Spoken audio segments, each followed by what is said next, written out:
and welcome. I hope everybody had a good weekend, man. I took the weekend to relax. It was wonderful. Caught up on a few shows. Creature Commandos, man. That show's freaking awesome. Not sure if you guys have seen that or intend on seeing it, but you definitely should give it a shot. It's what, man, James Gunn, I gotta give him a lot of credit. He is very good at getting you interested in characters that you would never, ever think you would care about. Even as, even me. And I'm a fan. So, let's get this party started here.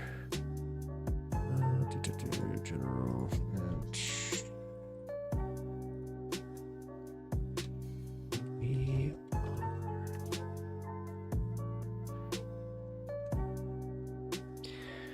And then,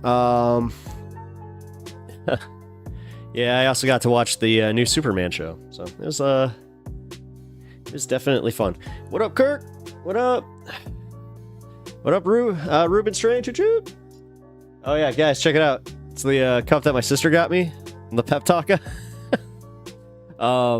We have just confirmed that it is indeed the place wherever the hell she ordered this from. They didn't proofread or do anything like that, and they're definitely inputting it wrong. So, kind of weird when it's like they ask for all the information and they're just like, nah, we're not even gonna bother to proofread it. So, that was fun. But yeah, you know what? The thought still stands, and subscribe. You know, I think that's the important part, right? God.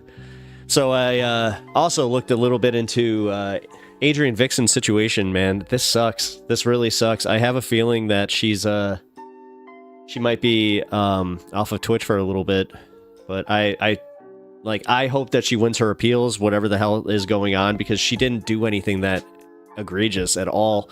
Apparently she used an emote of Luigi, and she showed the emote, and I'm like, that's nothing. That's nothing. Boy. But either way, I hope that, her community is doing well, because that sucks, Oh, Kirk, I dropped 2 songs in Discord, one of them. Oh, yeah, you know what? I saw that. I totally saw that. That was hilarious. I was laughing my ass off. Yeah, I didn't get the chance to show my wife before stream. That sucks, because, yeah, I really wanted to show her that. She probably thinks I was going a little nuts down here, too, because I wasn't on stream yet. And I was, I was cackling. That was, dude, good work. Very good work. But, yeah, man, this whole weekend was just, I was trying to avoid the news as much as possible, but I couldn't. So this weekend I broke my rule. I watched a few political videos off stream just to kind of get a vibe. We're not going to go through any of them. Not a single one that I watched for this weekend. So I can't wait for Brian to show up. Oh, God. Dude, Friday was the first day this felt like work. Nah. I hope not. I like the vibe, man. Speaking of, I need to increase my vibe. Got my coffee in one hand. Cheater. Yeah. Really good. You're gonna begrudge me that? Come on, man. Wait, what the hell's going on here? Okay, so, here. I'm trying to see if I can actually get the audio from your, thing in Discord onto here. You know what? I think I might have to... Here. I'll just send it to myself. Just to make sure. But either way. Alright, welcome over on Twitch. I appreciate you popping in. Hey, Distracting, what's up, bud? I miss you. I haven't seen you in the stream a lot, so every time that you pop in now, I'm like, woohoo, he's here. I saw some of the stuff that you sent me. I was just going over how I actually broke my rule where I usually don't watch political content. on my time off because I really, why do that now when I can just enjoy it with you guys? And I'm being real, like, I enjoy doing this much more, so. But yeah, man, like, you sent me some interesting ones that I was just like, damn it, I'm gonna break it. Let's see, what was the one that was really funny? The $1 trillion heist. I was thinking about actually popping on stream to do that, but again, I got convinced that I needed the day off. It was actually, as pathetic as it sounds, it was a therapist recommendation where she was just like, no, you're going a little too hard at this, and I have a feeling that if you don't stop, you're gonna hit a wall. I'm like, okay, so I'm going to listen. That's what I pay the big bucks for. I mean, I really do. Haven't been on in a while. I visited a friend up in Ottawa for a few days. Oh, no worries, man. I mean, I took the weekend off, so nothing really missed. I just released some videos. Creators. Oh, crap. Give me 1 second. I just remembered. I have to reset this every time too. This is stupid. They make me go through my my actual, like, my video manager account instead of, like, I can't do it on my studio, which is the dumbest thing. So just give me 1 second. I have to set this up for you guys. Live. And here we go.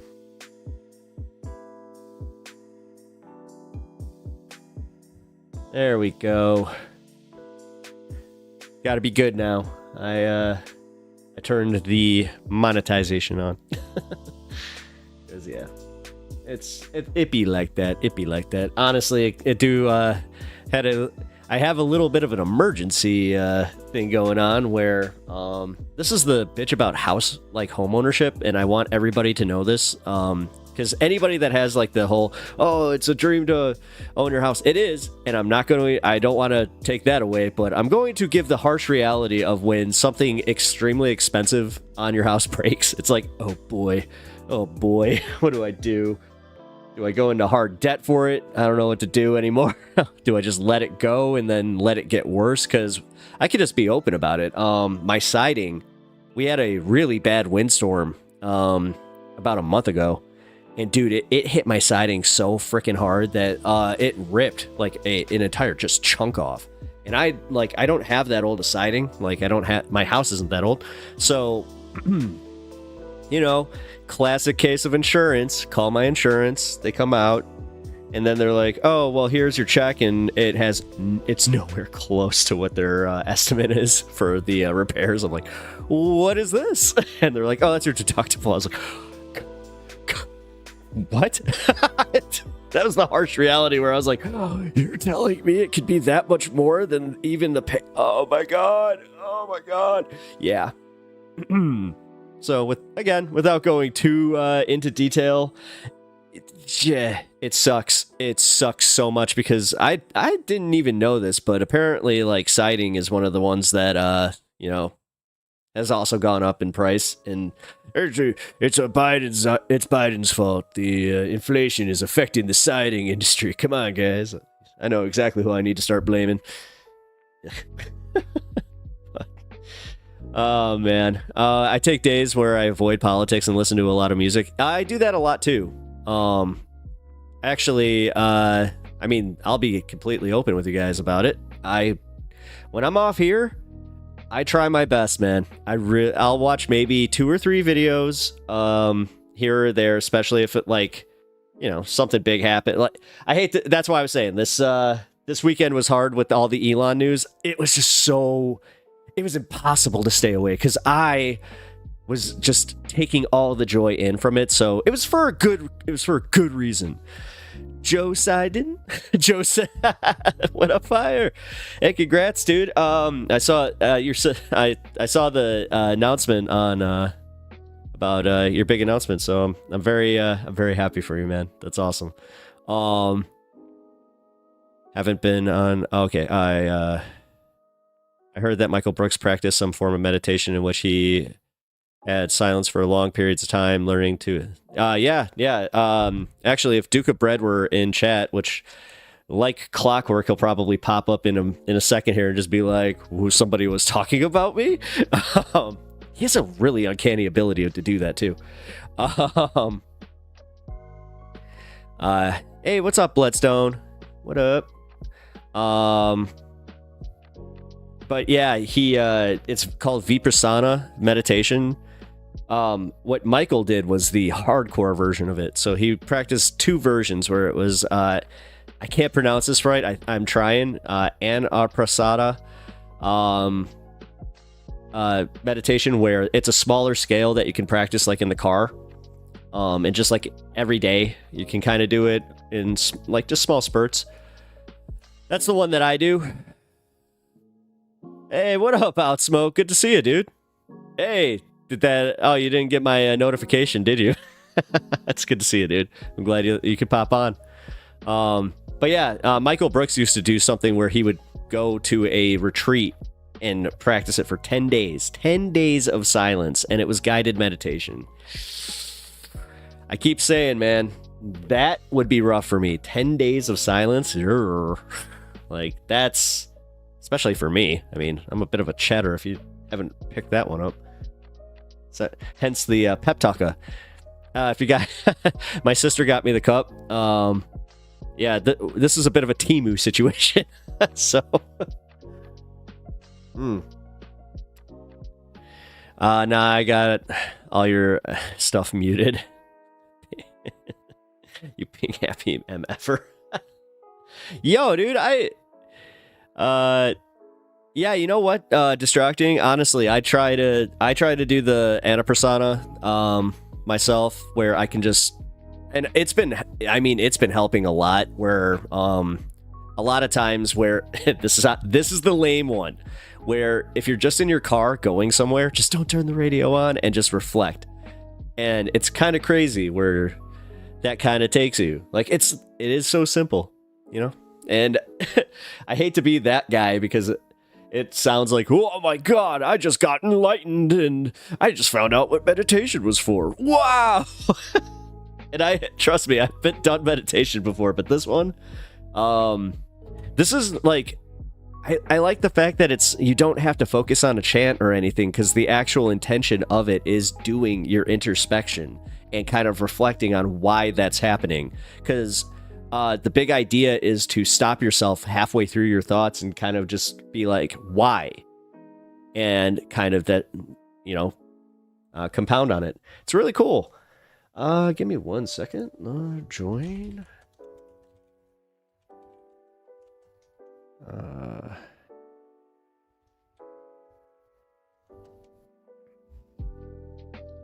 Sub on YouTube.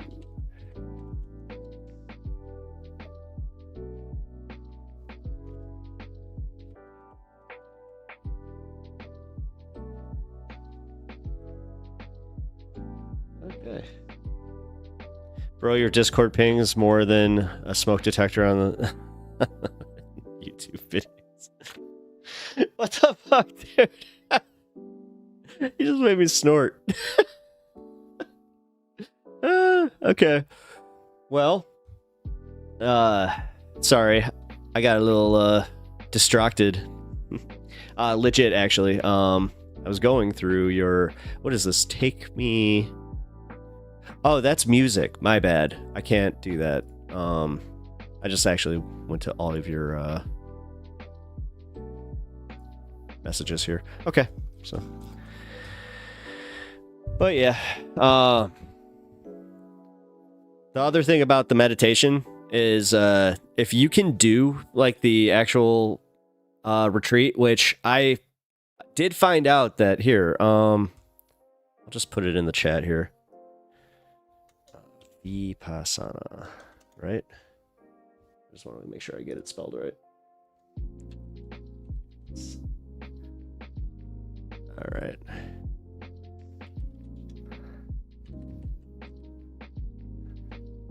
Meditation. There we go.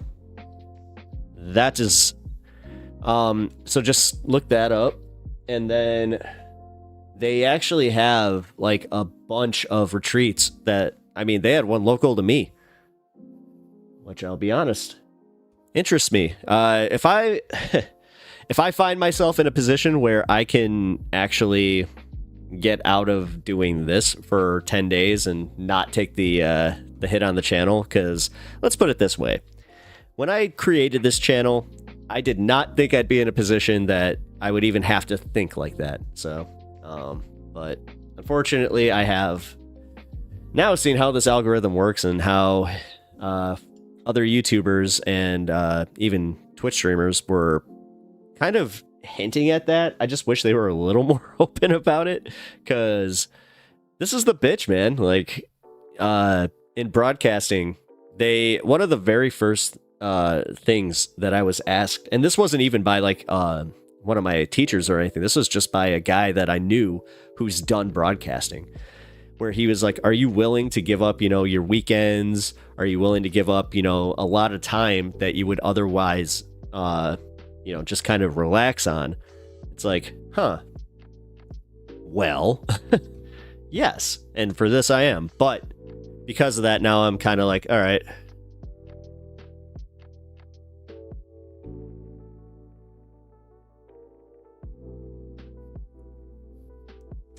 cool.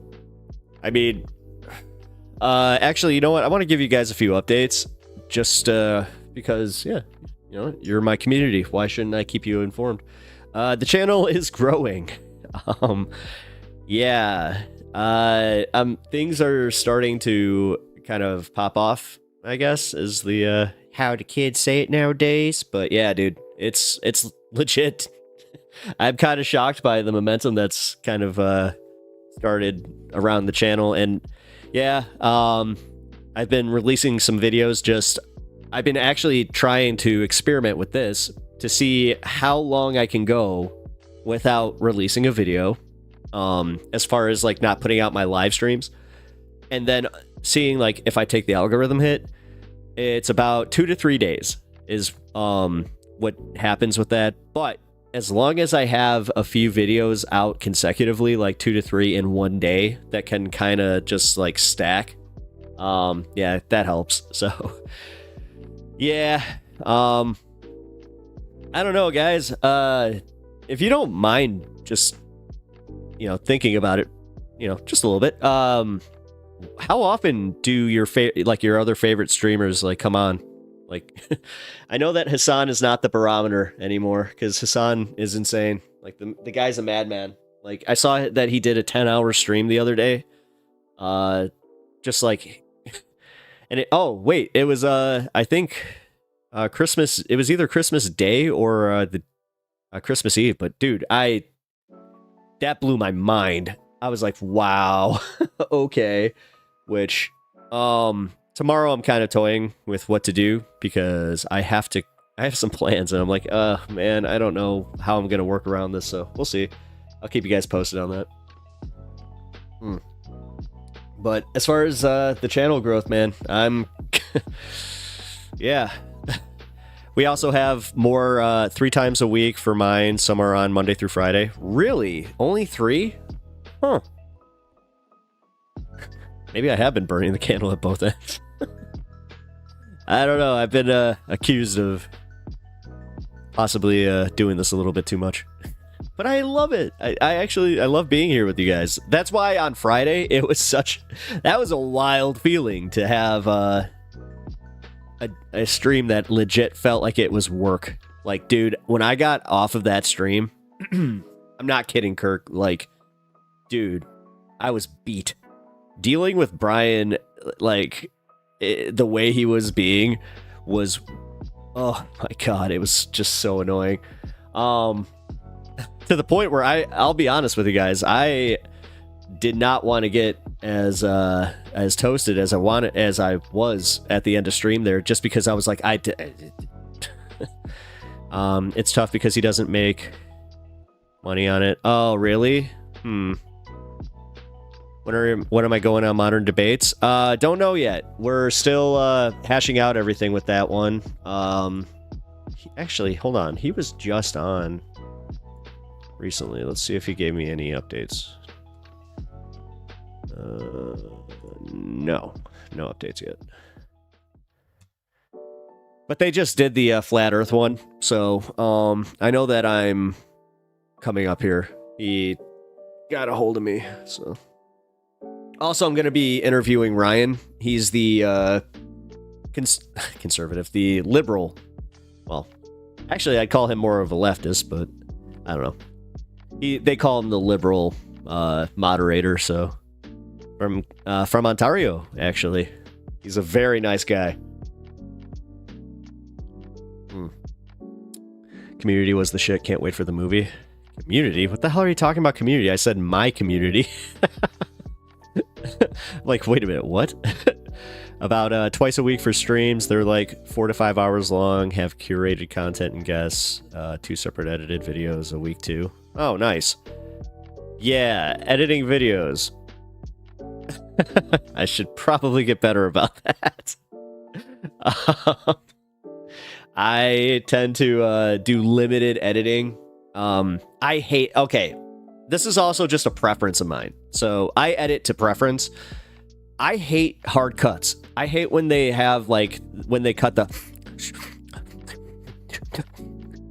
Like, and you see all the other ones where they just release those, which I think those are hilarious, by the way. But realistically, like, dude, is our attention span that short to where you can't, you know, get a like or an Because I was taught not to do likes and ums. They're filler words. You gotta also try and you have to maintain a broadcasting cadence. You have to make sure that you're not using filler words. You have to make sure that you have prepared segments, blah, blah, blah. Even when you're like trying to do like your own talk show, I was like, huh, okay. He's in worst case Ontario. Am I saying that right? I feel like I'm saying that wrong. Editing, nah, do it in one take, you amateur. Do it live! We'll do it live! No, I mean, I usually do. The thing is, like, if it's already out here in stream world, then I kind of feel okay with it, you know?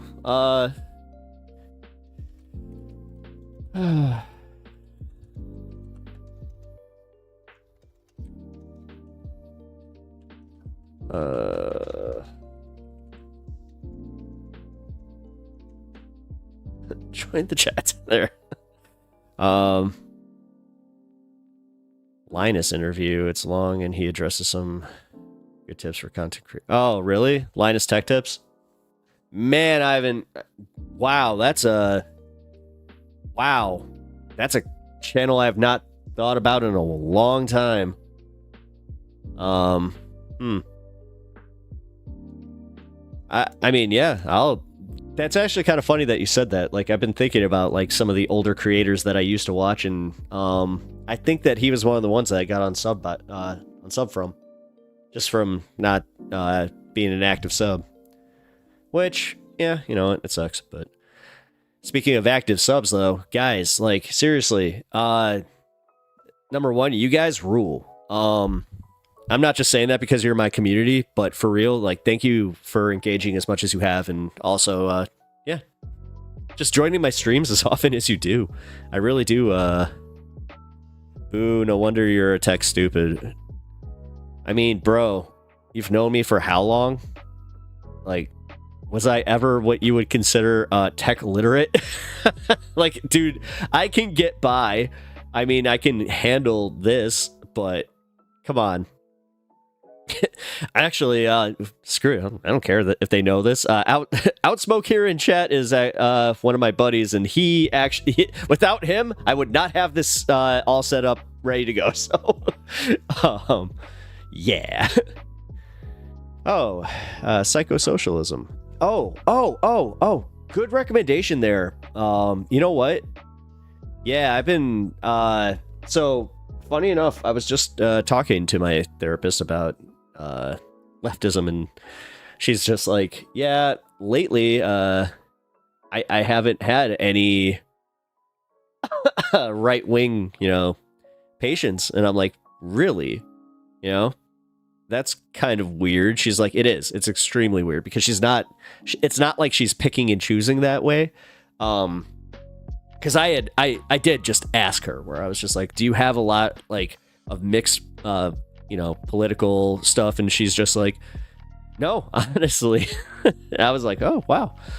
So I would still rather build you a PC, but whatever, the one you got now is solid for a pre-built. Well, dude, I mean, you said that we could just take the components from this and build whatever on top of it. Like, that was kind of my goal. That's what we'll do, as this goes. But I was just explaining to everybody at the top end of the show here that I'd be broke.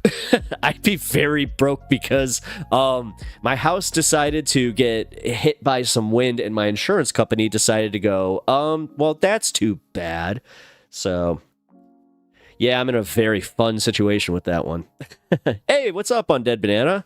Am I late to the party? No, not really. I mean, I've been just kind of blabbering for about 20 minutes here. We're gonna go into the news and all the fun videos and stuff, but yeah, just having fun here. Honestly, one of my boys is in chat here, so actually two of my boys is in chat here.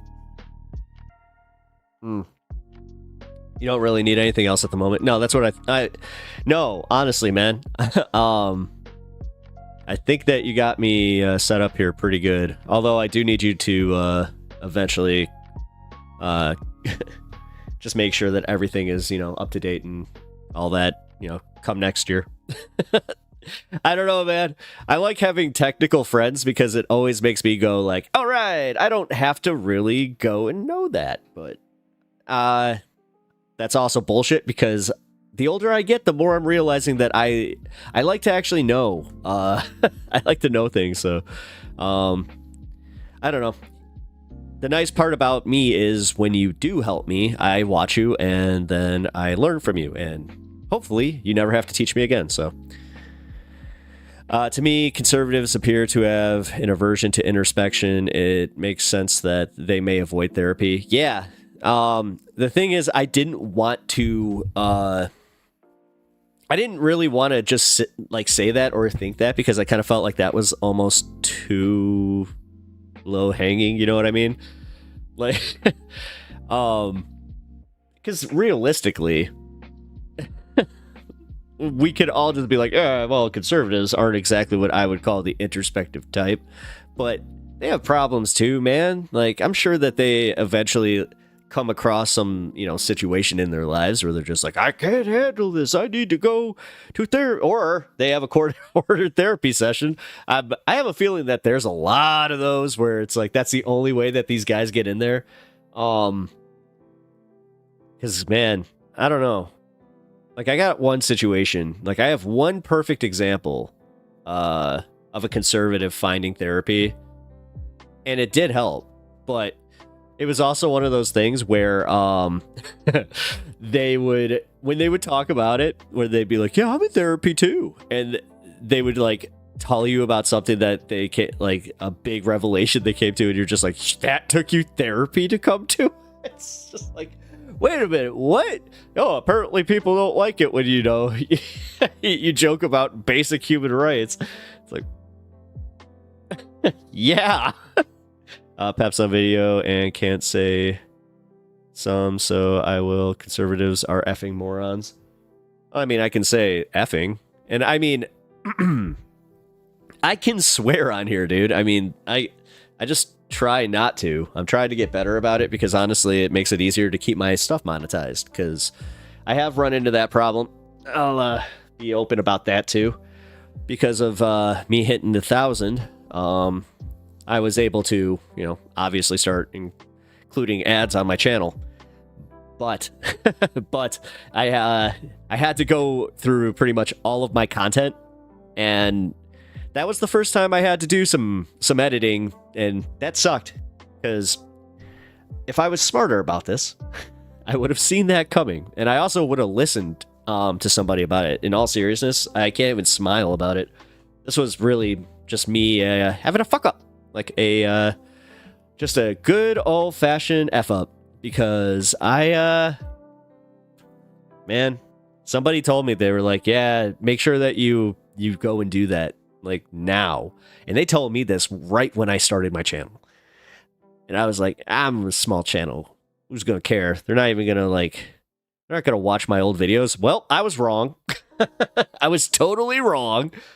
So, what you gonna do?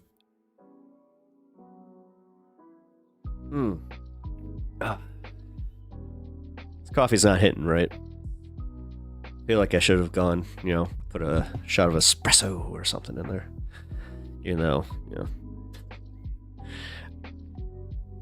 Last time I did that, it wasn't really that effective, and it was more so like I was trying to end stream, and I'm like, oh, my tummy. Hey, Fliss, the flying spaghetti monster is telling me how to live my life. Oh, yeah. They're not watching your old video. No, Outsmoke, you're wrong. You're wrong. So what happens is, yes, AI goes through it first, and then you get the opportunity to request a physical review of your videos. So it's actually really cool. I got to give YouTube some credit on that. But even after some of the physical reviews, there were a few that came back and they were like, bro, really? I was kind of like, my favorite one was, I sent it off knowing damn well it was coming back with a no. But I was like, hey, you can't, you know what? How do you know if you don't ask? So, hey, what's up, Scott? Ramen. Yeah, but the first flag are all the stupid algo, yeah. Yeah, no, I know. You know what? As much as I want to complain about like the algorithms, YouTube's has one that is easier to navigate, in my opinion, than Twitch, which I know that there's a few people that would totally see it differently, but in my case, it was easier because this is what I initially wanted to do anyway. This was the platform I wanted to be on, as far as, just my engagement and getting all my videos out there. I was like, well, if I'm going to be on Twitch and recording my stuff, why wouldn't I just be on YouTube anyway? And then somebody tried to tell me, they're like, it's so much harder to break out on YouTube. I'm like, really? Interesting. Well, so that's also why I kind of have the attitude that I do, where I'm like, oh, this is kind of still insane, but very cool. And as you know, it is still so wild. Reviews are Catholic. I confess, so I'm no sinner. I mean, I used to think that way. I also used to think the way that Christians of convenience kind of think, which it's funny. I did kind of piece together that the last time I thought like that, I was 6. I was like 6 or 7. So, not trying to even be a dick, but that's a very childish way of thinking, where you're just like, well, Jesus said that if I believe in him, then I go to heaven. It's like, that's okay. Outsmoke, if you were a girl, you could just throw on a tank top, hop on Twitch, and watch the money roll in. I mean, dude, I've seen it. So, what are they called? The booble streams? Yeah, somebody, one of our viewers, I think Jim and Skidum, said that at one point. And the funniest one was where they were like, you need kitties? Kitties and titties. And I was like, titties and kitties? Really? I'm like, oh. But then my cat, he walked in like perfect time, which he's not supposed to be down here all the time. So that was kind of funny too, where I'm just like, what are you doing down here, you little stinker? I really have the cutest cat. We actually have some more videos coming out too of the cat. I'm gonna be putting up on my my shorts. I have been neglecting those for the last 2 weeks, but you did blackface for Christianity when you were young. It's kind of funny.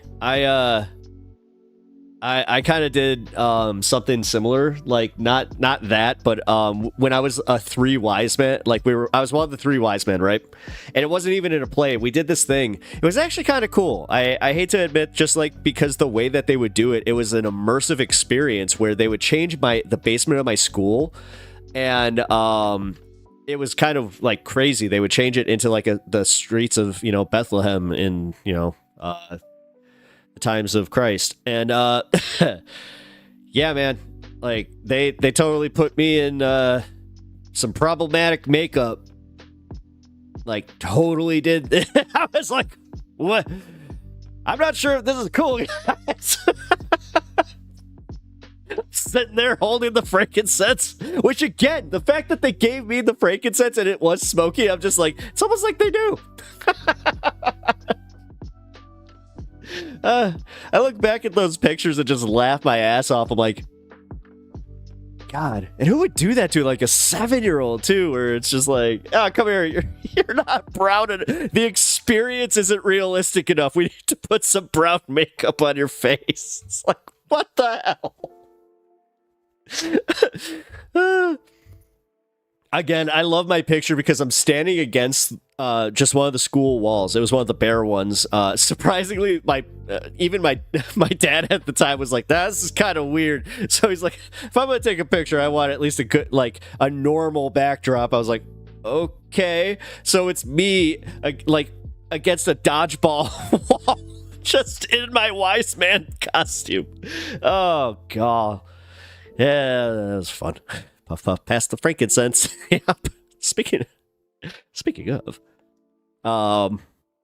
yeah, the female just chatting streams make bank. I actually, I've seen that.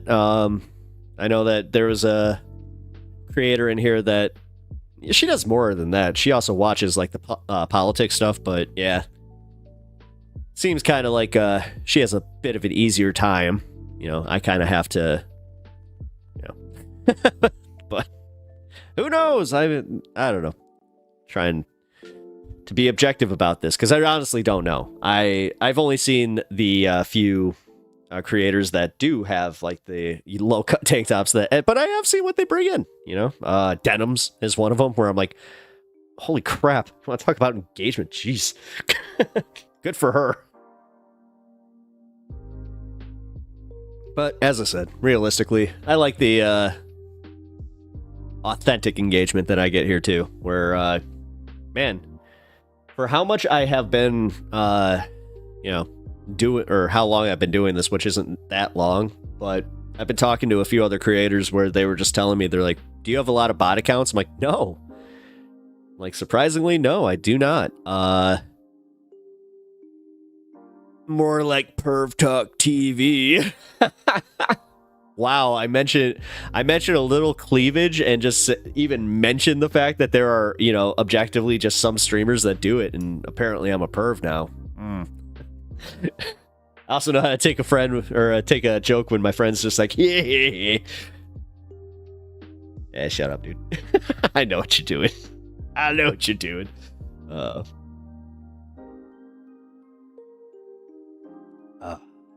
Perv talks. Let's not, because God, I felt like I was dealing with that enough last week. Between Jim and Skidum doing his thing, which he was mad that I had to have a talk with him about, like, dude, can we not?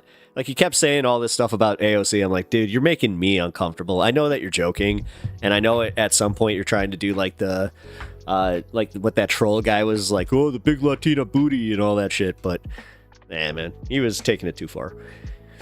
And then, yeah, our boy Brian was taking it way too far, where, man. But I got me some good old mods here. I do appreciate it. Oh, what? Oh, never mind. That's an older video. I thought that was new. I was like, wait, he revisited virtue signaling? AOC makes decent PC. Wait. Oh, ha ha ha ha ha ha ha ha ha ha ha ha ha ha ha. So funny. I am laughing. If you didn't notice, I am laughing in my computer voice because that was a computer joke. Ha ha ha ha. Boo! Boo this man! Cheers, everybody, by the way. Cheers, everybody.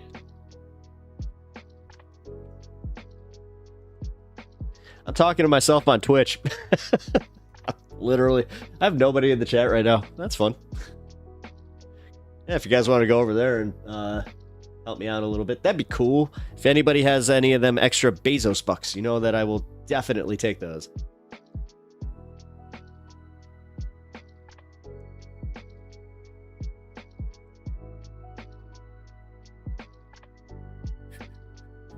Don't patronize me, I know where you live. I was about to say, be careful, bro. Oh.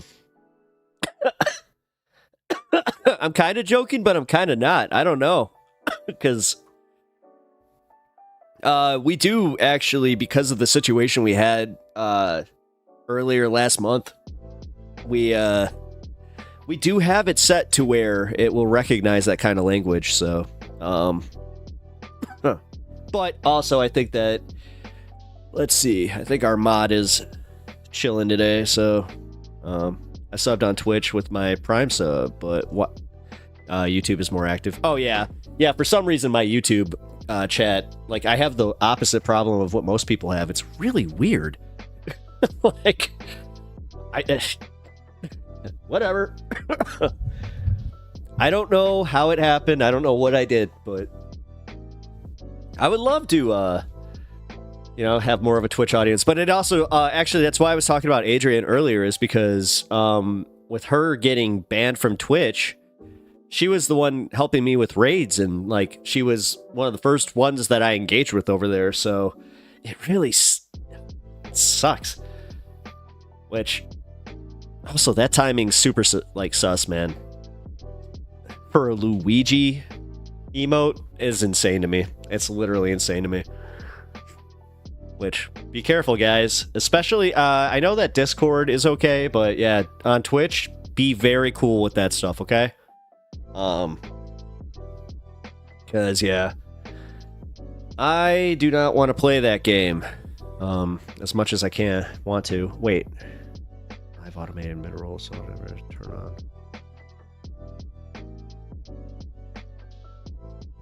Oh, crap. Hey, guys, get this.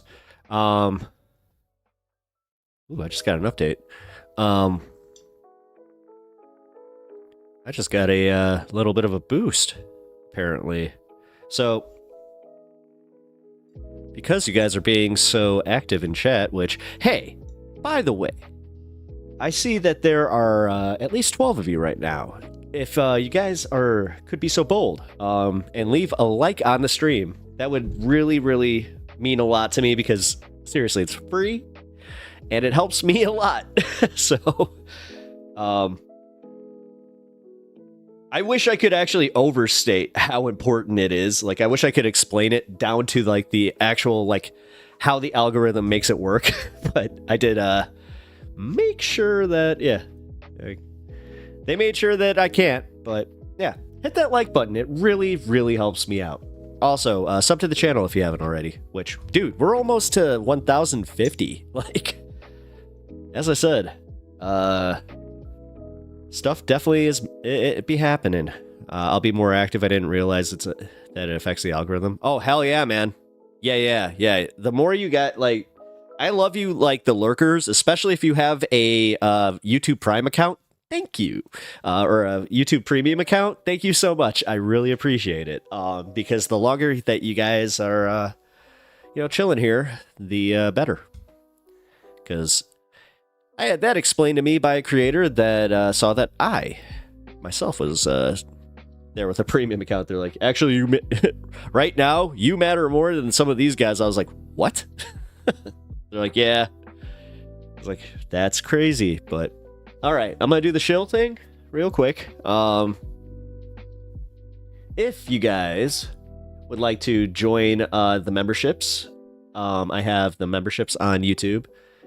I tried to keep them as a as cheap as possible, because I understand that it's like, yeah, but oh, Kirk gifted 20 Pep Talks memberships. What? Holy crap. Holy crap. Well, is this one of them hype trades? Is this what a hype trade is? Oh my god. That's crazy. Kirk, what is happening? Damn. Well, I feel even worse doing this. Holy crap. Oh wow. Let's see. Corvin, Blue Skies, Molly wow.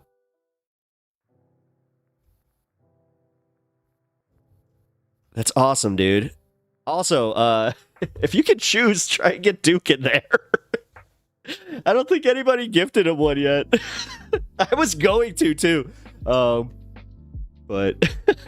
actually, Distracting, I got something to ask you here. I'll do it in your in Discord here.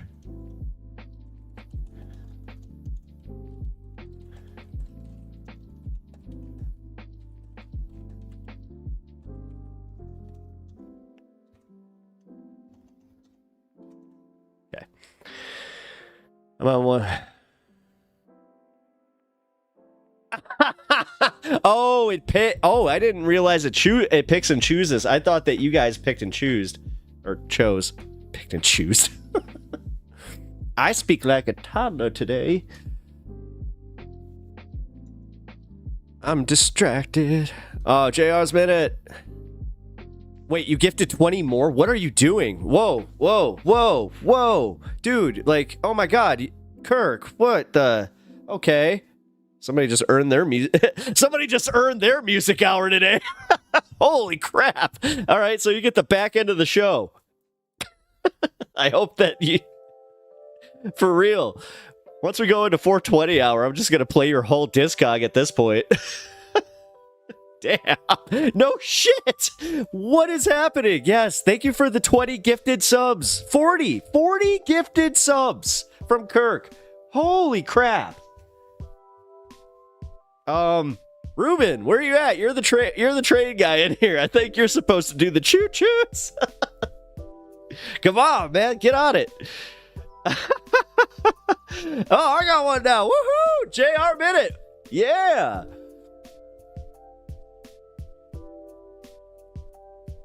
I was about to say at this point, no, dude, I can tell you right now that the second that... Oh, wait.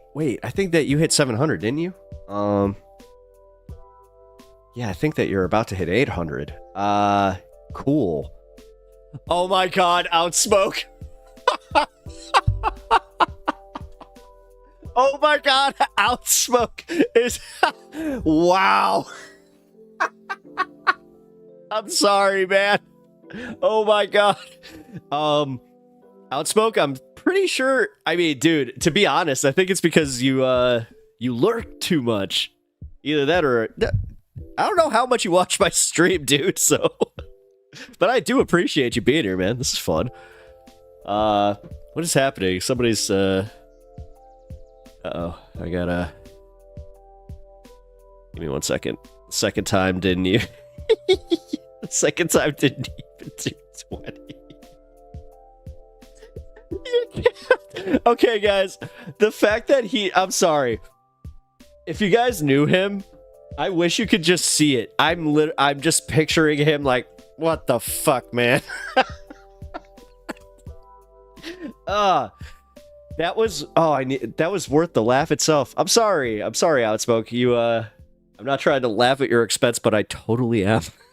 I own my own shit. All right, man. Here, the one thing that I did want to also do is I'm going to link the Discord for anybody that hasn't already gone there, and yes, definitely join us in the Discord. Where did the other memberships go? Oh no!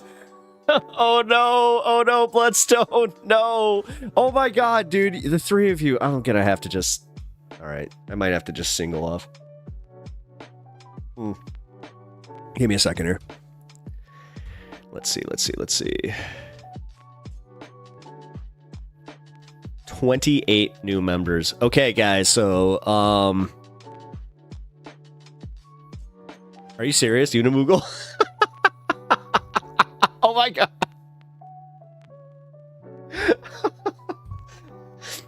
Okay, I'm just gonna, I can't even, yeah, hey, you know what? Kirk is the king of peps. I mean, right now, shit, dude.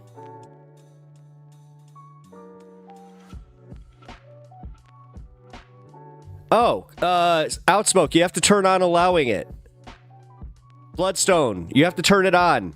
You have to, it's a setting in your YouTube.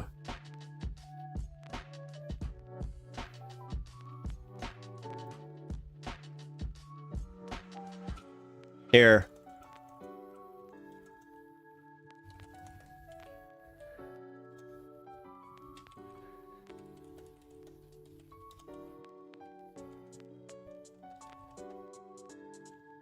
Oh, you have allowing on? Okay, well that makes it a little bit more funny. Outsmoke, dude, I'm sorry. Ugh, it sucks. Dude, I have one eyebrow hair that I keep noticing. I'm like, what is going on here? I just got one little guy. Ugh, I hate that. Alright. Literally getting distracted by myself. Alright, cool. Here. I gotta take care of something. Because I need somebody. Chat.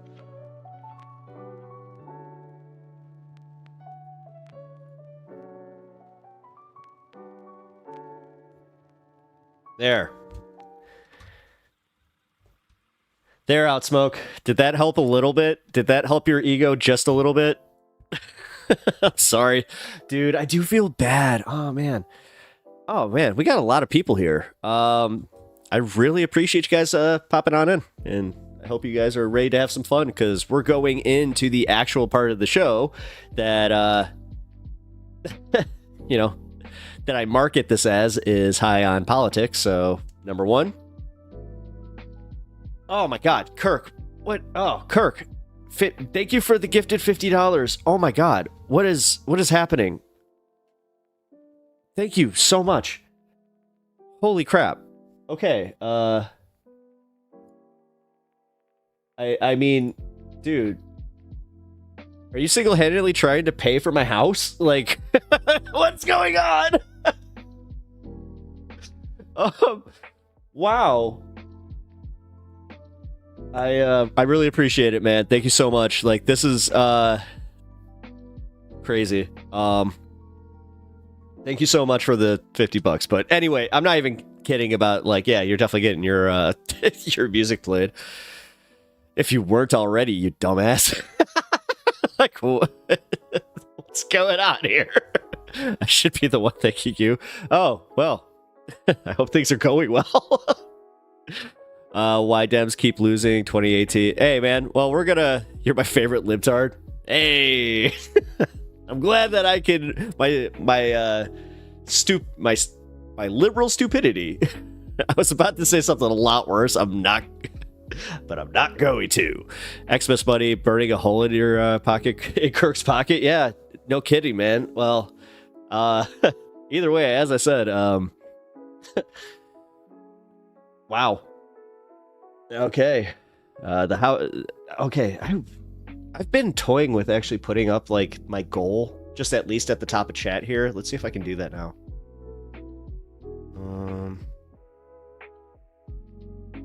It still won't let me. I think that I have to like put it on at the beginning of my stream or something, because it's not working. But jeez, 29 new members, 50. I mean, dude. Okay, so Kirk, for real. You don't even just realize what you did in the algo too. Like, damn. All right. Well, now I gotta earn this money. So number one, Pep Talka.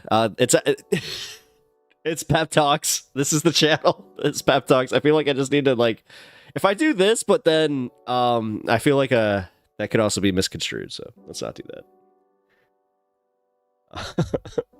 Oh man. So I'm not sure if you guys. Oh Oh, wait. Oh, dude. Yeah, I made you a mod. Yeah, dude.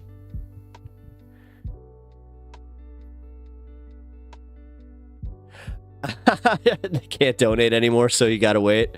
Oh, here. If you want the one that doesn't have the YouTube the YouTube thing, then here. You're a moderator, Harry.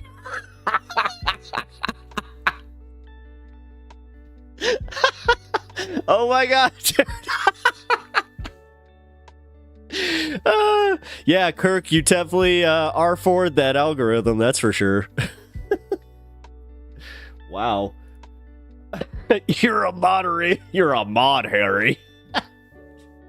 Oh man.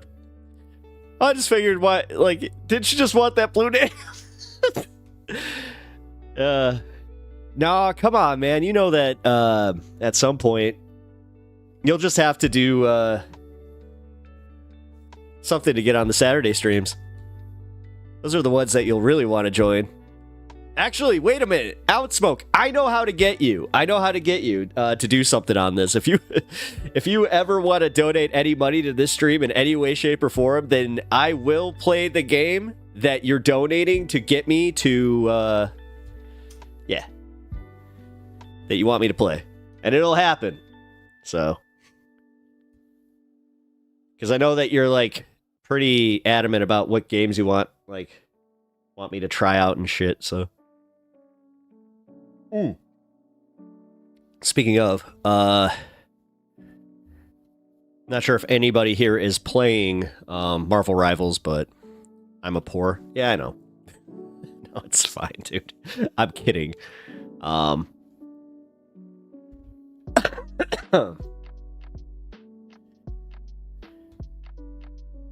for you, unfortunately, I have to honor my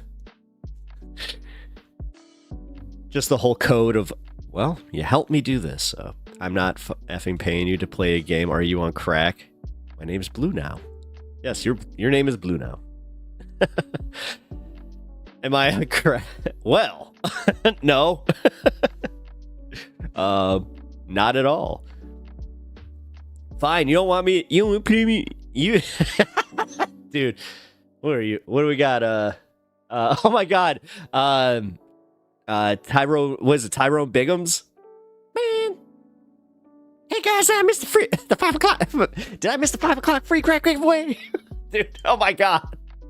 That was memes before memes. Was just, we would all go to school and just quote the Chappelle Show and South Park.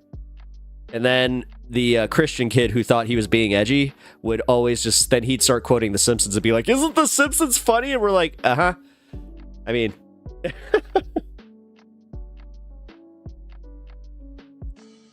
Outsmoke, you are not a poor, enjoy.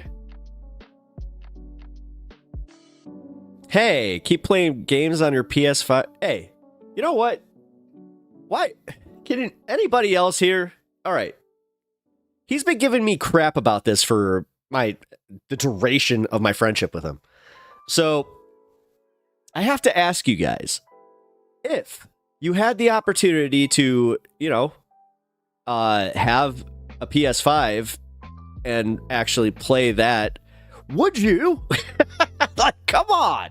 Like, I don't know, man. Like, the problem I have with playing, like, even Rivals on here is because I like the couch aspect of gaming, man. I've always felt like, I don't know, or just like being in a living room. Not gaming in a living room is weird to me, okay? But then again, I think I could be the weird one here. I do realize that because I've had a lot of people tell me that, yeah, that's not really the normal way that people play games anymore. I'm like, really? I'm so confused by that. But hey, you know what? Hey, buenos tardes. Wait, no, that's hola Irda.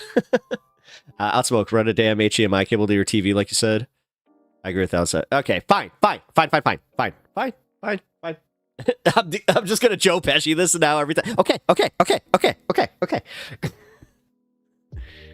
All right, so maybe you guys make a point. Maybe, just maybe.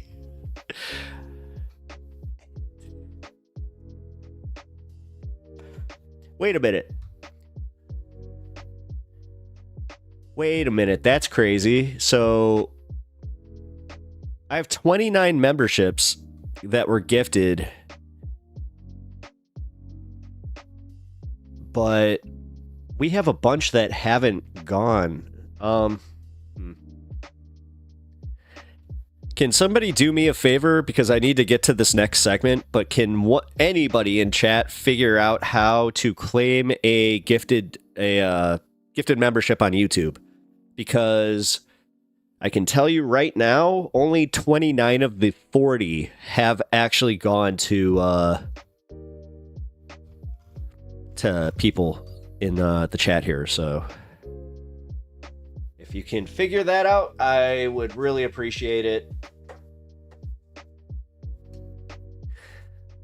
The PC you have now makes console gaming pointless, unless you have to play the 3PS. Well, I mean, actually, good example of this is I downloaded Marvel Rivals on my PS5, right? And I have it on my PC, obviously. So on my PS5 version, they had a different giveaway. So, like, I got the Scarlet Spider skin for free and all that kind of stuff. So, yeah. Is he trying to play PC games on his TV? No. It's, listen, so I'm really new into getting back into the PC side of things, okay? I will full on admit that. I've always been a PlayStation guy. Always have been. It's just been easy for me. I wasn't even one of those guys that was super into being, PlayStation, get the shirts and be a fanboy. It was easy. It was just easy. So, yeah. Hey, it was free. It was free. Outsmoke. It was free. So, I think it goes to channel members generally. They'll probably get a notification. I might be wrong though. Oh. Well, I mean, channel members, because they're gifted memberships. That's why I'm kind of confused. I'm like, do you mean subs? Because, yeah, if that'd be crazy. Wait a minute, Ruben and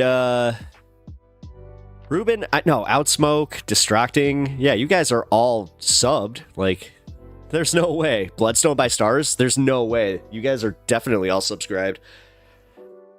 I mean, Bloodstone, I've seen you, like, on there a bunch of times, so. Okay, either way, I'm not gonna do any more of that. I promised we're getting to the politics. Also, if you guys haven't noticed, I have a little Godzilla statue back there. He's 1 of 50. My wife got him for me for Christmas. He's very cool.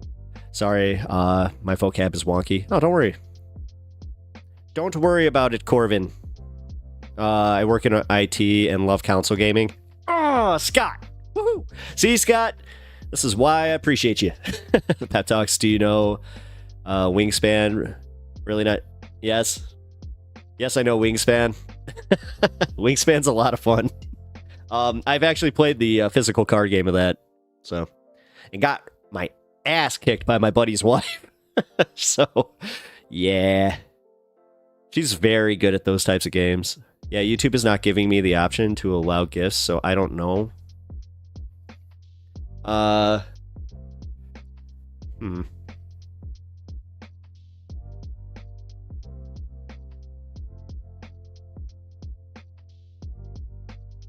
gonna have to figure that out. Here, Bloodstone, just keep an eye out on your Discord, or on the Discord, because I'm gonna try and get you involved there. So, but here, I'm gonna finish my coffee and then we're going into this egg.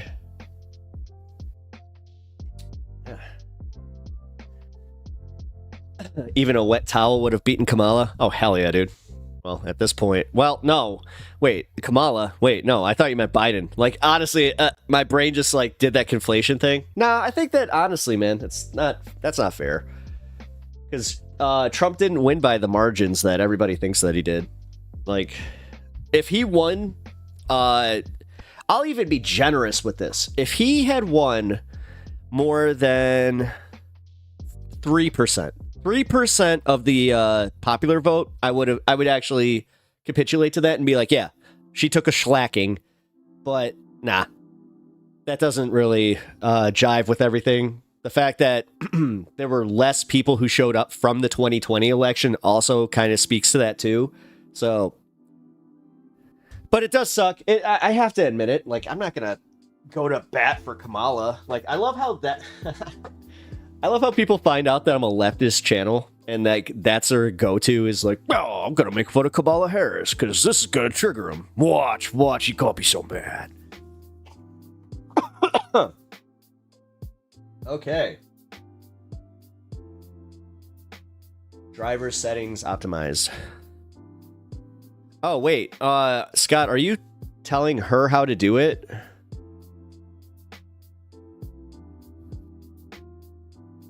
Holy crap, dude. Okay, cool. I appreciate you looking out for that. So, all right. Well, news. Here we go. Also, 4 years of GOP doing things to make sure less people would show up to the polls. Again, Les, I actually appreciate that take because you're not necessarily wrong. However, I think that that's giving them too much credit because realistically, it wasn't a political, hit. It wasn't because somebody was trying to say that it was like a bunch of Russian disinformation kind of thing again. And I'm like, no, this time it was just people going, what the hell is going on? Who is this? And what did they say? Dick Cheney, really? Like that. Those were like the top top three things I was hearing from people that were either left or moderately left that were like, what the hell? So it's pronounced Kamala, just FY. Yeah, you know what? I got that one a bunch. People trying to be like, oh, so you're one of those? You're trying to like mispronounce it? I'm like, what? I'm like, no, I mispronounce everybody's name. She's not special.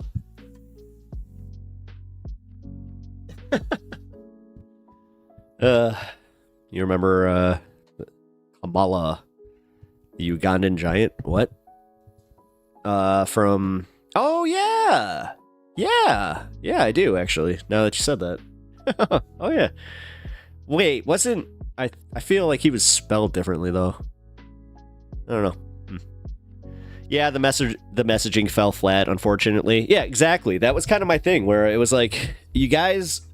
They tried the populism, and what really pissed me off is the fact that they tried to ride the populism and then just make people forget that they did the populism, which, how does that work? Why even do it in the first place? So, like, what I'm talking about is in April, right?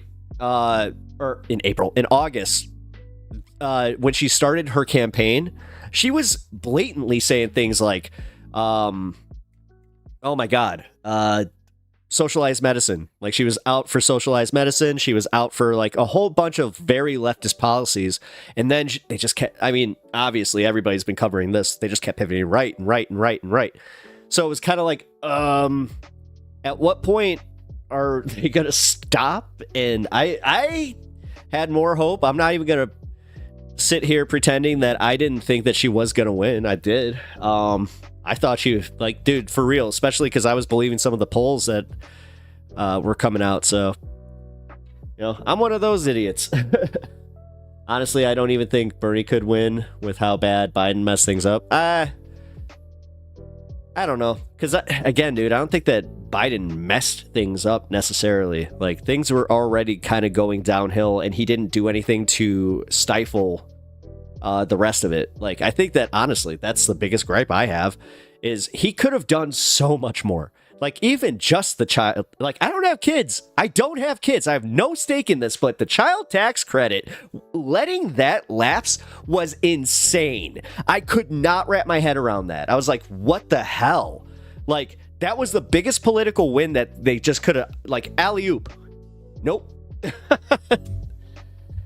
I forgot that we have the Democrats are Shaquille O'Neal, where it's like, oh yeah, they look great, tall basketball player, can't shoot 3-pointers for shit.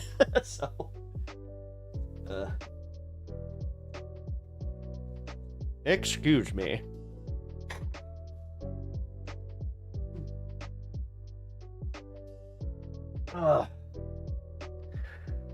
Man, I just love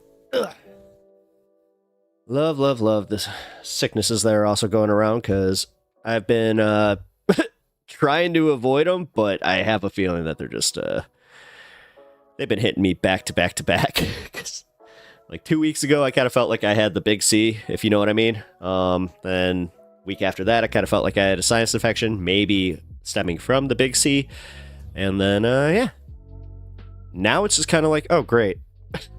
Did I get a cold? I don't know. But when you hang around with a 6-year-old, for Christmas, and you're just like, well, this is about a 50-50 shot of whether or not this kid is, it's just an incubator for my next freaking virus. Is it bad that I see kids that way? Like, I don't know. I love my nephew, but every time I'm just like, oh, what strange new virus are you bringing back from your school? Yeah. It's the flu. I had it for a week. Oh, is it? Okay, well then, crap. that might make sense too, because like I had that random thing.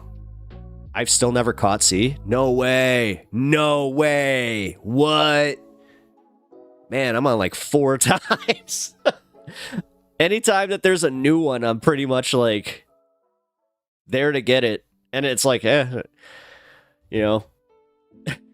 without saying too much, I did the 3, or at least like the 3 that I was supposed to. Although I'm not doing like my flu. Oh boy, I probably should have, because I think that would explain it. I mean, come on, look at everybody just, and even me going, I'm not going to get my flu shot. Sure shit. JR's. My whole family is sick. No fever, just congestion and headache and aches. It sucks. Yeah, so that's what I got. Like, I got this weird congestion that's like going up, like down, like all throughout my sinuses, and just like I'm getting that post-nasal drip thing. It sucks. People who have it, had it, and just didn't know it. Yeah, Alirda, I think that Outsmoke here is right. I think that you're actually, because my wife is one of those where she's definitely had it, but she has never had it, so we think that she was just, one of them, like the carrier. Technically she was a carrier kind of thing, but that's cool for you, man. I'm glad that you've never even had to go through it, because the first time wasn't that bad for me. Second time was awful. Second time was the one that made me pretty vigilant when people would be like, oh, it's just a flu. I'd be like, no, it's not. No, it's not. No, trust me. As somebody like, and I try to avoid it, and like, don't you just love all these like alpha influencers who apparently have never gotten sick? They don't get sick, if even on these like on their channels and shit, they're saying just like Andrew Taters even, where they're just taters, but they're just like, oh yeah, you know what? Because of the way that I live my life and I work out all the time, I never get sick. Because they understand how viruses work. And then you find out that, oh yeah, they actually do get very sick. Like it's so stupid. I can live with the flu, but corona, yeah. Yeah, if it's up to RFK, we're going back to polio, folks. That's gonna be fun. What? Is it bad that I actually like spent a decent amount of time to oh wait, My account became a brand account when I got a YouTube Premium. I don't know how to get rid of the brand without getting rid of my account. So annoying. Oh, no. Oh, I'm so sorry. Damn it. Well, I'll see if there's a way to get around that. I hope there is, because... yeah, man. Alright, here. Let me put this out. And then we're, as I said, we're starting the segment here. So. Let's take a look at some news. I call Tate's followers tater tots. Oh, haha, cool. Well, yeah. It was almost funny because, like, I hadn't heard that before, but I kind of figured it out where I'm like, they have to be called that, or had to. Like, somebody's jumped on that one. That one's just too good. Just too good. LOL, he paid for a YouTube Premium. And how do you not? Wait, what did I miss here? Wait. Why am I the dumb one? Wait a minute. Hold the phone, my friend. Yeah, for real, actually. I am kind of wondering, like, wait, what? Oh, I see what you're doing, you jerk. Wait. No, how? No. There's no way. I don't... I'm just gonna let that one slide out of the brain so I don't get into any trouble there. PB Jackson 69. Every time I see a 69 in somebody's, oh. You're not helping me. You're literally not helping me.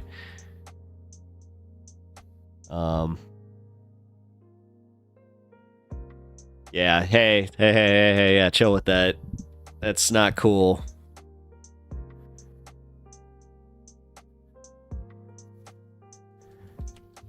Yeah, truth.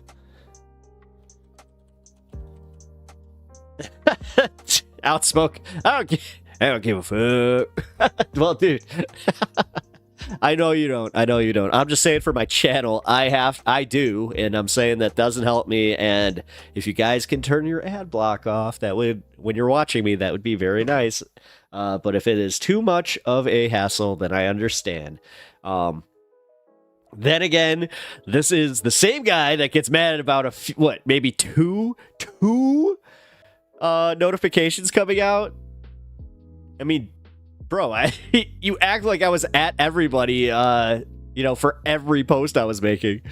So, is Peppery a 10-minute video with 4 to 6 ad breaks?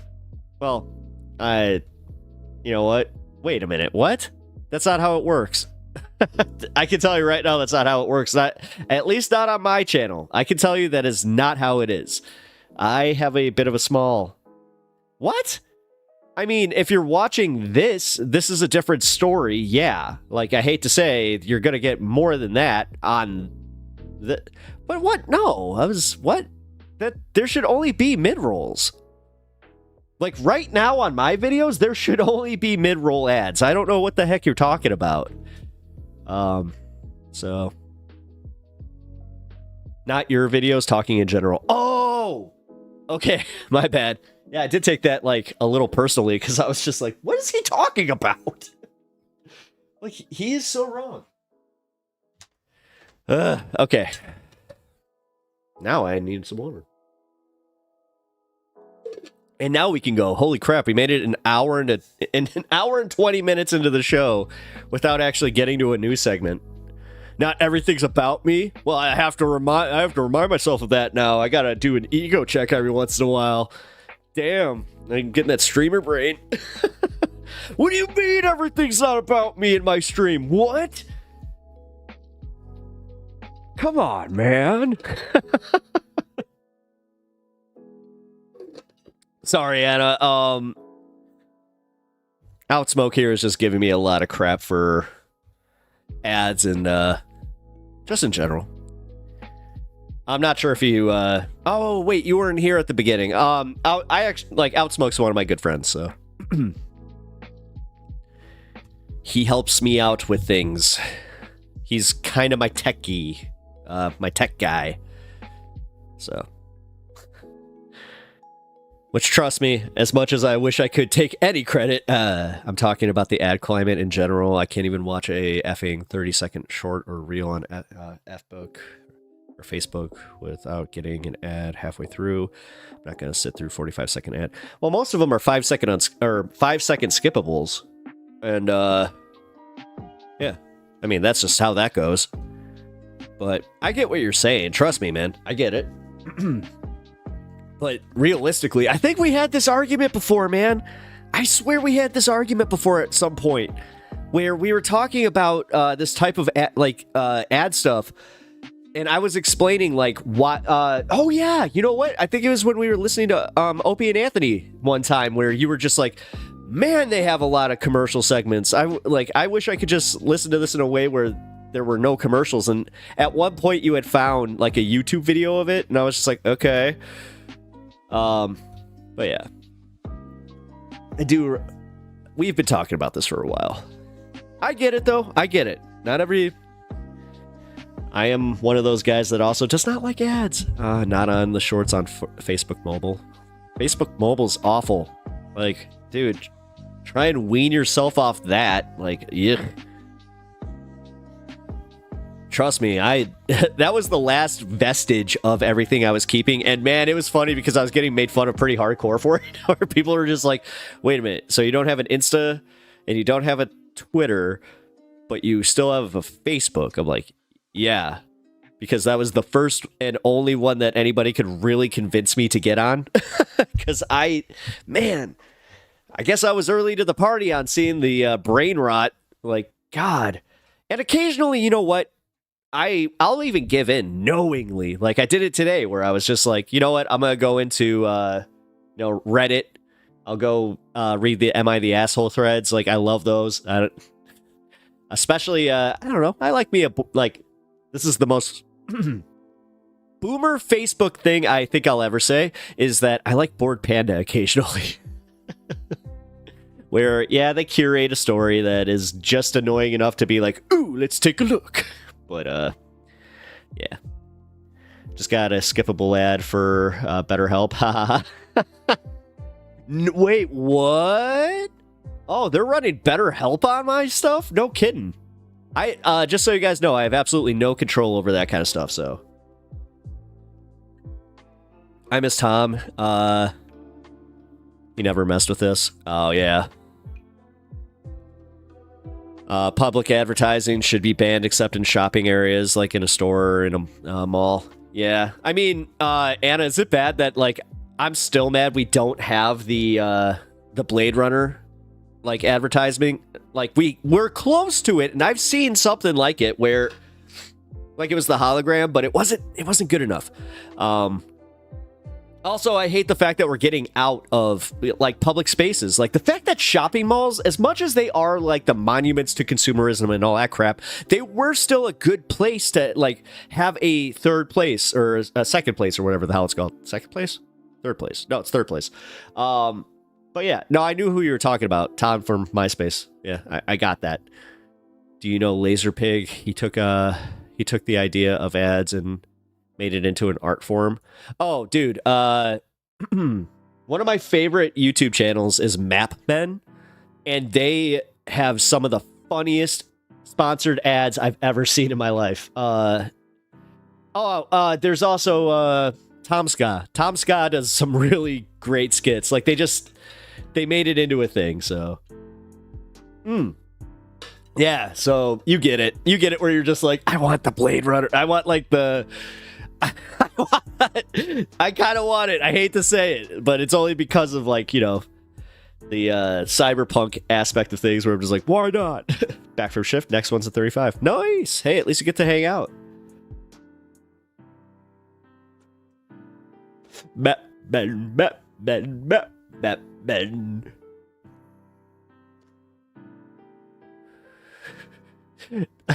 This is the map, and we're the men.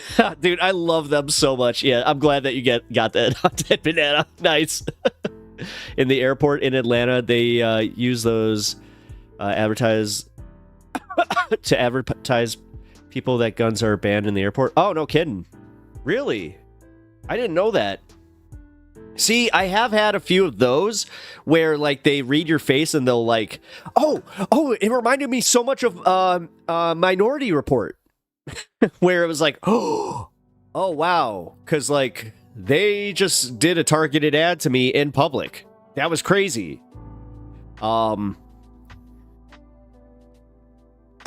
Excuse me. I did BetterHelp and just got mad. They kept trying to get me to do emotional awareness training for my OCD. I'll be honest, man. I had a listen without, because I know that they're on my my stream here, so I don't want to say too much. I'll just say be very careful and aware that they use the telehealth method in a way that I'm not necessarily comfortable with.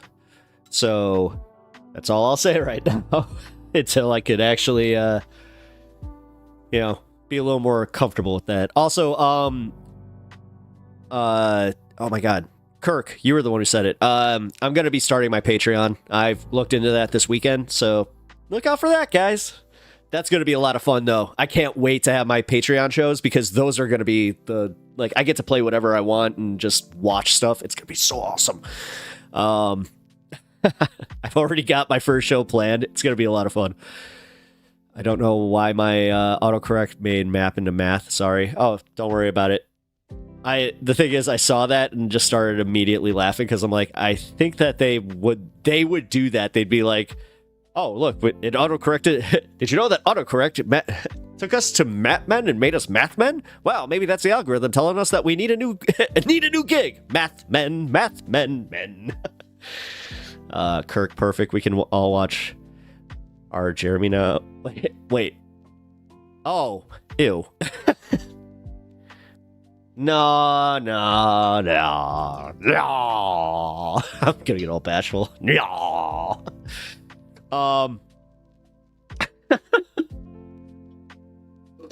No. We're not gonna be doing that. That's gross. I'm just kidding. I mean, I don't know. Listen, no, I'm not into, like, dude, really? I feel like I found out about some of the Kick guys that were, like, doing some streams where that's what they do, but they just, it's watch-alongs. I'm like, what? No. Ew. That's messed up. Okay. Johnny Sins interview when? Johnny Sins? Don't yuck my yum.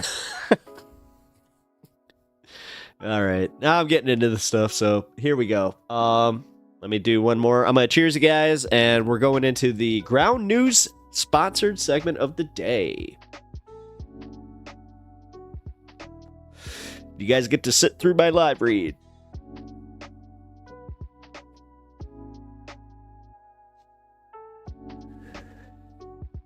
But also, I hope you guys do appreciate the fact that the only reason I have a live read was because I'm like, I'm using this anyway. What am I doing? Okie dokie.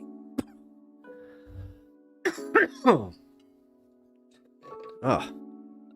This is how I know I'm getting old. Can't hang.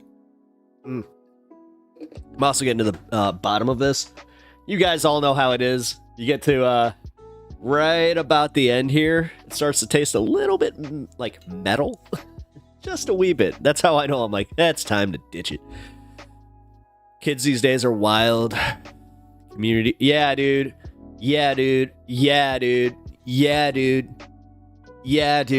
I was like, listen, I always knew about small communities, and I don't care. I do not king shame. I am not about that. I do not care. I am all about just letting people do whatever the hell they want to do there. Obviously, within reason. There's other... I shouldn't even have to mention that, but yeah. When I found out about that one, that was kind of it for me, where I'm like, why? But why? I don't don't understand. I just don't get it. But okay, man. Okay. We need a segment with Johnny Sins and Simon Miller on it to prove that they're not the same person. Wait. Wait, Johnny Sins. Johnny Sins. I kind of remember who you're talking about. You just stun locked me with that. I hate you. But wrestling's every time, dude. Every time. Johnny Sins. I know who you're talking about.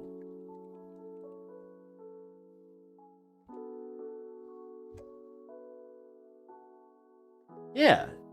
Okay. Yeah, they're definitely not the same person, but no, I got you. They're both bald YouTubers. And he is a... Oh, I didn't know who he was. That's why I've heard his name before. Okay.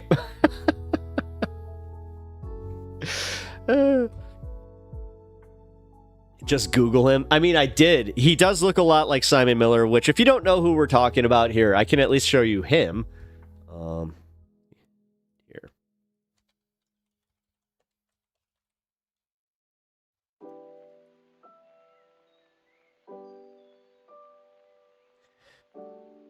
Did you know that there is a brand called Simon Miller, apparently? I didn't.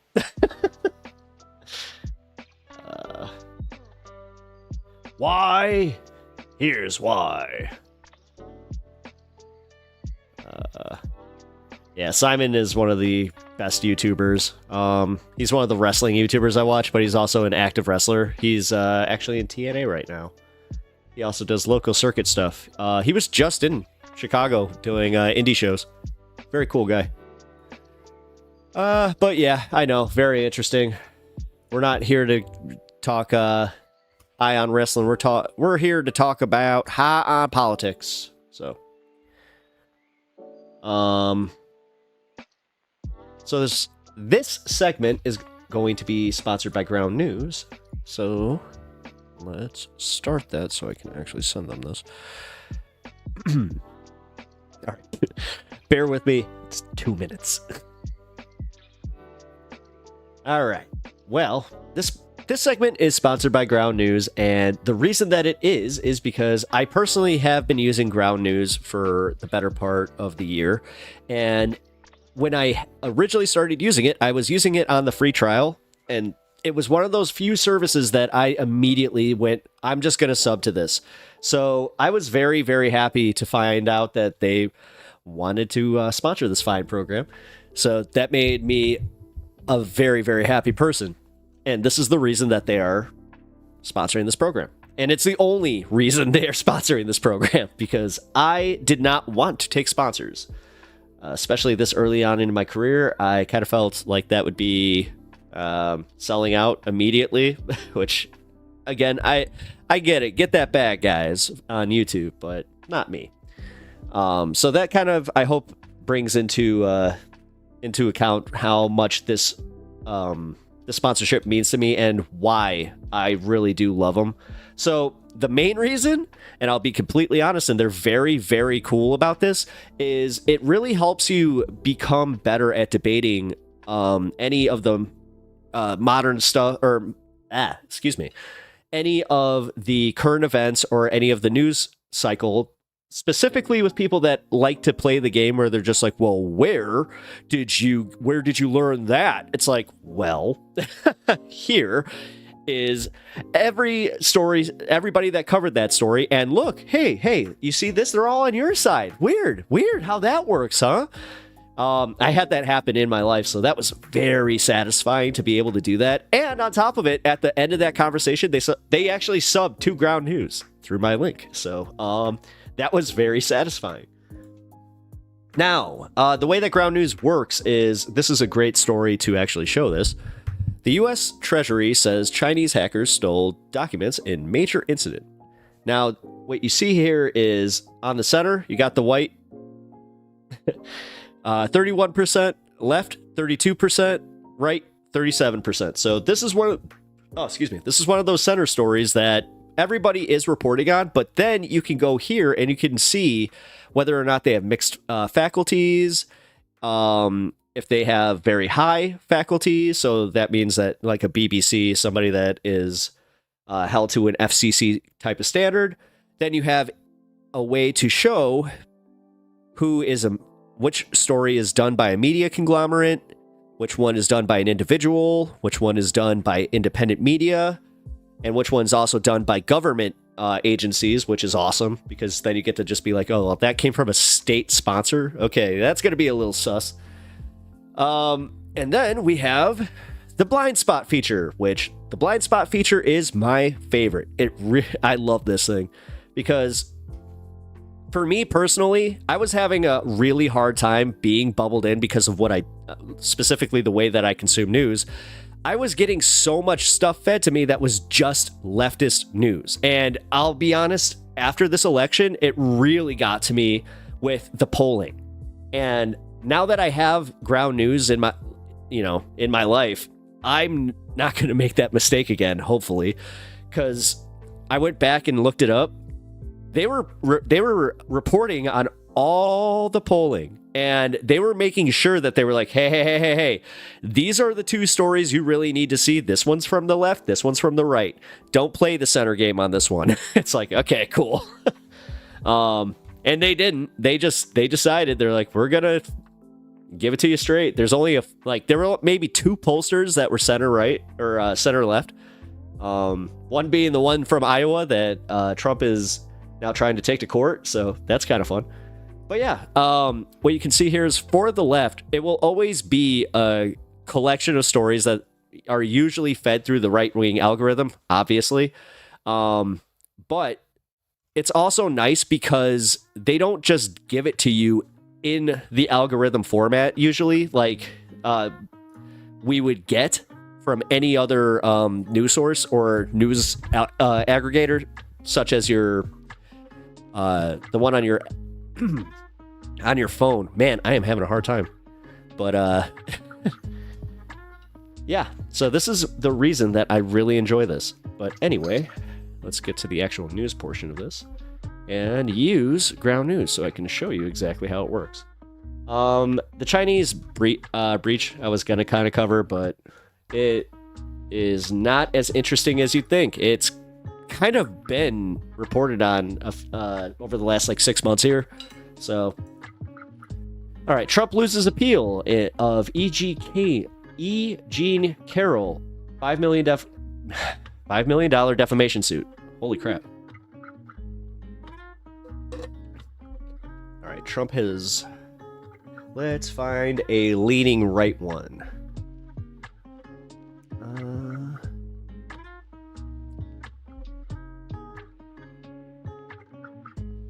Did not win his appeal to the Manhattan court. He did not show that the court was wrong. The judges considered. That's all they said about it. Okay. Trump argued that his rights were violated by the judge presiding over the case. The court disagreed. Nice. Always like when he does actually get checked. And then this one, this was kind of like the weird story of today, where I was like, look at this. Trump gives U.S. Speaker Johnson complete and total endorsement. I did not expect that, guys. I'll be honest. Trump is endorsing House Speaker for his role in Republican Congress, so he just wants this to go through smoothly. He does not want the embarrassment of another multi-vote, so...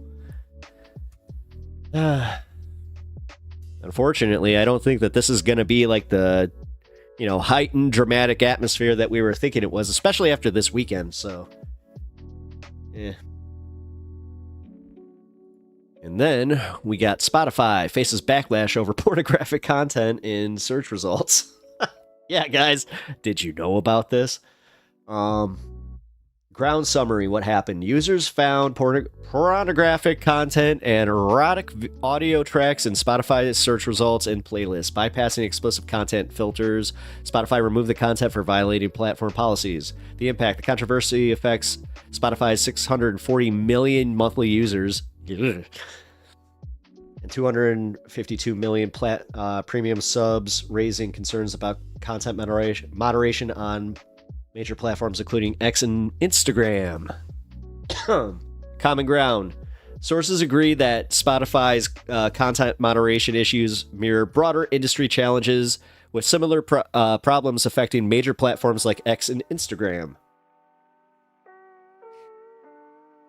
Multiple outlets recognize a disconnect between Spotify's explicit... hold on. Historical context. This is the one I wanted. Sources acknowledge that this isn't a new challenge for Spotify, referencing past incidents and suggesting that an ongoing struggle with content moderation. Wow, that was like 4 ways to just say the same shit. Okay, cool. Spotify is awesome, good for consumers, bad for artists, though. Oh, absolutely. I wrestle with Spotify and just how bad they are for artists. Actually, our guy Kirk here can tell you just how bad they are. Without saying too much, I'm assuming, right? Because we don't want to screw up anything for you, especially if you're in the middle of going for it, so...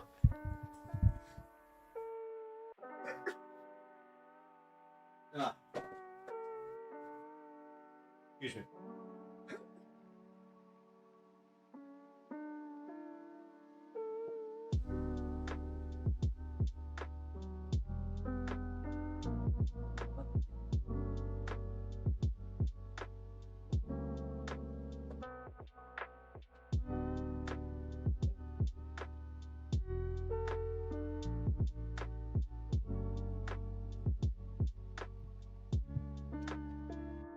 Yeah, Kirk says that, Spotify is not good for the... Yeah, Apple Music is worse? Really? I did not know that. Okay.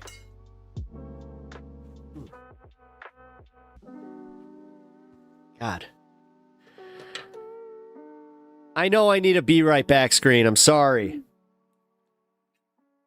Shut up. I have a cough button, see? I could just do this. But... I'm dying down here, man. It also doesn't help that I'm smoking throughout like the duration of this, so. Alrighty. Well, that... Basically all digital music distribution is horrible for artists. Yeah. Yeah, actually, how is that working now? Because obviously it's all licensing, so... But... Wait a minute. Also, Kirk, how is that working for, like, smaller artists? Is it helping or hurting? Because I see it as, like, a good thing to get your music out there, and that's kind of where I think he was going with that. But after it's out there, then getting it monetized and everything, and then getting your actual cut from it, that seems to be, like, the worst part. And they're treating you guys like, I hate to say it, like YouTube streamers. Like, they want so much content, and then on top of it, like, you kind of have to do it by yourself. Like, you have to literally run your channel kind of like you would anyway. As a streamer, that's kind of crazy. So, alrighty. And then we got some news on Elon. Let's go into that. I'm not going to cover too much of it because I'm sure that you guys all saw this during the weekend. Obviously, there was a bunch of stuff happening with Elon Musk. So, and unfortunately, it did not end the way that I wanted it to. I was really hoping that that Trump would come out and say, just flat out, like, listen, I don't know what he's talking about. But nah, seems like Trump agrees with him. All right, guys, so Elon has been having an absolutely legendary crash out. Very public, very visible for the past, I don't even know how many days it's been now. 3 days, 4 days? So it all started because Elon came out, and so did Vivek, in favor of this H-1B visa program.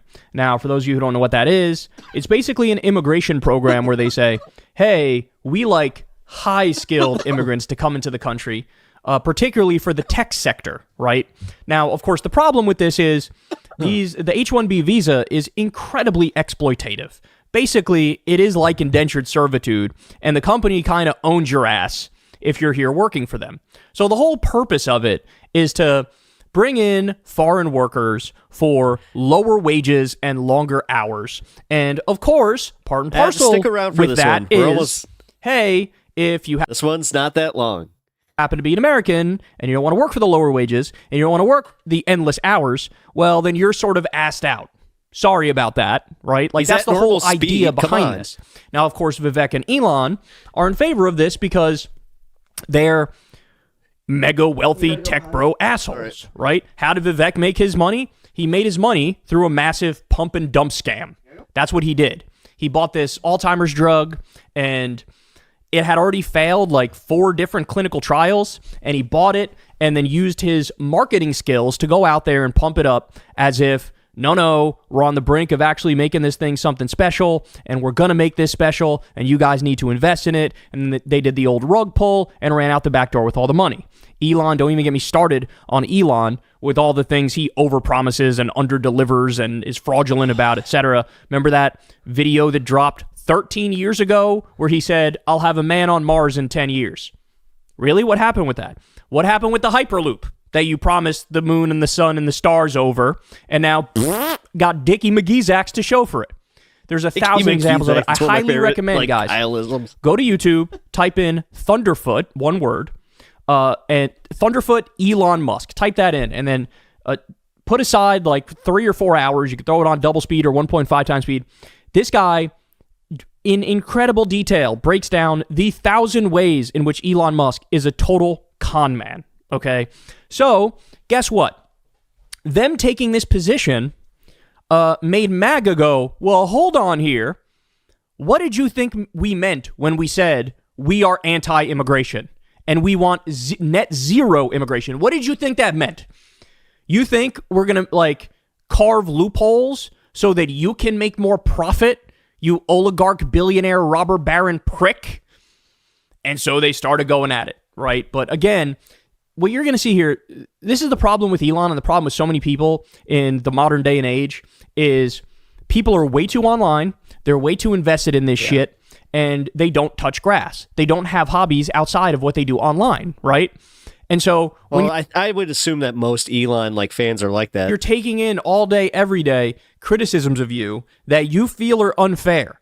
And you feel, oh my God, my whole base is now... I used to be a payroll admin for a temp employment agency or a temp employment company that focused on H-1B.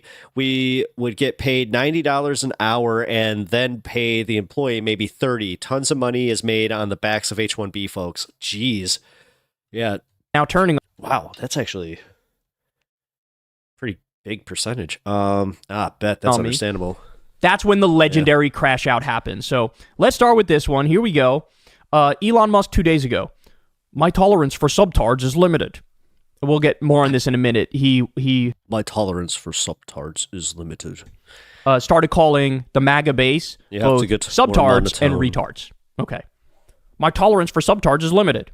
And then 2 days after that, this was yesterday, please post a bit more positive, beautiful, or informative content on this platform. What? Who you giving the advice to, dog? Yourself? What? All right, but we're just getting started. So as did he just pull it? Can't we all just get along? Really? You all know, or you should know at least. Really? There's this Twitter user by the name of Adrian Dittman. And would you look at that? He just happens to sound exactly like Elon Musk.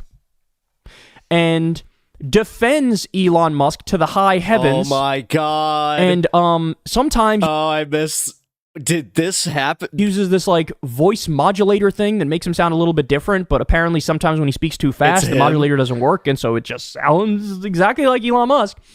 And here we have an example of one thing that went viral.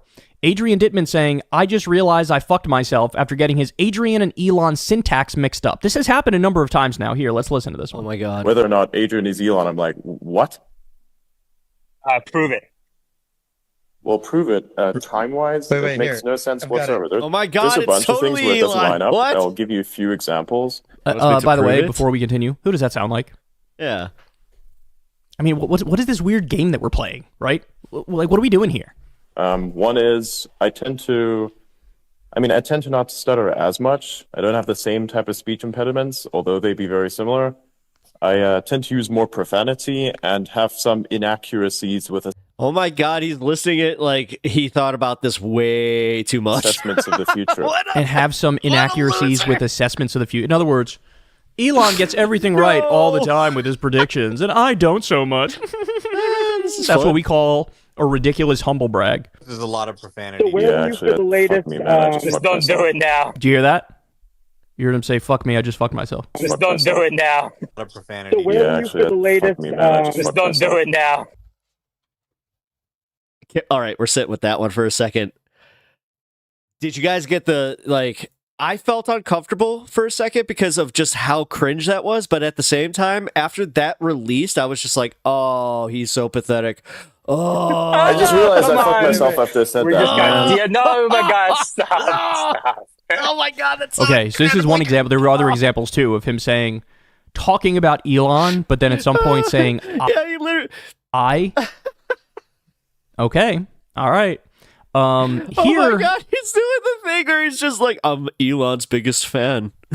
here's Adrian Dittman talking about No way. Elon's ketamine use and defending it. But that doesn't mean the average person should go out and get shot up with ketamine, right? It's just Yeah. Also, good for you. there's like a specific amount of it as well. So like it's given out from a prescription-based purpose, right? For instance, someone like Elon, this is the thing that all these weird unhinged leftists keep throwing at him, is that he takes ketamine, and it's like it's a very deeply personal thing to ask a person, of course. But if you think about it, the ketamine thing is just because, I mean, hey, how would you feel if you had to deal with as many companies as he does, with as many problems that he needs to do? Like, imagine each and every single one of these companies has some sort of problem that occurs. It just happens this way because the universe is chaotic in nature. And he has to deal with each and every single one of those problems every single day in some way that you can't necessarily anticipate even. So he has to be everywhere.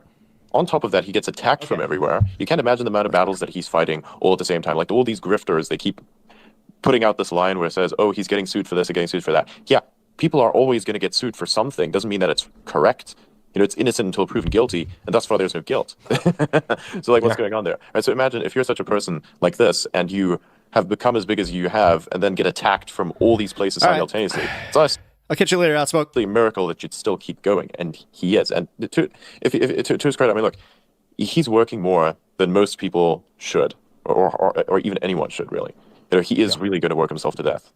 It's 6 hours a insane to day watch is how this. much he gets with sleep, right? 6 hours a day. Yeah. It's Maximum. like he never stops working, like, ever.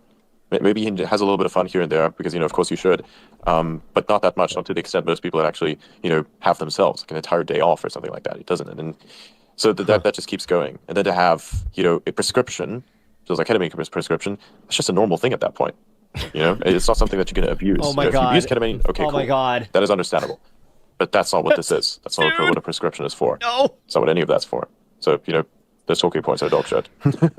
Wow, what an over-the-top defense of Elon Musk from a voice that sounds exactly like Elon Musk. Very bizarre. You know what this reminds me of?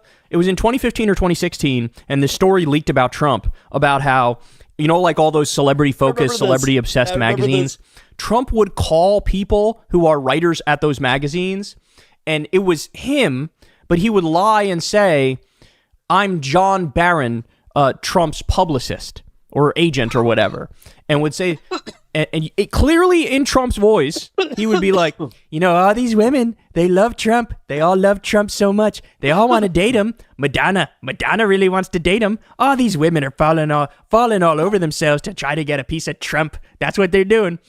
And so one of the writers for one of these magazines was smart enough, because Trump had done this multiple times, to record one of the phone calls.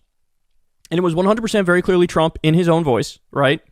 And this story leaked, and the audio played on the news of Trump pretending to be his own publicist to brag about how much all these celebrity women want him. Do you know how popular? I heard this story that Trump, he's back in big time. Yeah. And then when he got caught in that Ladies love him. stone cold lie, Unfortunately, dude, he didn't even need to lie about that. Like, what? and Trump was asked about it, he goes, "That's not me. What a weirdo. I don't even know what you're talking about. That's not me. That's not even me at all." And it's like the amount of hubris one has to have to just do the whole like, no, your ears are lying and your eyes are lying and all of your sensory perception is just off and but I'm right and that has that's not me. Lie, guys. It's like, what are we doing here, bro? What are we doing here? Do you have any idea how much of an egomaniac, narcissistic, God complex freak you have to be to try to pull this one over on people? All right, we're not done. Here we go. This one I think actually gets more spicy. So here he is, Elon or Adrian Dittman, yelling at the MAGA base. Here we go. Thank you all for coming today. And ironically enough, some elements of the extreme legacy MAGA movement will have to deal with it as well. Because that's how it is. And don't hate the fucking big tech bros. Because out of all of them, Elon is the only one that's giving all of these crackheads a fucking voice. I want you to try and pull that shit on fucking Facebook and see how long you last. You ungrateful motherfuckers, seriously. Jeez, dude. You keep crying censorship this, censorship that. You're not censored. Your takes just suck. I mean, I appreciate that YouTube is not like stepping in and doing like the censorship on all this, and they're letting this be technically ad friendly right now because, yeah, we shouldn't have to self censor this way, but we still have to self censor, you know, like with words like grape. So get over it and get over yourselves. Honestly, I'm not an enemy of anyone, but if you hate me for saying this, so fucking be it. I don't care. Yeah, you sound like you don't care. I'm part of what's new. You get to make that choice yourself. Do better. Anyways, thank you all for coming today. Unbelievable. Anyway. The entitlement oozing from this man, bro. Holy shit. Holy shit. Wow. The lack of self-perception. Like, dude, you are... He's the richest man in the world. Right now, he's pretty much controlling the president-elect like a puppet. And this guy is so insecure that he needs to have an alt account that he uses and pretends to be somebody else on in voice chat. In oligarch, robber baron, billionaire. What do you guys want to bet that that he's like secretly a VTuber too? Welfare queen, immigrant who bought the Republican Party, bought Trump, bought our government. And now you're berating and castigating the only people who actually liked you over this issue because you want to have cheap labor you can exploit. Like, and by the way, we all told you this, right? Everybody on the left told you this. We told the MAGA base this all along. You think this guy is looking out for the good of the American people? No, Elon Musk wants more money. He wants more power. He wants to own the government, run the government, control the presidency. He wants to give himself more corporate welfare and subsidies, right? Like, this is what this is about. The endless lust for greed and power, the idea he's trying to deliver wins for the American people and make America great again. Like, are you kidding me? Are you kidding me? And here he is smugly lecturing. Now, by the way, he was saying, dude, this isn't censorship. I don't know what you're talking about. Okay, that's just not true, right? Because all of these right-wing MAGA accounts that were critical of Elon, there was some sort of retribution Elon got on them. Like, for example, with Laura Loomer, removed her checkmark, I think it was, because Laura Loomer was going after Elon. There's others on the right, the exact same thing. Then you have, like, the Groyper types, like the Nick Fuentes followers.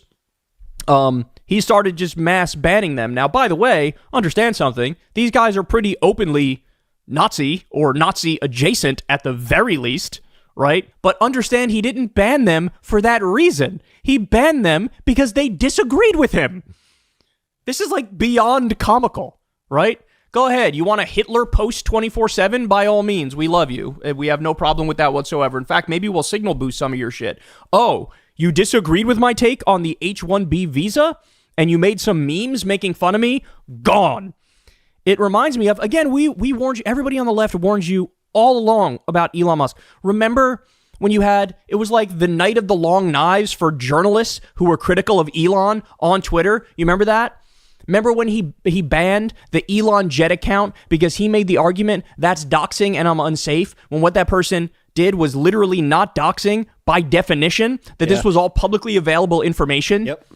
right? So bans the Elon Jet account, bans all these journalists who reported on the feud that Elon had with the Elon. Yeah, but this works because the base is just like that. The base is so hypocritical that this is just their mind, like their mindset. This is how they work with every single thing that they could be called out on. So for Elon to do the same thing shouldn't be a surprise. Jet account, just boom, like where it's just like, oh, well, I'm a free speech absolutist, except for that one guy that told everybody where my jet is. He needs to go. Wait a minute. That other person was being mean to somebody that I like. He's got to go. I mean, Matt Bender got banned as part of like that first wave. Like that overnight, wiped out. What was it? 6, 7, 8 accounts because they're doing their fucking job. Bender. Right? This is who this man is. He's a petty authoritarian. It's so ironic he portrays himself as this free speech absolutist. My ass cheeks free speech absolutist. Are you kidding me? So now the MAGA base is getting a little taste of what happens when you cross the Emperor, Overlord, God King, when you cross President Musk. And of course, Donald Trump came out and said, I agree with Musk on the H-1B visas. So by the way, where are you now, MAGA? Maybe spare some of that anger and that vitriol for supposedly the head man himself, Donald Trump, who very clearly took Elon's side in this battle. All right, let's see what else we got here. Here's Elon replying to a tweet and saying the following.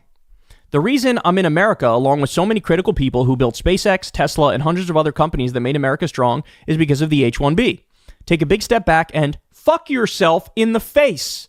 I will go to war on this issue, the likes of which you cannot possibly comprehend. Oh, and I mean, you're a tough guy.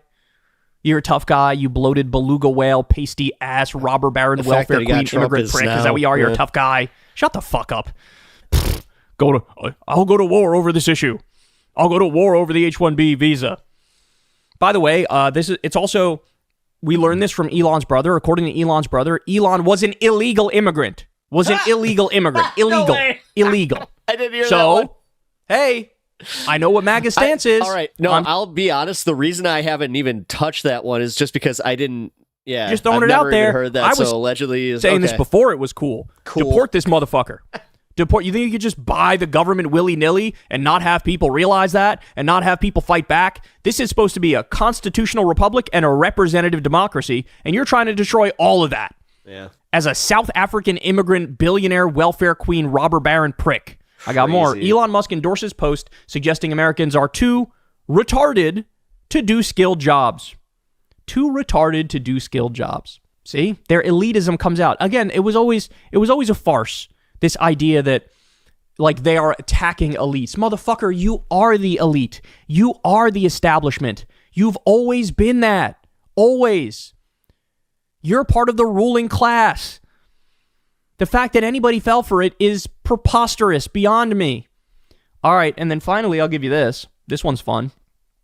Sloppy Steve. Sloppy Steve is not having it with Elon. Steve. Now, again, it'll be interesting to see. Trump agreed with Elon on the H-1B. He's a slob.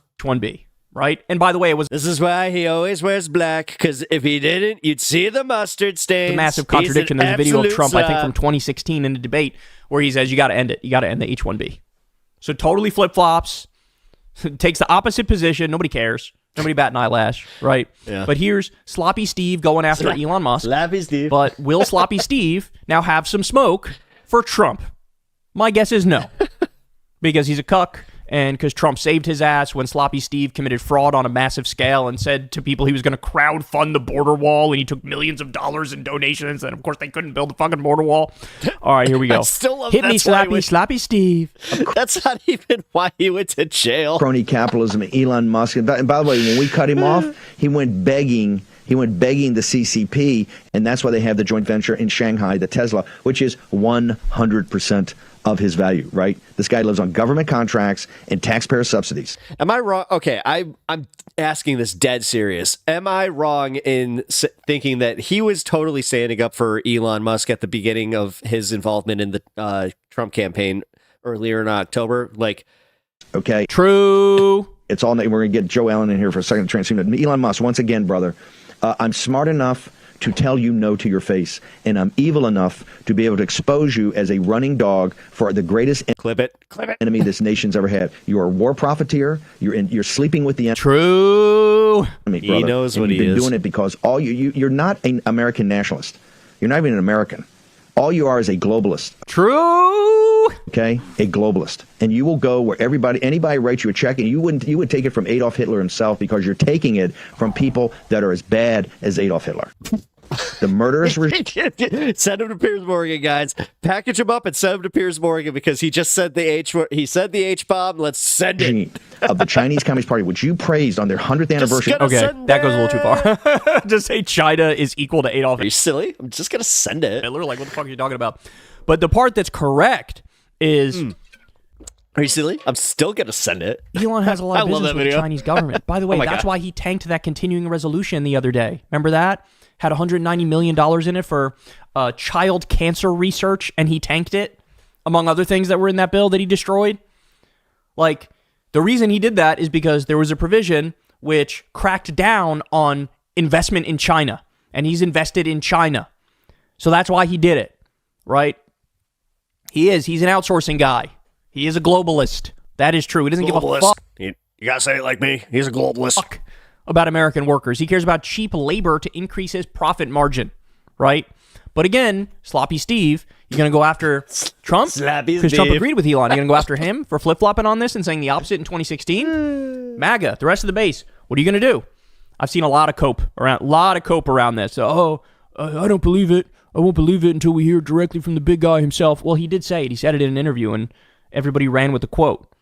No, that's not good enough. He has to say it directly, like on his Truth Social or something like that. And bro, he'll find a way to like compromise it and make it right. And like, what are we doing here? Why do people in interviews flex on books they definitely have only not even read a quarter of? I don't know. This is why I try not to do that unless I've actually read like the book a bunch. What? And I'm not even talking like academic books. I'll do this with sci-fi books too, because I'll be like, wait a minute. Are we doing? So the MAGA Civil War is alive and well.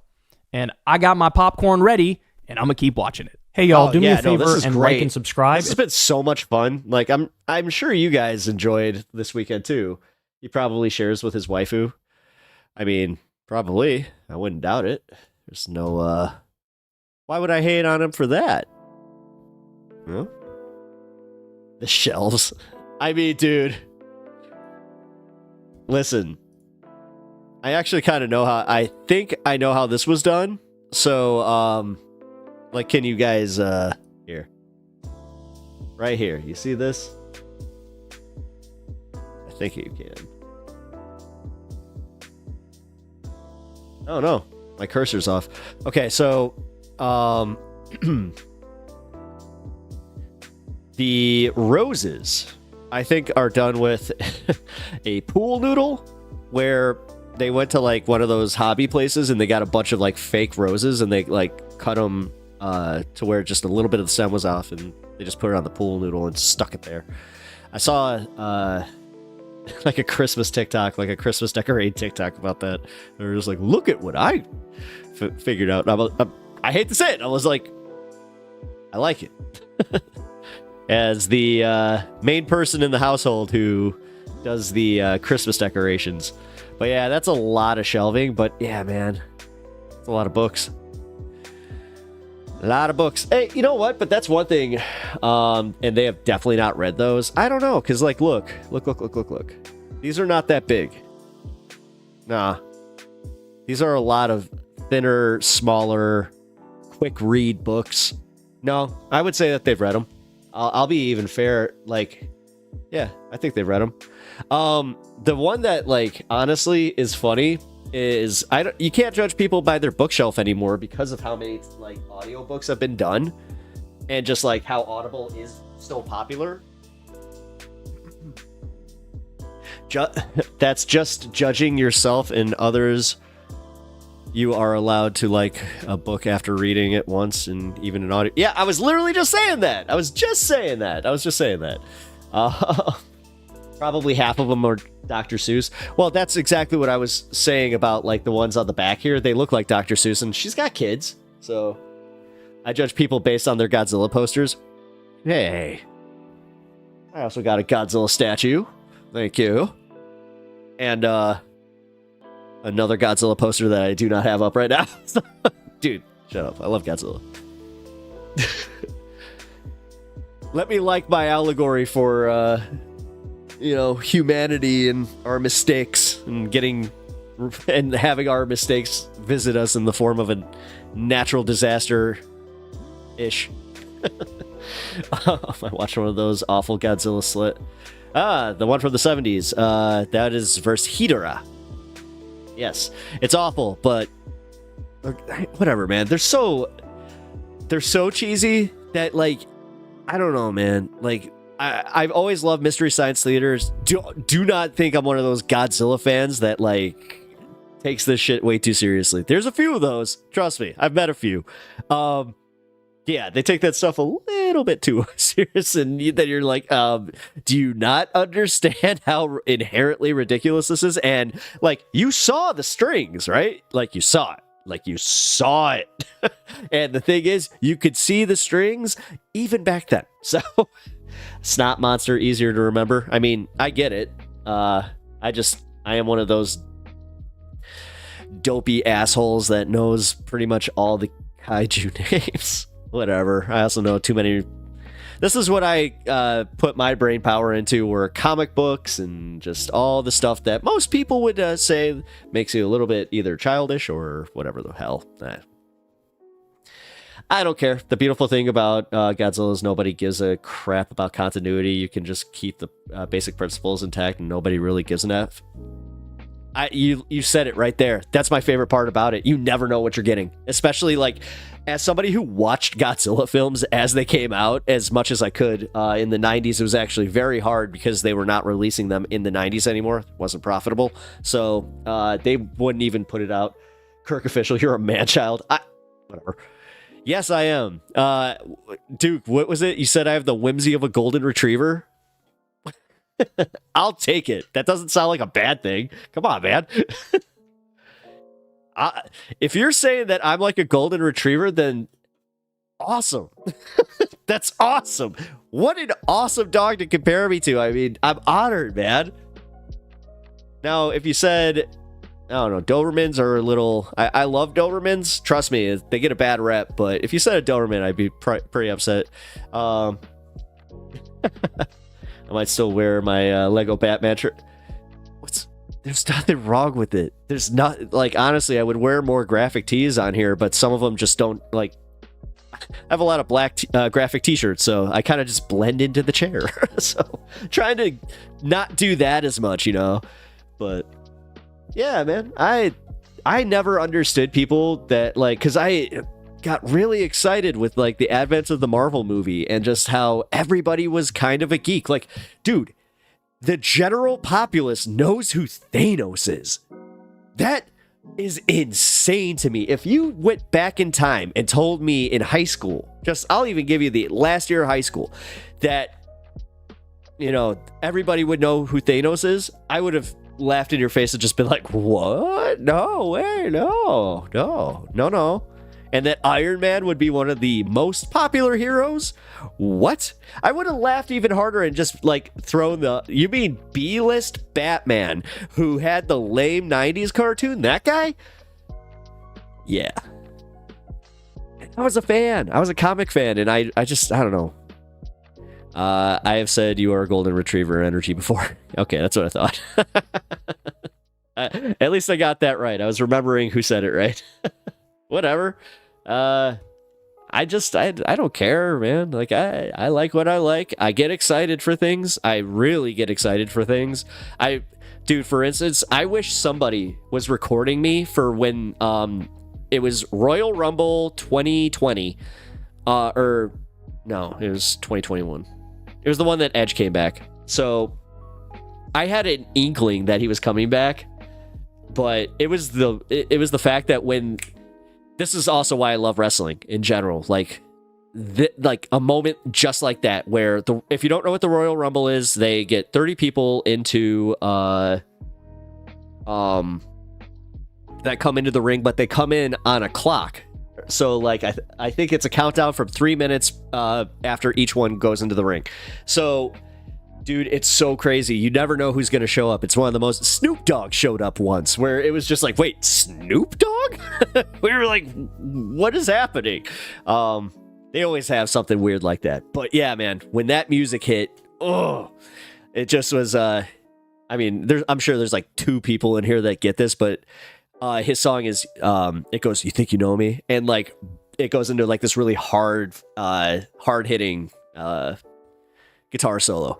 But dude, when I heard that, I flipped out. Like, I wish people that were in chat right now, because I had a few friends that, again, didn't have the wherewithal to just record it, because, man, I went nuts. I'll never forget that. And maybe it's because I was, so old, but I don't get it. I don't pretend to get why people love that shit.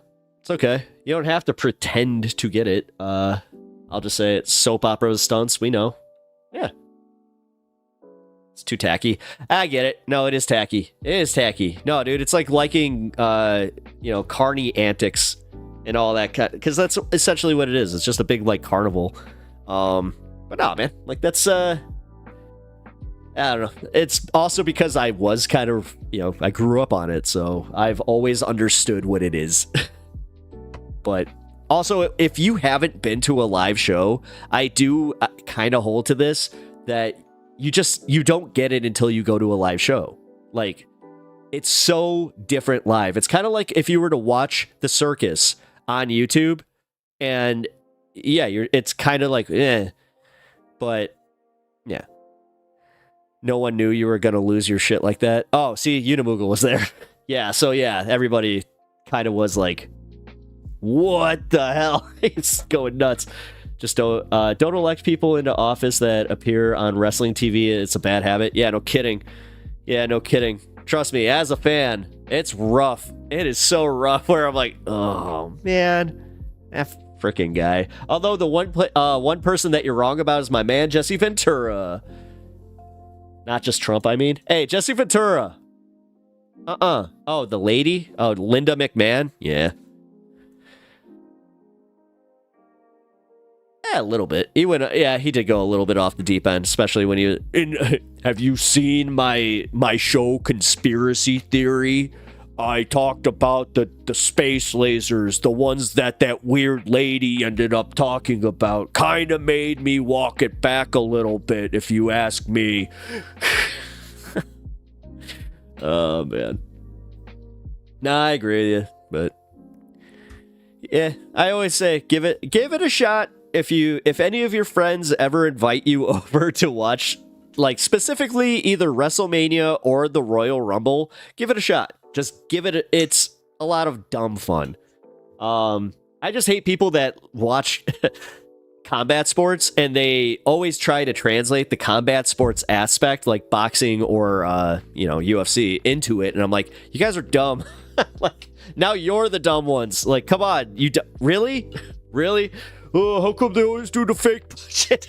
Although, as a fan, I hate when they lock up and they throw fists. I hate that crap. I think it's so dumb. WWE is free on Netflix next year. Yeah, literally. Raw is coming to. It's only Raw though. Don't get too excited. The backlogs, they're still on Peacock, which. Yeah, it's the only... Dude, I was so mad when they got rid of the network. The network was one of the best deals ever. It was $10. $10 a month, and you got everything. You could watch any pay-per-view that was ever produced. You could watch any show they ever had. They bought up so many different... at that point, they had... ROH was Ring of Honor. They had so much of that stuff. They had NWA, for F's sake. But anyway, sorry. Wrestling tangent. Somebody mentioned Godzilla and then wrestling. I'm like, you know what? Let the nerds take over. Just have yourself a little nerd stun lock. Why not? It's my show. All right. I like how that's my excuse too. It's like, it's my show, damn it. It's my show, damn it. I'll use it when I need it. Call JG Wetworth 877 cash now.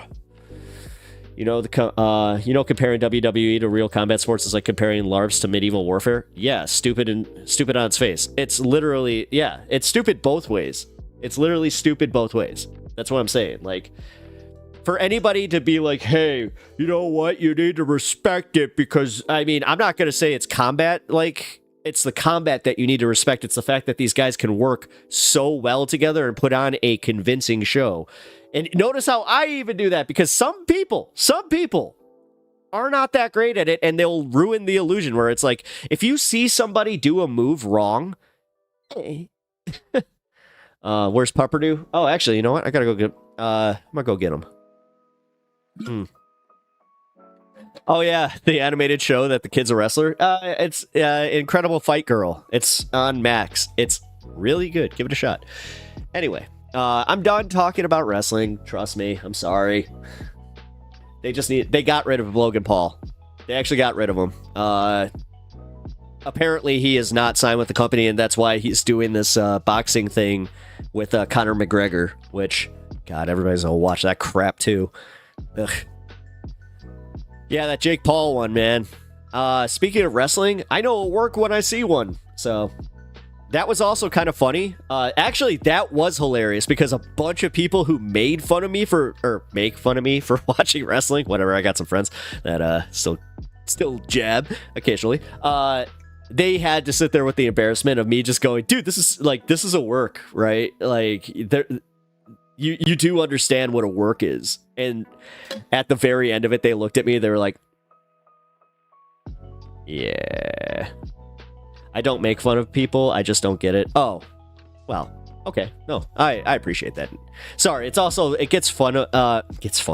gets lost in context sometimes when I'm reading it in chat, so like immediately my brain's just like, well, why would you say something so mean? You're like, I didn't, I just said I don't get it. It's like, also understandable. You know, I get it, man. Also, I appreciate you being in here. Have you subbed? Wait a minute, I don't see your name in here. Hey, follow my stream. What's going on here? If you're a second-time viewer, come on. I hate begging on Twitch specifically. YouTube, no problem. Which I don't have to beg. Jeez, I mean, Kirk, you covered pretty much everybody today as far as giving a sub out, but let me go get the pupper. I need to put something on. Give me a second.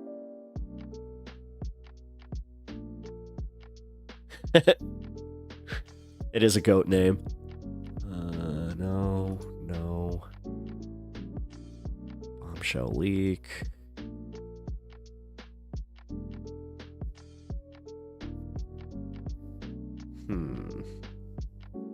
Need one that's just like 5 minutes long. Oh, here we go.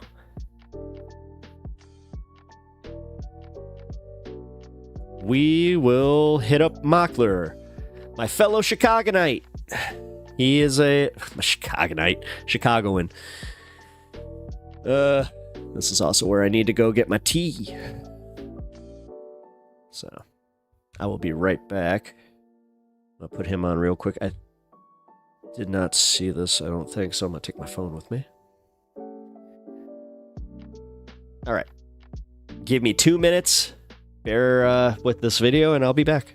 Dude, the next 4 years are going to be wild, and this is why. So I was right in the middle of making a video about how Speaker of the House Mike Johnson is in quite a precarious position heading into the speakership vote on January 3rd, and as I was recording, I get a notification that Trump himself released a statement putting a lot of pressure on Speaker of the House Mike Johnson to act now, or else his entire bid for speakership will be knifed. And I want to remind you guys of the stakes here.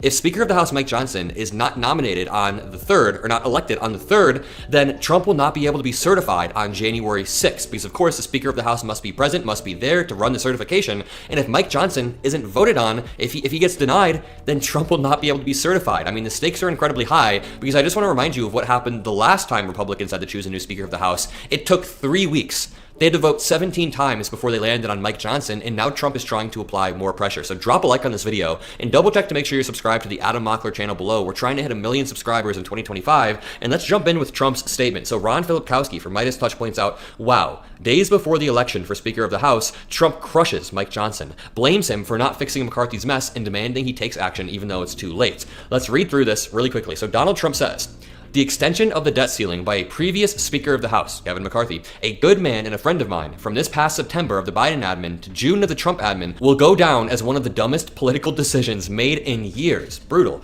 There was no reason to do it. Nothing was gained, and we got nothing for it. A major reason why that speakership was lost. It was Biden's problem, not ours. Now it became ours. I call it 1929 because the Democrats don't care what our country may be forced into. In fact, they would prefer depression as long as it hurts the Republican Party. That's not true. I'm not even going to point out the countless times Trump has called for a stock market crash because he thought it would help his re-election bid, the same way he tanked the border bill because he thought it would help his re-election bid. But he then says the Democrats must be forced to take a vote on this treacherous issue now, during the Biden admin and not in June. They should be blamed for this potential disaster, not the Republicans. And again, this isn't just a simple statement. This is a direct threat to Speaker of the House Mike Johnson, because Kevin McCarthy was ousted as Speaker of the House after Trump's allies turned on him for failing to meet their demands, their high demands. So Trump is clearly signaling in this post that Johnson could face the same exact fate. Johnson could be next. And I was confused at first whether he was talking about McCarthy or Johnson, but he's pretty clearly talking about McCarthy because he says, previous Speaker of the House, he says it was a dumb decision and that's why the speakership was lost. And he even sets out the timetable that McCarthy did extend the debt ceiling for. So again, this is a direct threat against Speaker of the House Kevin McCarthy. And when he says, quote, the Democrats must be forced to take vote on this treacherous issue now, it's Trump's way of weaponizing the debt ceiling, weaponizing it to set an agenda before the new Congress is even sworn in. Number one, it's a purity test. It's to see if Speaker of the House Mike Johnson will bend the knee after he made a deal with Democrats about a week ago, but he's also trying to create a political crisis for the Biden administration regardless of the fallout. And it's, you know, it's kind of funny here because I just realized Trump claims that Democrats would be okay with a depression as long as it hurts Republicans, but he literally just tried to force the government into a straight up shutdown right before the holidays, which would have hurt countless Americans because he knew it would reflect poorly on the Biden administration. Again, he tried to force a government shutdown and he's trying to force another vote because he knows, he literally says in this post, this should happen now during the Biden administration and not in June. So he wants this to reflect poorly on Democrats when there's a bunch of fighting in Congress. He's also claiming that Democrats... Hold on. He's not trying to do it the way that he was during the election, though. This is just so he can save face. This is a little bit different. Don't care if they create chaos as long as it hurts Republicans. You guys see the irony right here, right? And again, this is more than just a policy critique of Speaker of the House Mike Johnson. This is a straight up power play. Speaker of the House Mike Johnson made the mistake. I thought bro had messed up teeth. Turns out I had a piece of dandruff on my screen.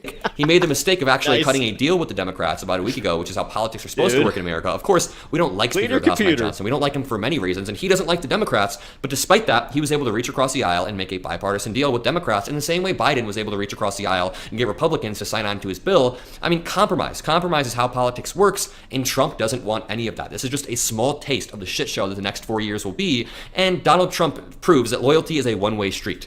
Speaker of the House Mike Johnson, other Republicans can be as loyal as they want to Donald Trump, but if they aren't perfectly falling in line, he purity tests. He purity tests incredibly hard. And I want to pivot off this for 1 second to talk about Donald Trump's statement about former President Jimmy Carter, who passed away 2 hours ago. Rest in peace. He was a great... Oh yeah, rest in peace, Jimmy. ...president who focused a lot on human rights. He cared a lot about... Forgot about that. Diplomacy across the globe and environmental conservation. Even though he was the president in 1977 to 1981, he was still talking about environmental conservation. This dude championed the Camp David Accords. He was an amazing president, and may he rest in peace. Yet Donald Trump, just an hour, less than an hour before he made this debt ceiling remark about Speaker of the House Mike Johnson, made a pretty weird statement about Jimmy Carter. I mean, in it you can see that he's trying to be a good person and say that he's sad, but he kind of just talks about himself. He just hypes himself up. Read what he said. He said, I just heard the news about the passing of President Jimmy Carter. Those of us who have been fortunate enough to have served as president understand this is a very exclusive club, and only we can relate to the enormous responsibility of leading the greatest nation in history. How did the second sentence turn into just being solely about Trump being an exclusive club and being one of the best in the world because he is the president of the greatest nation in history? He can't let just it not an be odd way about to open up a statement because he's a narcissist. Warning President Jimmy Carter. He then says, the challenges Jimmy faced as president came at a pivotal time for our country, and he did everything in his power to improve the lives of all Americans. For that, we all owe him a debt of gratitude. I mean, he attempts to be sweet in the rest of the statement, but isn't that a weird line? Let me know in the comment section. Do you guys understand what I mean? I don't think he wrote that, though. And immediately makes it about himself. And then let's check right now. So Donald Trump made this statement at 4:02 p.m. If you can see where I just zoomed in right maybe here. he did. He made the statement at 4:02 p.m. about former President Jimmy Carter. May you rest in peace. And then he makes this next statement about the debt ceiling at 4:17 p.m., if you can see where I just zoomed in. That means immediately after he sent that Jimmy Carter tweet, he began workshopping this tweet about Mike Johnson. Maybe he was even working on it at the time. He didn't even let any time pass before he started to threaten and strongman Speaker of the House Mike Johnson into putting up a vote on the debt ceiling. And the question is, what's going to happen over the next month? I mean, this is going to be incredibly interesting because on January 3rd, we have the new vote for the speakership. If there is any sort of battle, then Trump can't get certified on January 6th because there won't be a Speaker of the House, and then they won't be able to put up a vote on the debt ceiling. So what I'm thinking is that Speaker of the House Mike Johnson is likely going to win the speakership vote. Trump is not going to want to cause that much chaos. And then after Speaker of the House Mike Johnson wins, Trump is going to put... We covered that at the front of the show. Yeah, they totally... Like, Trump is just like, he has my full support. But we'll see what happens because if Mike... Like, we'll see if MAGA actually... It's behind him. Immense amount of pressure this is crazy. on Mike Johnson to put up a vote like he is now, or else he's going to follow the same fate as Kevin McCarthy. I mean, Trump says it right here. He's not hiding his intentions at all. Let me know what your guys in this situation with right on right takeaway is from this. What's your analysis on this? I'd love to hear from you guys in the comment section below. Do you agree that he's trying to strong arm Speaker of the House Mike Johnson by showing what happened to Kevin McCarthy? It very much so seems like that, and that's a very Trumpian tactic. Let me know in the comment section below. Make sure you drop a like, subscribe, have a great rest of your day, and I'll see you in the next video. Yeah, 2,000%. Didn't he have one more I wanted to cover? Let's see. Oh no, I was pondering. Okay. This was... Bombshell new reporting has confirmed what many of us have suspected. According to top Trump insiders, Donald Trump is indeed increasingly insecure and triggered over the perception that Elon Musk is the true MAGA leader. And to make matters worse for Trump, literally today, Musk is publicly flexing his muscle, his power, over Donald Trump, involving a major decision Trump made. But before we unpack all that, if you end up liking this video and you want to support the channel, please be sure to hit the like, subscribe, and alert bells before you go.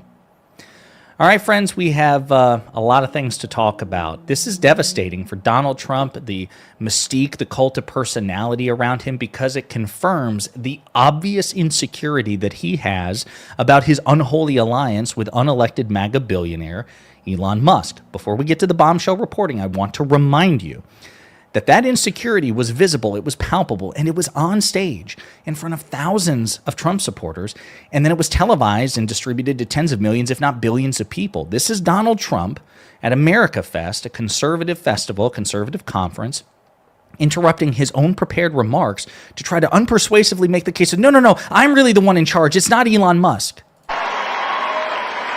And we will create the new Department of Government Efficiency. He's so tired. Headed by Elon Musk. A lot of booze there. And no, he's not taking the presidency. I like having smart people. You know, they're on a new kick. Russia, Ukraine. Russia, Ukraine. You can't even get the Russia part out. The different hoaxes and the new one. He's starting to do this a little bit more. It's almost like the bottom part of my jaw is getting a little sleepy, and then I just kind of go, oopsie. President Trump has ceded the presidency to did he get Elon new teeth? Musk. I think he got new bottom teeth. He finally had them fixed. No. That makes a lot more sense. It makes That's not happening. Tickets to teeth. So we discussed this clip quite a bit because it was foolish of Trump to do what he did. He breathed life into an increasingly common perception. He legitimized it by being so insecure as to unpersuasively interrupt his own public remarks to try to address it. It had the Streisand effect. It amplified it. It made it worse. And now bombshell new reporting confirms, according to Trump insiders, that Donald Trump is indeed increasingly insecure and triggered about this perception. Mediaite broke the story. Trump is annoyed. Insiders say shadow President Elon Musk starting to irritate Trump. President-elect Donald Trump has shown growing signs of frustration with Elon Musk, his wealthiest and most vocal advisor, sources tell Mediaite. Musk, the world's richest man, has been deeply involved in the White House transition after backing Trump in the 2024 election with $150 million in relentless support on X, the social media platform he owns. Sources close to the transition, who spoke on condition of anonymity to reveal internal conversations, said Trump is growing weary of Musk's omnipresence, as well as the media attention his antics are garnering. Quote, 100% Trump is annoyed, said one Trump insider who worked on the 2024 campaign. Quote, there's a Chinese saying, 2 tigers cannot live on one mountaintop. Last week, civil war broke out between 2 factions of Trump's movement after Musk and Vivek Ramaswamy expressed their support for foreign worker visas, sparking outrage from prominent MAGA voices and immigration hardliners like Steve Bannon. Several Trump supporters, including conspiracy theorist Laura Loomer, claimed Musk stripped them of their verification badges on X in retaliation for their criticism of him. In an expletive-laced X post on Saturday, Musk responded to the backlash. Quote, the reason I'm in America with so many critical people who built SpaceX, Tesla, and hundreds of other companies that made America strong is because of H-1B, the particular visa. Take a big step back and fuck yourself in the face. I will go to war on this issue, the likes of which you cannot possibly comprehend. Bannon fired back, calling Musk, quote, a toddler. Within the transition, the civil war that erupted online last week sparked a reminder of the importance of discretion. On Sunday, Susie Wiles, Trump's pick for White House Chief of Staff, sent a transition-wide memo on social media use. In the memo, Wiles forbade members of the incoming administration in transition from making any comments on social media without prior approval from the incoming White House counsel. Despite his involvement in the transition, Musk does not have a formal role in the incoming administration. Alongside Ramaswamy, he will be overseeing a non-governmental agency tasked with slashing government spending. Chatter that Musk is serving as shadow president of the incoming Trump administration has percolated so much in the last few weeks that Trump addressed the media at an event earlier this month. And again, we played that clip. Quote, there was likely an allure to it in the beginning, but it seemed like it could go ugly, another Trump advisor said of the alliance between Donald Trump and Musk. Quote, Trump is Trump. I think it's just the way Trump is. Someone that is around that much and having that much influence would be Sounds like something like a third personism that he would use. Trump is Trump. A bother. Quote, I mean, the guy came in, gave a boatload of money, and wants to take over the place, the insider said, Yeah, come on. adding that they don't think Musk obvious. has bad intentions, but, quote, you also can't just inject a shadow president somewhere. So that in and of itself, folks, think about this. Even Trump workers, even Trump insiders, Trump's loyalists, are regarding Elon Musk as a shadow president. Even they have the perception. It's not simply external. It's not just simply liberals and progressives, such as myself and probably you if you're watching, who are getting this perception. It is an increasingly common perception within the MAGA movement, within the power brokers, the elite of the MAGA movement. The Trump insider who worked on the 2024 campaign downplayed Musk's influence. Quote, the media is portraying him as a co-president, they said. Quote, Musk is a character actor. There's only one executive producer, one lead in the show, and that's Trump. Elon will have his role, his focuses, but he is meant to disrupt the status quo in Washington, and Trump is weaponizing him. Quote, the only one to move the MAGA movement is Trump, they added. Quote, Elon will be able to amplify the message. The source warned that Musk's enormous wealth and influence will not protect him from being dumped by Trump if the president-elect's frustrations persist. Yeah, I was about to say, like, at some point, Trump is just going to be like, Quote, that's unless it. your family, We're you're all not waiting family. for it, though, because we want to know what that's going to look like, and we want to see the embarrassment, the just sheer embarrassment that will be Elon Musk's face at that point. So, what's he going to do? Bring a kitchen sink into the fucking White House? you have another one saying, listen, at any point, Trump could cut bait. And let's be very clear, that is true. Musk's influence over U.S. politics is very much dependent on Trump. It's the power behind the throne, the Svengali dynamic. Even if you're the puppeteer manipulating the person on the throne, it's still ultimately up to the guy on the throne to permit you to do that. Again, think of Game of Thrones. Think of, stories like that. When you have people puppeteering the king, in theory, the king could, oh my God, hell no, get rid of this person. Littlefinger. Unfortunately, no, you can do for Trump, he clearly feels beholden to Elon Musk based on, oh my God, he is a little bit like Littlefinger. on recent developments, and we'll get into some reminders on that. But I mentioned in the beginning that at the same time this bombshell reporting is coming out, again confirming that Trump insiders see Elon Musk as a shadow president, that Musk's presence, his omnipotence, his omnipresence, his influence in the MAGA movement is starting to really grate on Trump's nerves. You also have Musk doing this. Earlier today, I talked about how Donald Trump finally made a formal public endorsement of Mike Johnson to be the next Speaker of the House, right? Potentially throwing Johnson a lifeline, right? Because he's very much beleaguered. Well, In the video we did about this, I pointed out that Thomas Massie, a Republican congressman who has been increasingly vocal in terms of defying Trump and even bragging about it, he told us to jump and we didn't jump. Little finger right? was smarter. He adopted another defiant posture by saying he's not I don't know. At the end there, he got pretty stupid. going to vote for Mike Johnson. Now, he softened some That pivot with Sansa was a really bad move. the language. He says, I respect and support Donald Trump, President Trump, but his endorsement of Mike Johnson is going to work about as well as his endorsement of Speaker Paul Ryan, mocking another decision that Trump made in term 1 by endorsing Paul Ryan. Pretty humiliating. What I didn't know until after I found out about this bombshell new reporting is that Musk actually publicly commented under Thomas Massie. He replied to Thomas Massie, this man who is publicly humiliating and defying Trump. And this is what he said. You might be right, but let's see how it goes. Now, some people are going to say, well, Josiah, come on. That's Musk actually trying to help Trump. And it's actually serving two goals. Remember, Musk is dependent on Trump. Yeah. Trump, in theory, could snap out of the trance, find his fortitude, his the strength of will, should he have some. And Trump's regretting bringing in the tech bros. You can tell. That's kind of why I think that he's still so low energy. It's not just the campaign. I think that he realizes he may have bitten off more than he could chew because, this is the first time that he's dealing with people that made more money than him. jettison. Rex Tillerson and all those people still needed him for these positions. He needs Elon more than Elon needs Trump at this point. Musk. And Musk couldn't do a damn thing about it. And that's part of the problem. Musk knows that. And on top of it, come on, there has to be something here. He really, I'm not even trying to be a dick about this, but he really does have the energy of somebody that is like Elon has some dirt on Trump. He's smarter than Trump. He recognizes that Trump He could did do something. that. And so he has to walk this fine line. But go back and read what he said. You might be right. So to be clear, think about it. There's a conflict between the nominal leader of the party, Donald Trump, and a random Republican congressperson. Elon Musk, who has repeatedly threatened primaries against Republicans who defy Trump's agenda, aka Musk's, he could have threatened it. He could have said, listen, you need to follow Donald Trump. You need to do what Donald Trump says, or you'll be primaried. He could have done it in public. He could have done it in private. Remember, Elon Musk is the guy, based on the article I read to you, who just recently told elected Republicans to go fuck themselves in the face.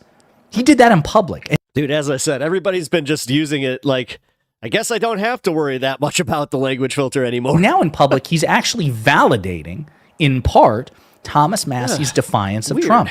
You might be right about Donald Trump's decision to back Mike Johnson. You might be right that Donald Trump is doing something incredibly stupid, just as he did in 2016. That is a low-key flex of influence. Think of the confidence it takes. Instead of just bullying the weaker person, which is Thomas Massie, one Republican congressman, Elon Musk is simultaneously trying to help Trump, but also validate in public Trump's critics.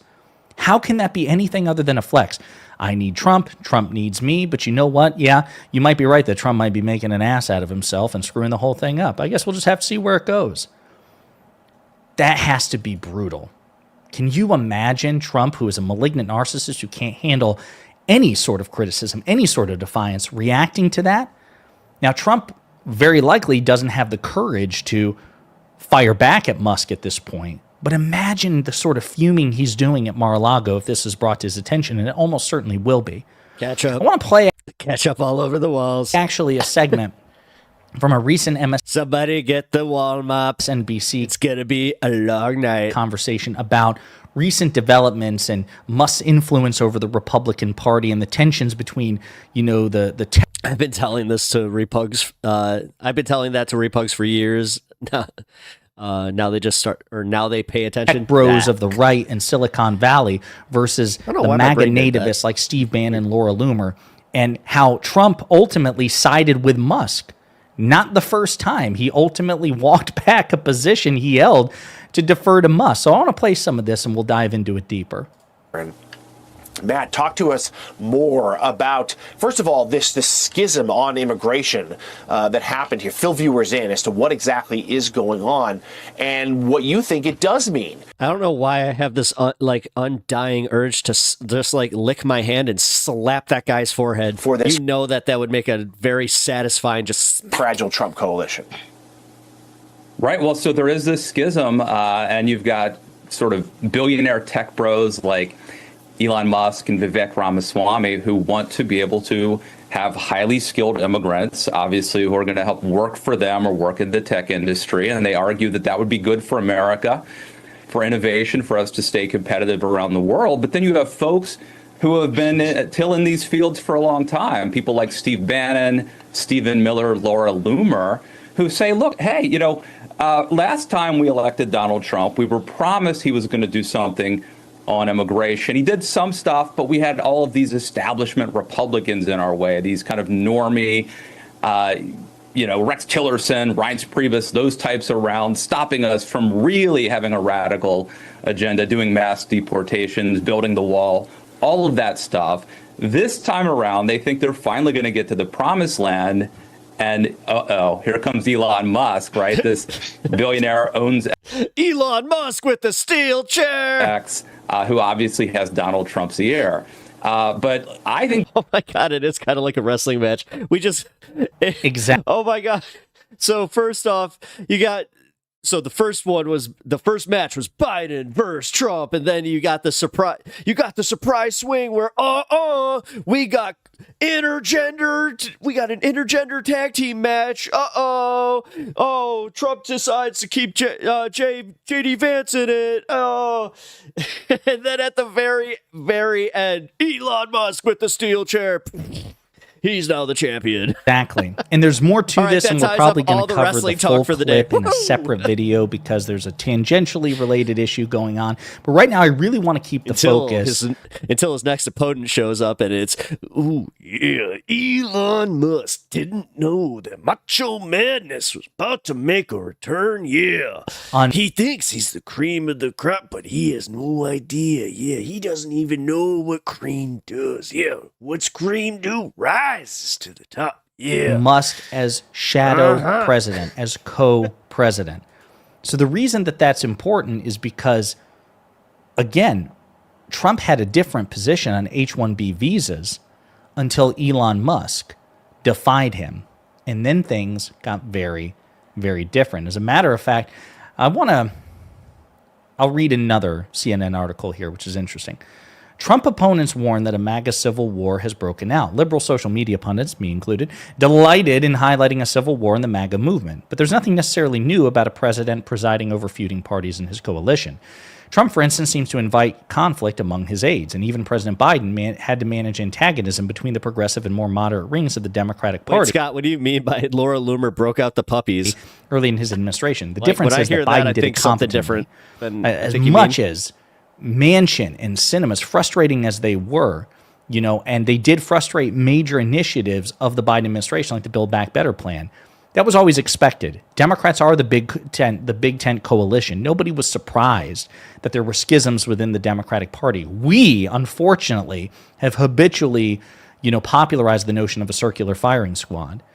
But given that Trump has a much more hierarchical, vertical arrangement with his base, seeing this sort of schismatic infighting, that is much more devastating to Republicans than it ever was for Democrats because we just accept it from Democrats. Oh, in the coming about the puppy weeks, oh my God, that's what the thing is, that's where my mind went. I just didn't want to say that on stream. Reconcile the differing interests among conservative budget hawks, used to call hardline puppies MAGA lawmakers, and comparative moderates who may be vulnerable in the 2026 general elections will dictate the fate of his aggressive legislative plans on immigration, budget trimming, and tax cuts.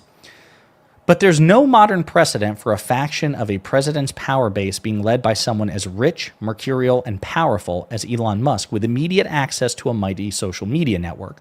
Republican lawmakers, for instance, spoke before Christmas about how the phones in their offices suddenly lit up when Musk called for the gutting of Mike Johnson's initial year-end spending bill.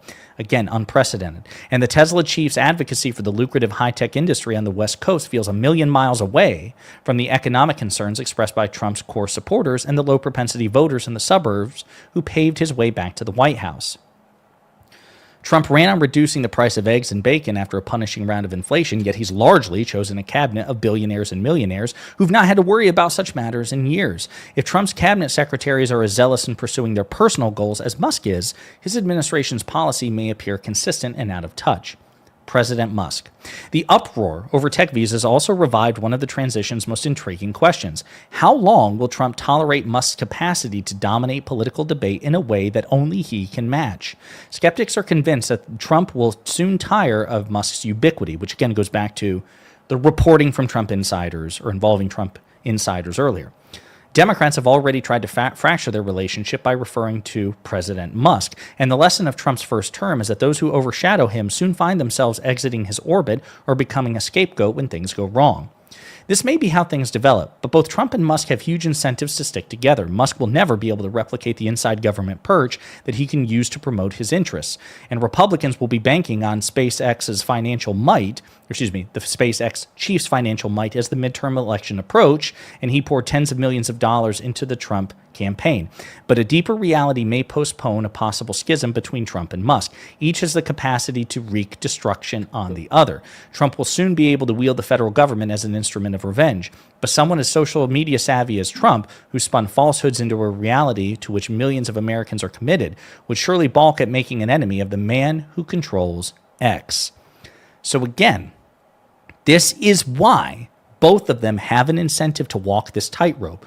Going back to what Elon had to say to Thomas Massie, he didn't totally throw Trump under the bus, nor did he fall in line and locks up and say, Thomas Massie, I told you, I've told elected Republicans, if you defy Trump on anything, God Emperor Trump, whom we all serve, that I would primary your ass. I would fund to millions of dollars any primary challenge against you. He's threatened such things in the past, but he didn't do it here. Instead, he tried to have a foot in both worlds. I've got to give Trump some legitimacy, but I actually do want a stage wink at the idea that I'm really the one calling the shots, or rather that we're co-presidents where, I feel confident and powerful and independent enough from Trump that I don't feel the need to simply obey or threaten on his behalf to simply be a Rottweiler. I'm not a subordinate. You may be right, defiant Trump critic, but also let's see where it goes. And it also explains why Trump had ultimately deferred to Elon Musk over the H-1B visa thing, even though in 2016 in particular, but even in 2020, Trump took a very hard approach against H-1B visas. But he's won the election now. He doesn't need the tens of millions of votes for the next 4 years. I mean, constitutionally, he's not eligible to run for a third term anyway, so if he leaves power, or if he leaves the office gracefully, which is not what he did last time, he'll never need your votes again. Listen, now his party might, but fuck his party. Trump doesn't care about the Republican Party, except in as much as it benefits him directly. And its utility is increasingly diminishing. So if he has to choose between Republican voters and the world's richest man, whom he clearly fears on some level, why wouldn't he defer to Musk? So they have a very strained and difficult situation where it's not easily extricable from one another. Well, no. But the fact that they're both so egotistical, like that's kind of where this isn't going to, there's no reconciliation. That's why I'm so I'm taking the media at face value with this one. I think it's a lot worse than they're even making it out to be. I think that the Trump camp is just trying to tell Trump, please just go out there and say you agree, because otherwise we're just going to keep having the schism. I think it is fascinating that the reporting shows that, again, insiders... I watched somebody that had a problem with the H-1B visas immediately pivot once Trump was just yeah, you know what, we kind of need him. He's just well, you know what, if the big man says it, the boss said it. I believe that Musk has presumed himself and effectively made himself a shadow president. And even Donald Trump is becoming increasingly insecure and triggered by Musk's omnipresence and his influence. So it confirms what many of us have suspected. What Trump will do with that is ultimately up to him. But so far, it does not look good. So far, it looks like he will fold to Elon Musk on issue after issue, like the continuing resolution and now the H-1B visa. And Musk will simultaneously try to prop Trump up, but also is becoming increasingly worthy. You know, he's increasingly confident about flexing his own muscle. Be a fascinating dynamic because remember, Trump hasn't even been inaugurated yet. It makes you so wonder. We'll see what happens. In the meantime, let me know what you think in the comments. Because I'm also thinking that Elon has somebody like besides Vivek that's in his ear, just kind of going like, "Hey, now's kind of the time, you know, like let's make this push, let's do it." This is interesting. I hope that everybody really is just enjoying this as much as I am, though, because it's so much fun. It's so much fun. Because, like, you know that they do the same thing with the leftist infighting. Like, anytime, like, dude, you don't think that half of the viewership that people are getting on their TYT, like, breakup videos aren't just a bunch of, like, right-wingers going, "Oh, look, finally, told you so." I mean, there's so much of it. Kolinsky shows a Theo Von clip. Okay. I think I'm okay with that. Yeah. Let's check out this clip then, real quick. Wasn't planning on doing another Kyle Kolinsky, but you know what? He's one of the best. It's one of the best ones out there, even though it's so weird, like how some people have even been like, he's too centrist or blah. Like, what? Like, dude, he's pretty consistent in his stances, and centrist is not one of them. Just because he kind of looks like a dude, bro. I don't know. Like, I don't know what people's problem is with them outside of, you know, some just superficial stuff. Here we go. All right, so the comedian Theo Von talked here about the TikTok ban and why he thinks it was done. Now, by the way, I don't think it's actually going to go through. He doesn't sound as Kermit the Froggy here, because somebody had pointed out that he kind of has Kermit the Frog voice, and like I couldn't get that out of my head. So now I kind of have a Kyle Kolinsky impression. Because Trump is getting in office, and Trump will end up doing the right thing in this instance for the dead wrong reason. So he used to be for a TikTok ban. Then Jeffrey Yass, the head of TikTok, gave him a tremendous amount of money when he was running for president, and then Trump flipped his position. The same thing happened, remember, with Elon, where Trump was against electric cars, and then Elon gave him a shitload of money, and then all of a sudden Trump was like, and now I'm for electric cars because this guy gave me a lot of money. He gave me a lot of money. The batteries would make us a lot of money. I may have been wrong about that, but we could still drill, baby, drill. Like, the brazenness of the corruption is always astonishing with Trump. That he doesn't realize, like, hey, jackass, this is the thing you're supposed to say behind closed doors, not in front of the world, where everybody realizes you're bragging about how corrupt you are. He says the quiet part out loud. Anyway, so I think Trump will kill the TikTok ban because he took money from Yass.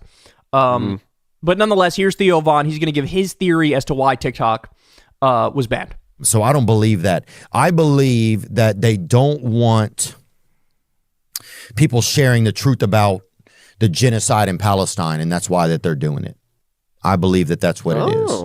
And TikTok is one of those places where people... Did he start dating a leftist? People can still do that. And they want to... That does not sound like a Theo Von take. Own it. They want to own it, dude. Suppressing. Yes, suppressing. Thank you so much. Yes, and I think, yeah. I mean... And people say, thank you. And people say, like, well, we don't want China having our information.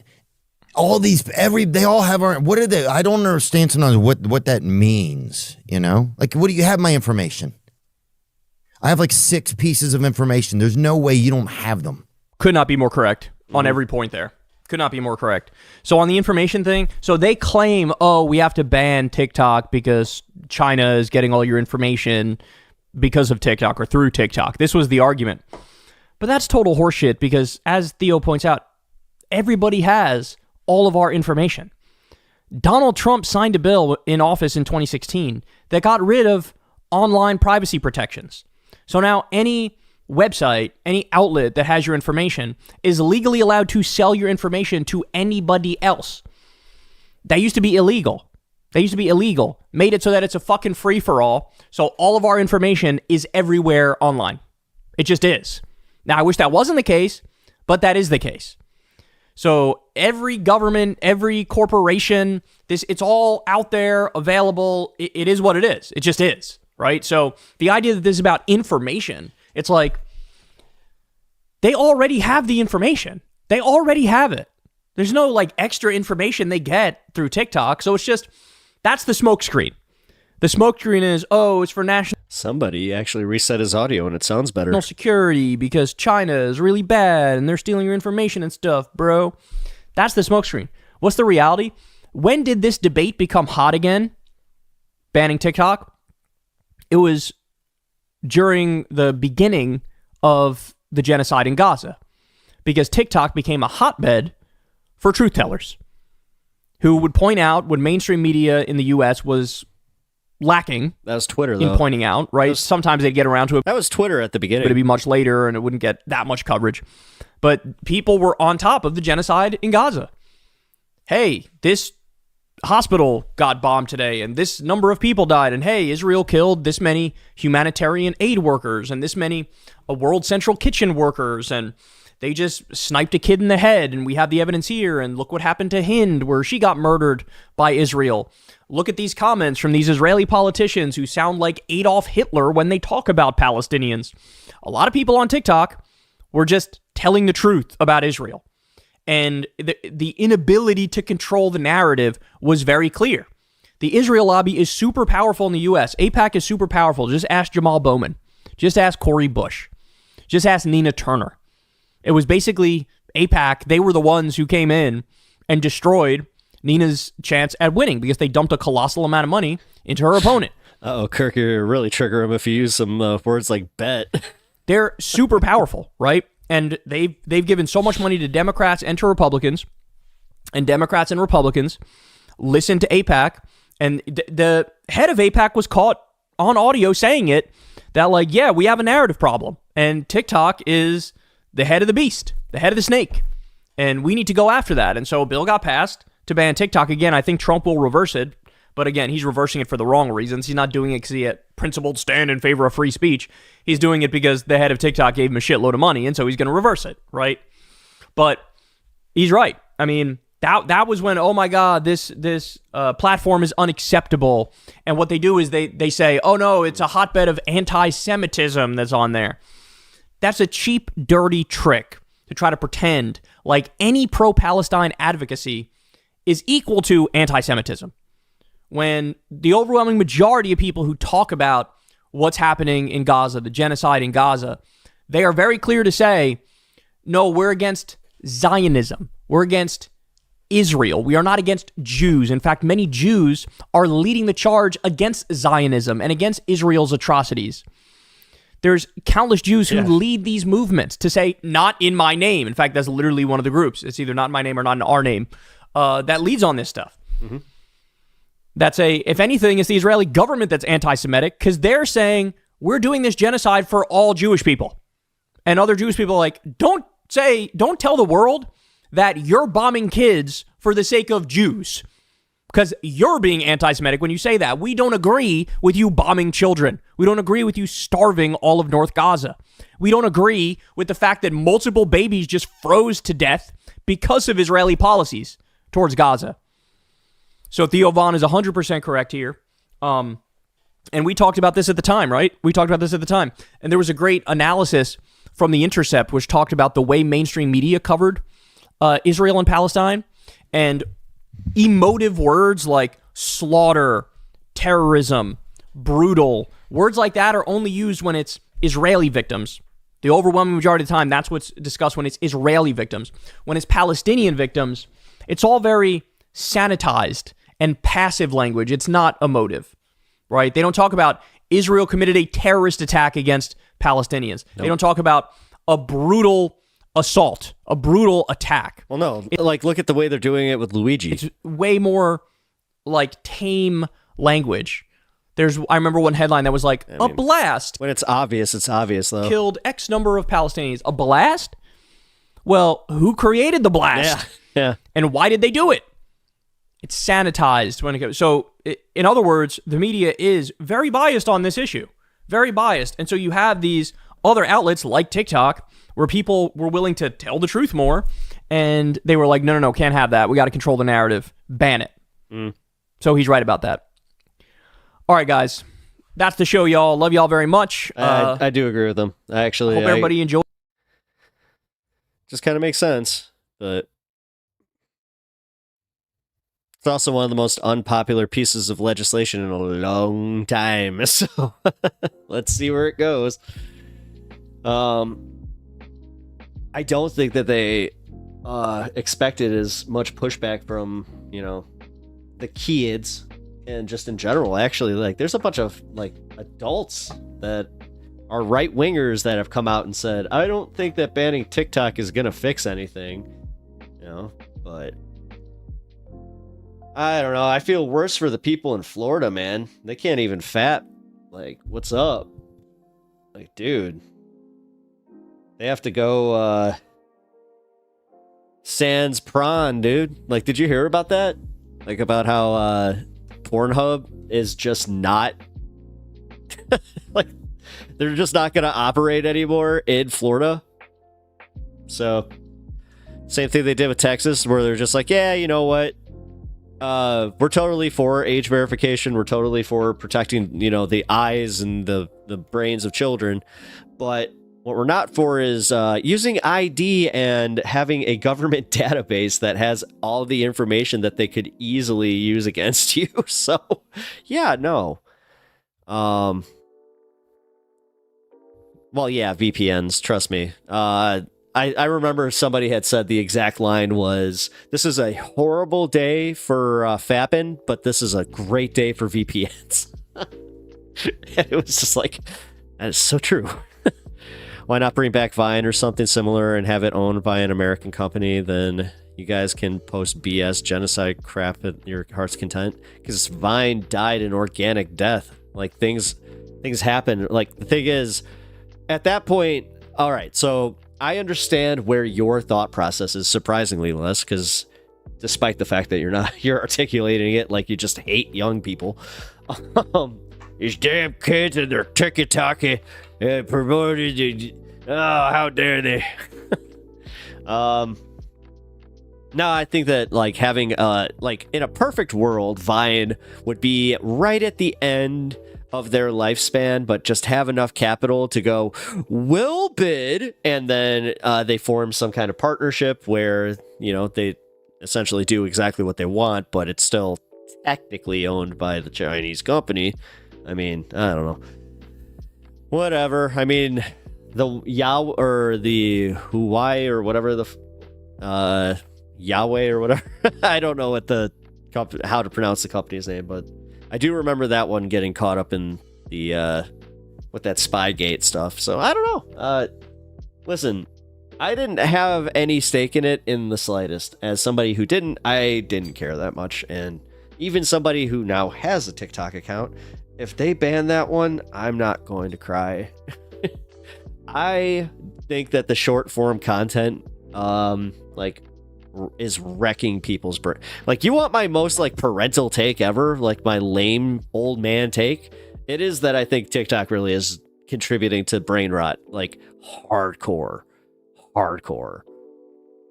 Yeah, way or something like that. Yeah. No, I remember they had a building in Chicago. And I remember hearing that it was some Chinese telecom company, and then that building specifically was where that they got busted with some of that stuff, so they had to get out of there. Their trifold phone looks BA. Oh, cool. I mean, hey, again, tech is tech. I'll give it any tech a look, but there's a small part of me that kind of agrees with Les to a degree, to a very small degree. Definitely don't want spy stuff happening, but I don't think it's happening the way that you think it is, or that others here. YouTube shorts also suck. Almost all AI content stealers. Yep. Oh yeah, man. Oh yeah. I hate that. The second I hear that AI voice, and then on top of it, I just saw one really funny one today where, it was all of these people aged up, and oh God, what was it for? Because they put Eliza Dushku there, and she's not in. Oh, it was for Beekman's World. If you guys remember Beekman's World, it was a science show, and it was for Eliza. I just remember her as Eliza. I don't remember her actual last name, but they put Eliza Dushku as her current picture. I was like, what? Like, that was obviously an AI mistake. TikTok isn't unique. They just don't want to compete with China to curate what we see easier as they crack down, spying on who and what, my search history, who cares? Well, honestly, that's kind of where I'm like, no. Like, I think that realistically, the dumbing down of the American populace is like the biggest psyop, like, ever. And here we are. So, I love that show. Oh, you love Beekman's World. Yeah, dude, I loved science shows. I loved Bill Nye the Science Guy and Beekman. I was a very popular kid. It made me go into STEM. See? It did what it was supposed to do. That's the craziest part, is how many people just shit on that and they don't think, like, they'll literally be like, meh. It's like, no, that's a tentative effect right there. That's what you wanted. We wanted STEM. And then we have what's going on with the whole H-1B debacle. Here we are. Like, Kirk, for sure, it would be promoted and recommended content I would worry about. Yeah, no, and that's kind of where I'm, like, the algorithm kind of scares me a little bit. Content jacking, yeah, I mean, especially now, I have kind of had to start worrying about that a little bit. I'm just like, well, like, listen, I know why Hassan allows clip channels, but if somebody starts clipping my stuff, I'm going to have to probably be a little more vigilant about that. Especially if they get monetized on it, where it's like, what? Like, how? Such a weird thing to even have to think about, but here I am. But yeah, man, we need to... I wish we had more shows like that. And also, you know, Google made me go into STEM.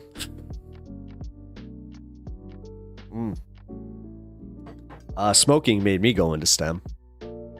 Get it? Get it? Because I picked all the goods. I picked all the flour off. Boo. I'll boo myself. Alright, what am I doing here? Give me 1 second, guys. If you haven't followed on Twitch already, please do. And also, like and sub to the channel if you haven't already. I really do appreciate it. It's free, and it just makes you a better YouTube consumer. I might keep saying it to you guys because I want to train you. I want to train you to just be better people. So, very funny. Wow. Hey, you know what? I own my bad jokes. Or I'm just like, nah, that was awful. Alright, so do that. Here we go. Oh my god, we got another Kyle Kalinske. Give me a... Who watched Kyle Kalinske today and just was like, hey, I'm gonna give you all Kyle Kalinske clips.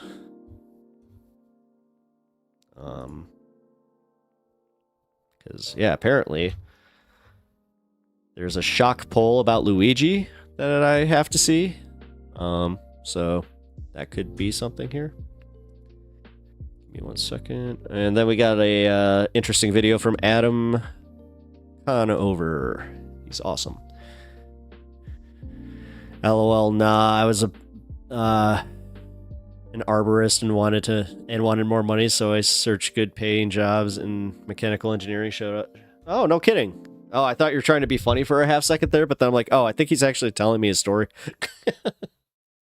No, that's cool. Yeah, being an arborist would be sweet. God, actually, people wouldn't think about this, but Chicago actually has a lot of, room for arborists here. We have a lot of tree, like, heavy areas. We also got the, the famous Arboretum here, which is very cool. If you haven't been to the Chicago Arboretum, highly recommend it. Definitely interesting. And then, of course, we have our horticulture that we're interested in, which, God, I wish I could just do a YouTube channel of that, but I was looking into it. One of the most popular guys, he's got millions of views. He can't monetize. Like, dude, he's just doing it for the love of the game and doing it for everybody. I'm like, huh. I love climbing trees. It's like being a kid again. I need to do that, honestly. Although I do have that little, as long as I got a way down. That's always like, I'm not sure how much I have a fear of heights as much as I don't have, or as much as I have a fear of not being able to get down. Like, let's put it this way. I'm not afraid of like roller coasters, but the part that scares the crap out of me is just being at that top and that split second where it just kind of stops. And then it just kind of slowly goes. I hate that. Too much. Too much. That's why one of my favorite roller coasters of all time is the Hulk coaster at Universal Studios, Florida. It is one of the best roller coasters because it just shoots you and then like you do this corkscrew and go right into the rest of the coaster. Love it. Give me all the coasters like that where you just get launched. That stuff's cool. But yeah, I don't know, man. Because, like, my fear of heights kind of came on randomly, too. Like, I just remember being at I stayed at a hotel downtown. And, I was, like, at, like, the tip top of it was, like, one of those skyscraper hotels. I was, like, just looking. And they had the sealed windows, too. The, you know, the you definitely cannot get out. It doesn't matter how big your head is or how small your head is. What? Big. But yeah, that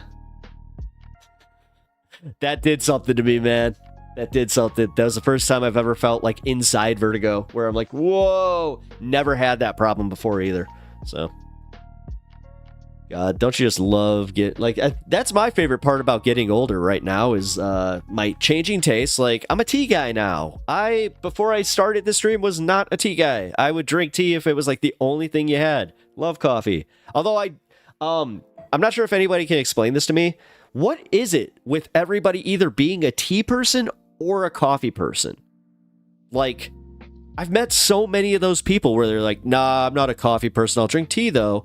Or I'm not a tea person, but I'll totally have a cup of coffee. Am I an anomaly? Like, what's happening? Anyway.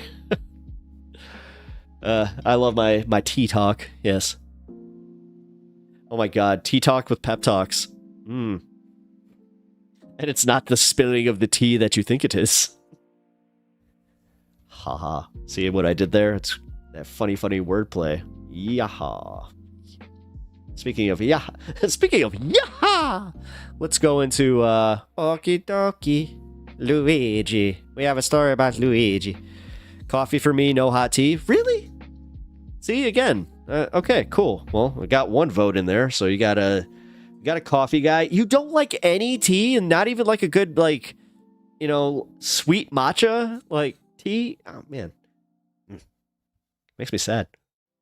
You're not getting all of the vitamins and the minerals that you could.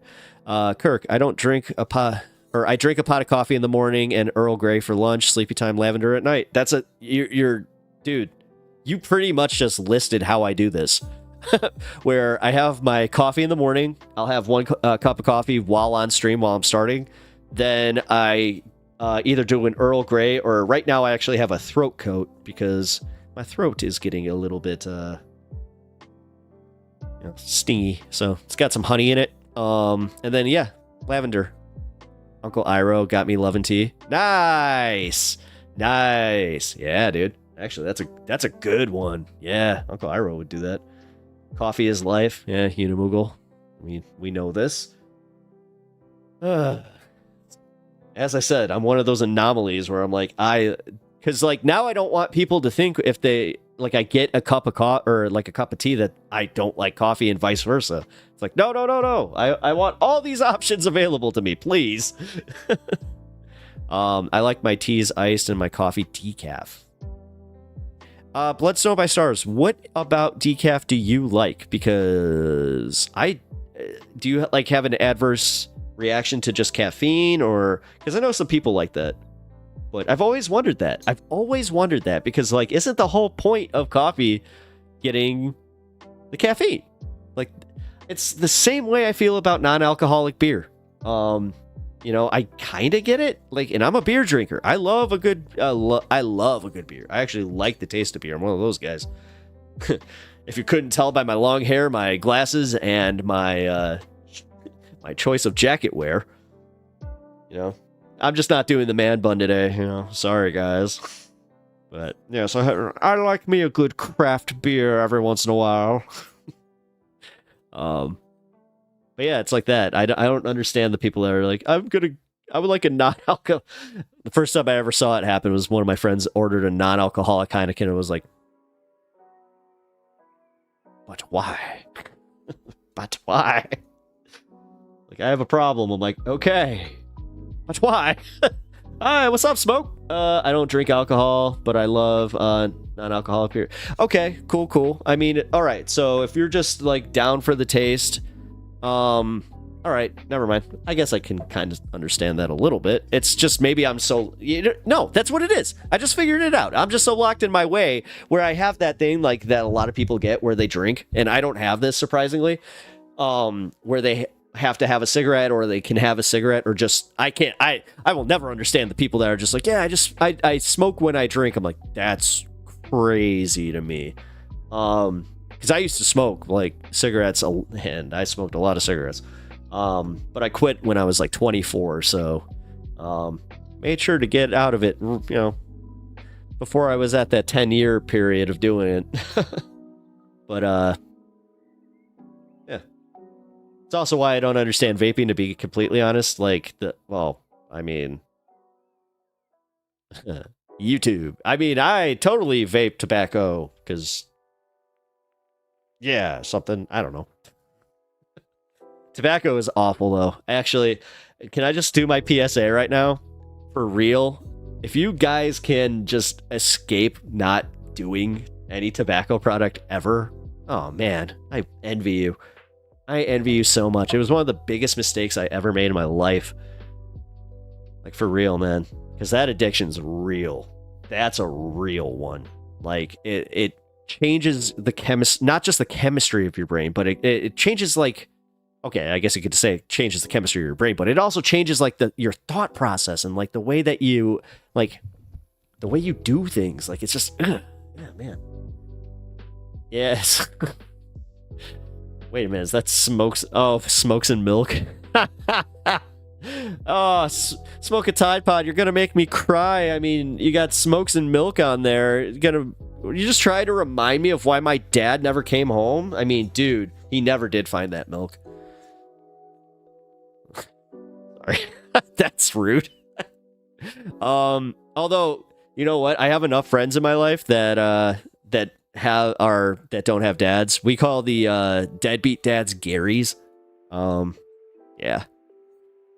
Because Gary is just a deadbeat dad name. I'm sorry if I have anybody here that is named Gary. But it really is. Gary, Todd. I feel like Todd. No, Todd's a stepdad name. It's just like, screw you, Todd. You're not even my dad. You're not even my real dad, Todd. I'm addicted to inhaling electric fire fumes. Me too. I'm not, though. Like, honestly, I wish I didn't have to do these. I want to be completely open with you guys. I'm a flower child. I like, yeah, you know, I like what I like, and that's kind of sad for me. But I do at least get to do this here, so I'm kind of glad that this is not a TOS situation.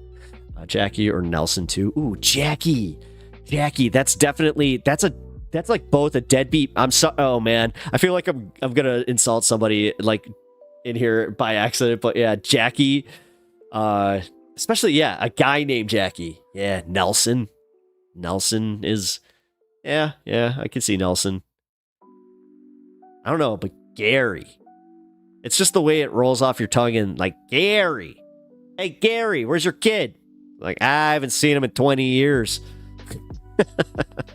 It's like, you know what I mean?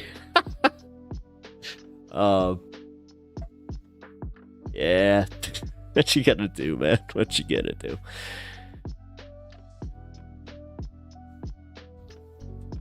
Alrighty. Even taking one marijuana can cause permanent death. Baba Booey. Yay. Nice. Actually, I haven't gotten a Baba Booey yet, even talking about Stern. I've been surprised by that. Man, I need to listen to some of his more recent stuff. I heard they had a few good interviews. Actually, this one probably still even holds up. His interview with Harris was really good. Even though it is the softer side of Howard Stern, which everybody hates. Everybody hates new Howard. It's funny because it's just like, oh, he's not gross anymore. He's not objectifying women the way I want him to. Like, yeah, because he kind of, I don't know. Granddaughters might do that to a guy. I binge his old stuff. Oh, really? Yeah. Yeah, if you got serious, then Howard 100 or 101 is the channel definitely to stick to. Because, like, I'm not sure if they do it anymore, but they used to do what they called, like, the lost tapes and, or not lost tapes. Oh my God. It was like the old tapes, but they would, no, it was the history of Howard Stern. It was literally called that. And they would go through all of his old stuff. And they would start at the 60s, and it was like, it was so cool. I kind of stopped listening after to Stern after Artie left. Yeah, a lot of people did, man. God, this ages me, because I knew some people that quit listening when Jackie left. Like the whole thing with Stuttering John, too. Although, come on, we all knew that was kind of, I don't know. I take Stuttering John and Jackie at their, actually, speaking of a Jackie, a guy Jackie, yeah, there you go. You miss Jackie the Jugman?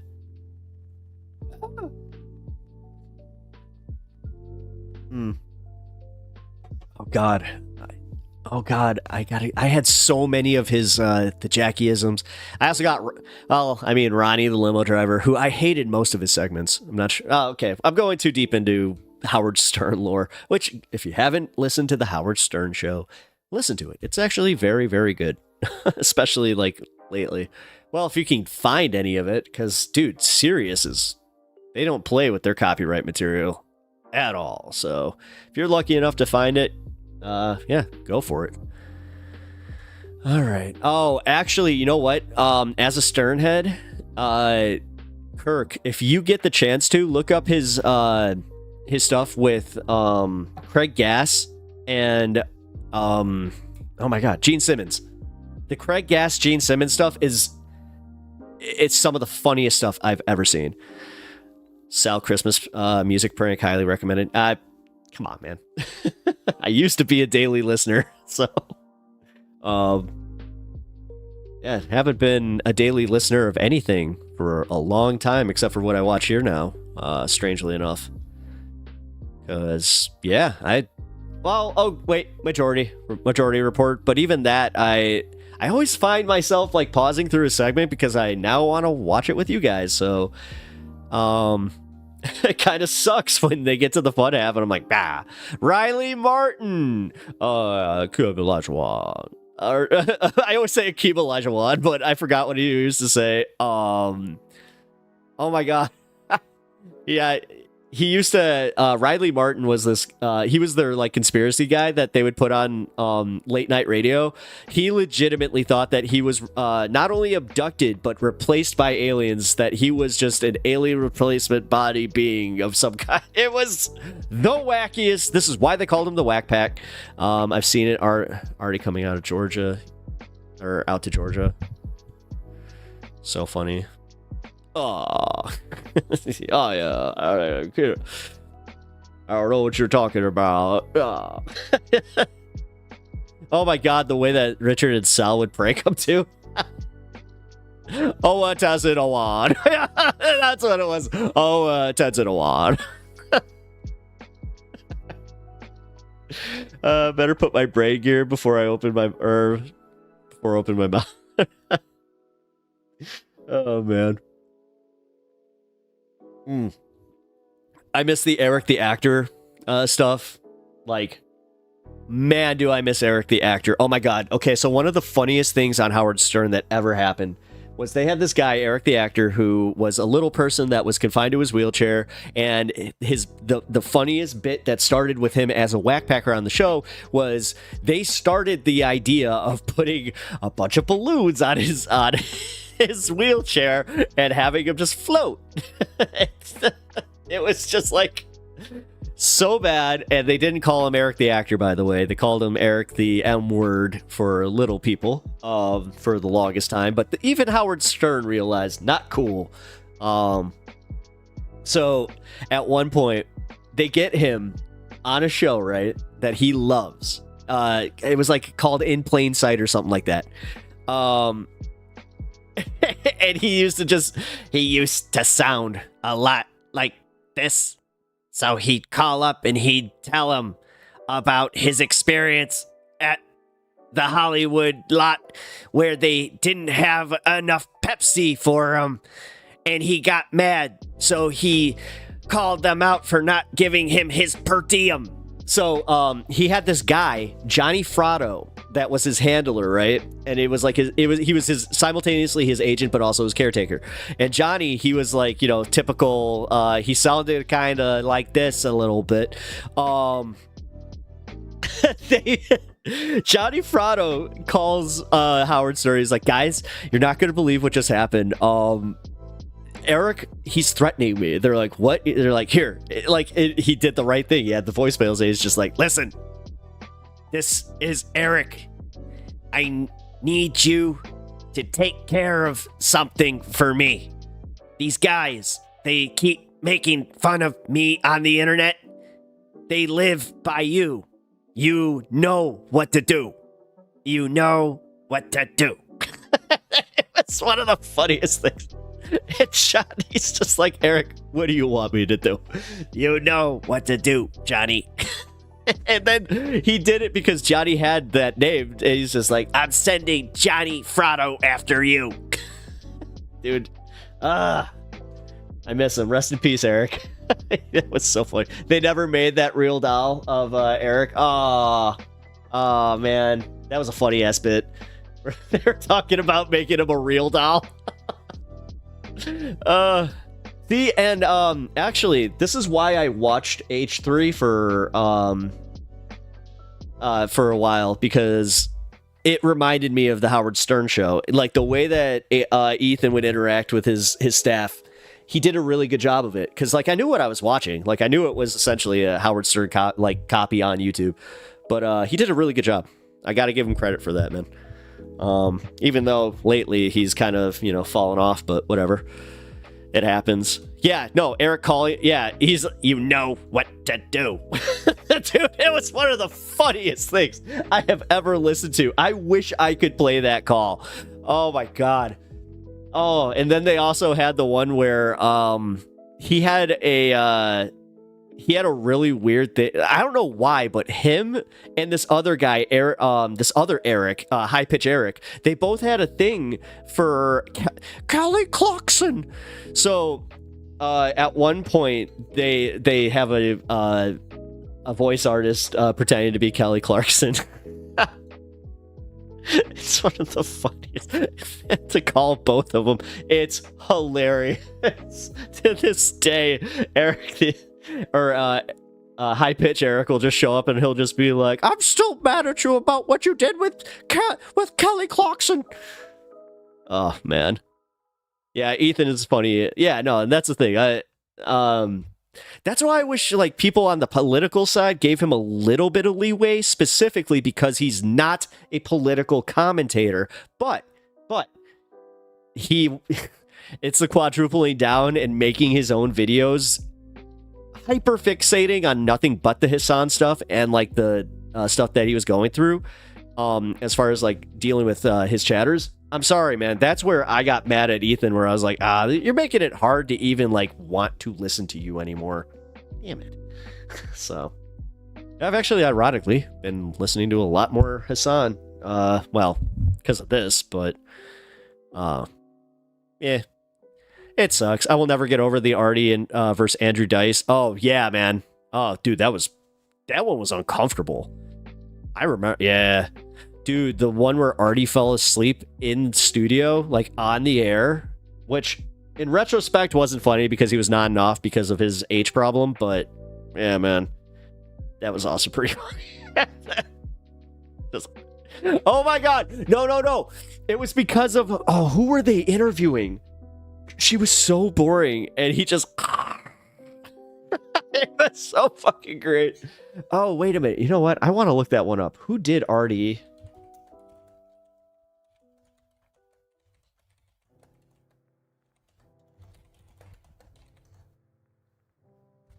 Who did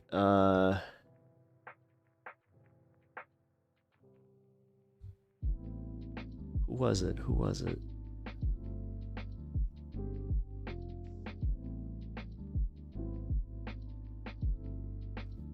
It's a Cadillac chassis. Oh my god, they actually have it. They have it. All right. Well, I know what all right, Kirk, we know what I'm doing on Patreon. Like, this is going to be a big part of it. I'm going to be watching some Howard Stern stuff. I felt so bad for Mike. Yeah.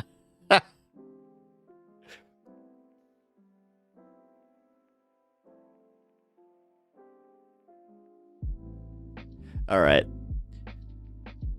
God, I think back to it. That's probably my that and Opie and Anthony were my first parasocial relationships.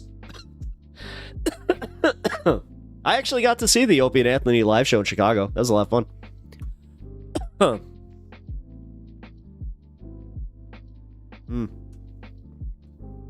man. All right, we got another Kyle Kalinske video to watch here. Sorry, we got one more. I know. But apparently there's some Luigi news that is interesting, so let's take a look. All right, y'all. So Americans are not playing around anymore when it comes to our healthcare system. This poll number, which I'm about to show you here about Luigi Mangione, is wild. This is wild. Here we go. Look at this. This is from Ken Klibenstein. 69% of Americans blame CEO murder on U.S. healthcare system. New poll shows Luigi Mangione's anger shared by most Americans. Oh, no. What? Goddamn. What are you talking about? Now, I'm going to show you a couple news segments, but one in particular, a local news segment on Luigi. You're going to be floored as to how even local news is talking about this. It should be a real eye-opener to the health insurance companies. Because when you have, the whole thing about local news is that it's supposed to be like bland and inoffensive mixed with like, here's every local crime that happened. So like, be scared of getting mugged in the street. Like, that's what local news is. It's like bland, inoffensive stuff with fake personalities reading a script. And then also, here's every local crime, so be afraid to walk outside. That's what local news is. But I'll show you the segment tomorrow. It is a real eye-opener. When basically you have people you wouldn't expect who are kind of like, Luigi, what do you want me to tell you, dog? What do you want me to tell you? Okay, so here, I'll give you some more specifics. And by the way, it's always in the framing, right? Like, there's an old saying, there's lies, damned lies, and statistics, right? And I feel the same way about polling because you can ask the same question in a different way and get a totally different answer, right? So if you say to people, does the government have a responsibility to provide Americans with universal health care? The number would be like 80% say yes. Mm-hmm. If you say, should we ban private insurance and do government-run healthcare? Then people would say no. It'd be a minority. So it's all in like how you frame it. But the thing about this poll is, I believe they were able to do this in sort of like a neutral and objective way. Like, it's as close as you can get to like a good way of phrasing this. Ready? Here we go. Believing the health insurance industry is at least partly responsible for the murder of the United Healthcare CEO is not some fringe position.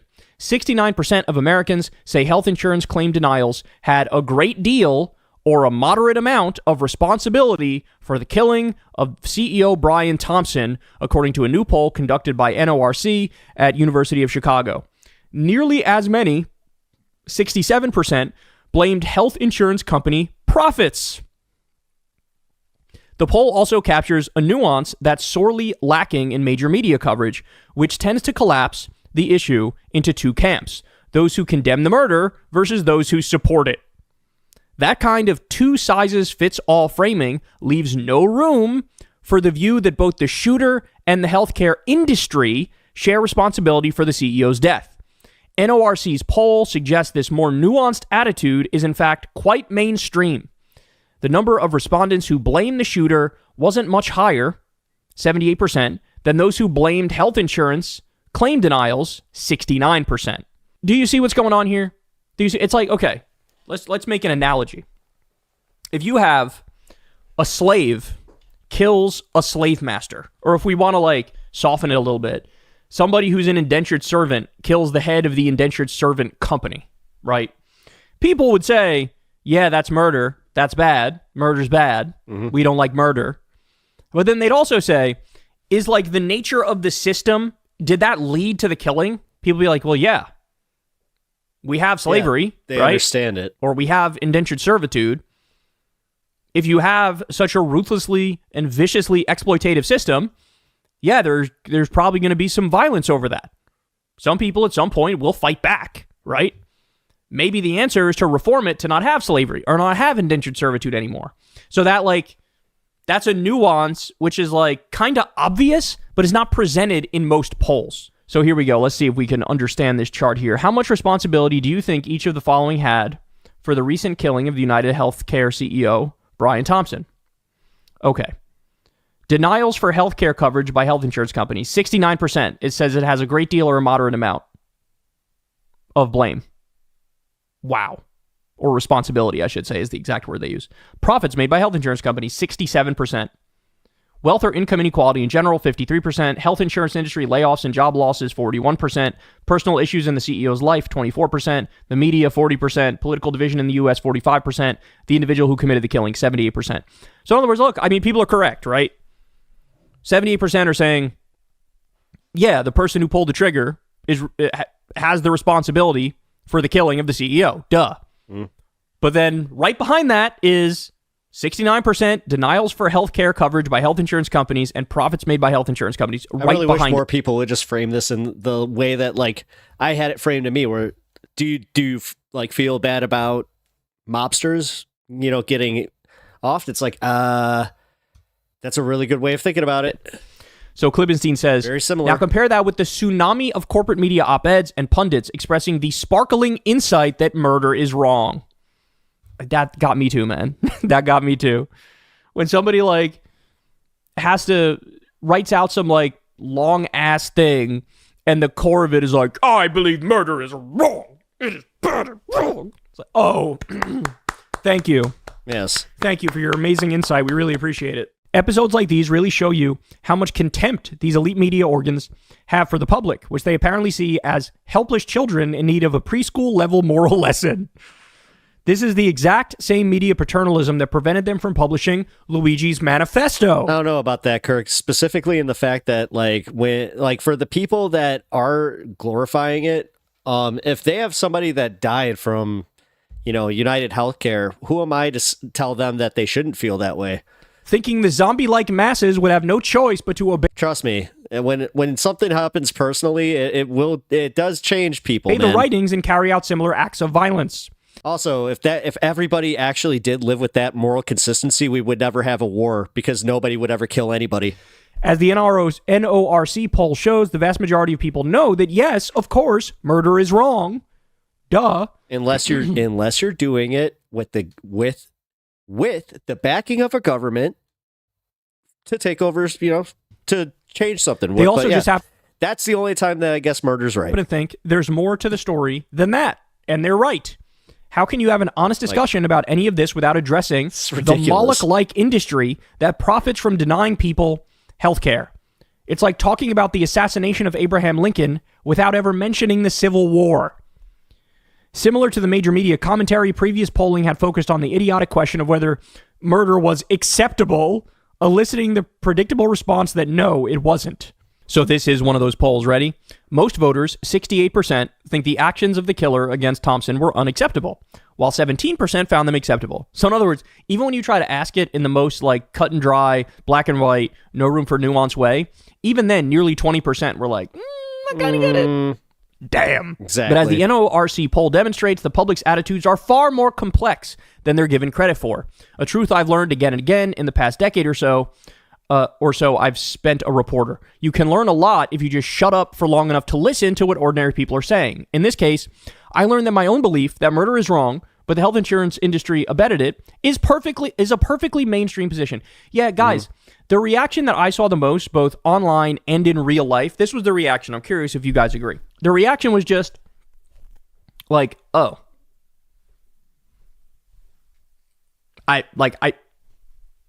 Murder's bad and wrong. But literally don't condone it, but I get it. That's what I've heard from pretty much everybody in my life. And I'm talking some of the most conservative people in my life too, where it's just like, we don't agree on anything politically, but this, we all went, don't condone, but understand. But I don't really care. Like this, like I don't have sympathy. No, right? Because that's the other thing is because they're trying, like what the other side is trying to do for some reason, and like nobody's conflating it like with the fact that the media is pushing it for a very specific reason, is they're trying to make you go, well, billionaires still people too.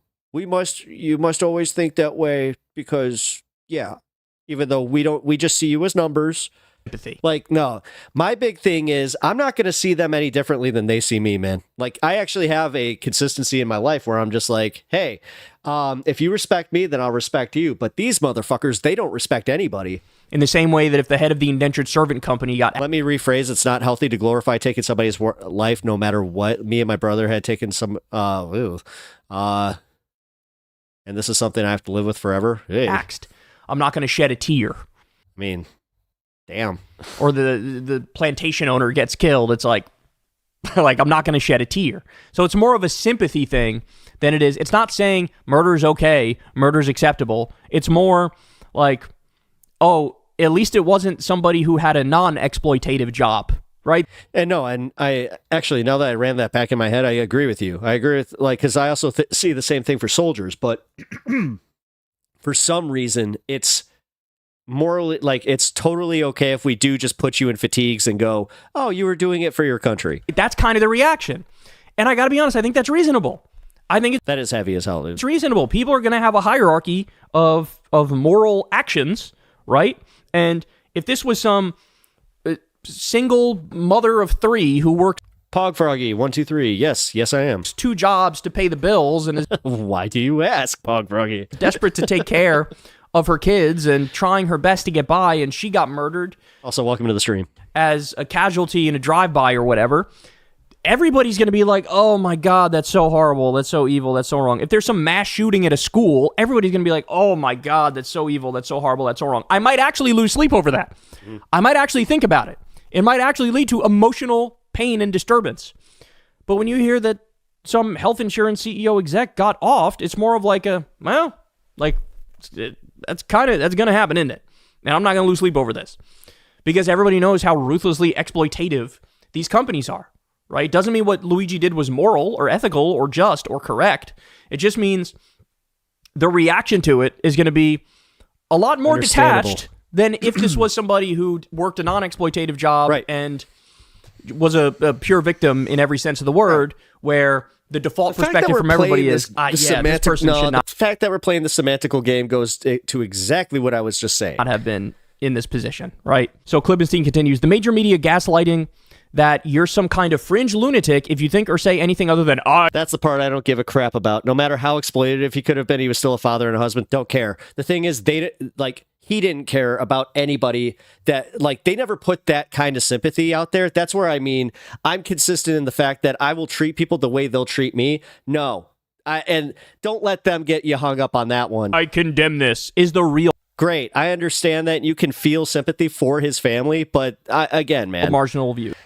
you can thank Kirk for the gift there, Lena. That's exactly right, Ken. That's exactly And right. welcome to the stream. They want to ban anybody saying, because the other part about that has already been overstated, but I'll just restate it, is the fact that how many people, just again, the fact that he did it, not even with you can even say that he didn't sign a piece of paper. He probably just hit enter. But how many people died because of that? And they don't even, do they care? Do they care about the families? No. Usually they'll go after the families too for the actual money that the other person owed. So no. anything other than murder is bad and wrong, full stop. If you have any other thoughts, they want to cut it off, right? They want to cut it off. And I feel empathy as far as like, okay, if his son lost a father, like, I get it. I understand what it's like to lose somebody, but at the same time, they understood what was happening. See, Pog Froggy, like, I'm using the analogy of Tony Soprano. And I know, not a real guy, but Tony Soprano. It's understandable if Tony Soprano gets got, right? By the way, right? This is why they arrested that woman in Lakeland, Florida, who she just got a claim denied. She was on the phone with Blue Cross Blue Shield, just got a claim denied, and she said, defend, deny, depose, you guys are next. And they said, that's a terrorist threat, and they arrested her, right? That's what this is. And then you have Seb Gorka, who's going to be like the counterterrorism czar, and he says anybody who expressed sympathy over this with Luigi, that you Also, my empathy is, I'm sorry, man. Like, I actually empathize for people that deserve shit like that. Who watches The Sopranos and dislikes Tony? It's not about liking or disliking Tony. I think you're missing my point. It's the fact that you understand that if he gets got, then we know why. Yes, you can feel bad for AJ and his family and Carm. All going to be well, maybe not Carm so much. Considered terrorists or terrorist adjacent, and they're going to try to infiltrate spaces and spy on people. You're missing the point. It's not about hating or liking. It's about No, it's actually Walter White's another good example. You can love him or hate him, but you understood why it ended the way it did, right? Right. That's what they're going to do. And okay, well, you're going to be spying on No, actually, a better analogy is Gustavo. Did you feel bad for Gustavo's family when his arc ended? A tremendously high percentage of the population, because so many normies in my own life, even in real life, were like, well, at least it wasn't a normal person who got killed. That was the reaction. I'm just being honest. That was the reaction. And that's another lesson I've learned. Very often, you're not alone in your beliefs. Certain views just don't have access to the same megaphone that cable news. Kirk, I wouldn't actually say the empathy runs dry as well. Nihilism is more prominent more than ever. Yes, but also at the same time, it's because you can only have so much. And we are inundated with so many stories, with so many different things that's why it is so easy just to forget about how many people United Healthcare or the insurance industry as a whole has literally been like, blood is all over their hands, but we just ignore it because it's not in our face the way that Luigi was, because it's not the scary man on the street that made the pow pow anchors or news. The fact that I have to talk like this about I'm a kid. New York Times columnist has. I hate it. And then he says, I've included a copy of NORC's polling data, so you could look at the more specifics of it. Shout out to Ken. Great job here, Ken. Well, again, Pog Froggy, I think you're missing the point. Like these people are not real that I'm bringing up. They are, but for my analogy, act as if they are, because I can bring up the real ones, but I don't. I just have this feeling that you may not have been alive when a guy like Sammy the Bull ended up on TV right after the shooting. And do you know how many people, especially in my life, that was the first time I've said this many times on my program, but I'll say it for you, that's the first time I ever heard my mom say, I guess if you play stupid games, you win stupid prizes. Where's the empathy there? Really is a wake-up call, or it should be a wake-up call to a lot of people, I'm glad you get my point. Thank you, Paul. And like I said, tomorrow we're going to... Also follow the stream if you enjoy it. We're going to talk about something similar. I have a couple news segments. One in particular is a local news segment that is just going to blow your socks off. About the way that they're talking about Luigi now is way more honest than I ever thought would be possible. Actually, that's a great point, Kirk. This is what I mean. It runs dry because many people are struggling with their own turmoil. Yes, that's a great point. In the media in this country. But, you know, there will be a backlash. Look at the puppy. Oh, look at the puppy. He's giving belly. The empire will strike back, right? Sorry. I'm sure all the CEOs of the major health insurance companies already like quadrupled their security.